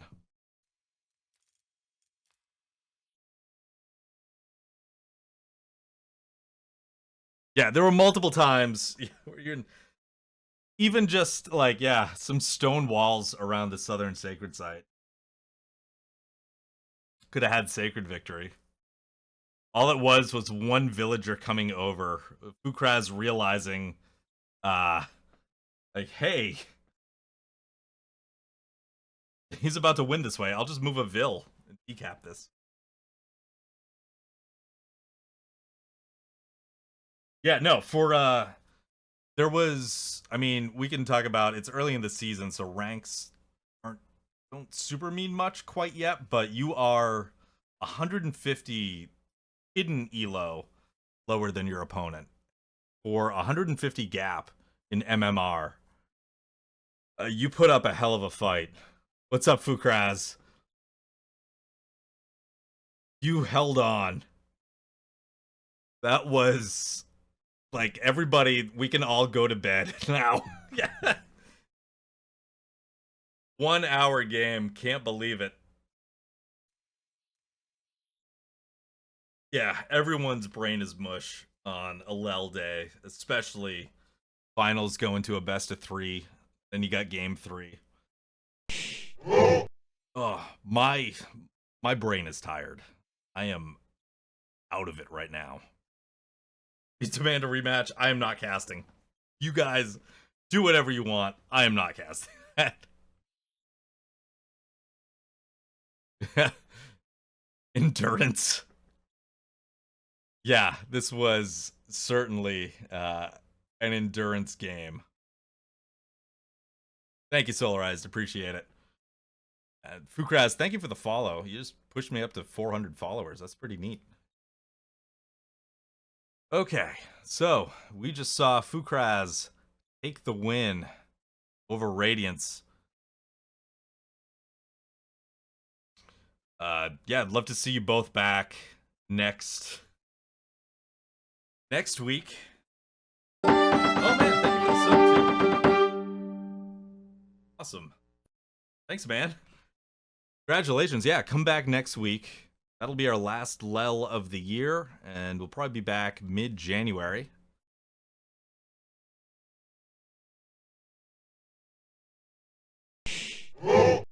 More. And I'm going to imagine that, you know, after we take a break, first couple of lulls back are pretty well attended. Novel again. Day was pretty thin. Crazy that we only went 2 rounds in Swiss. We went 2 rounds in Swiss and ended at 6, which we've had lulls that play all 4 Swiss rounds and end before. Thank you, Radiance, for the follow. All right. I don't have much more to say. I guess it's been an hour since we mentioned who won top bracket, so we can say congrats again to Real Tiger going 2-1 over Vegeta. We did see their Swiss pool game where Vegeta was able to win, so they kept it close. You know, if I had more time, it'd be nice to cast those matches as well, but I don't have that time. We are at the point. Gonna look for someone to raid.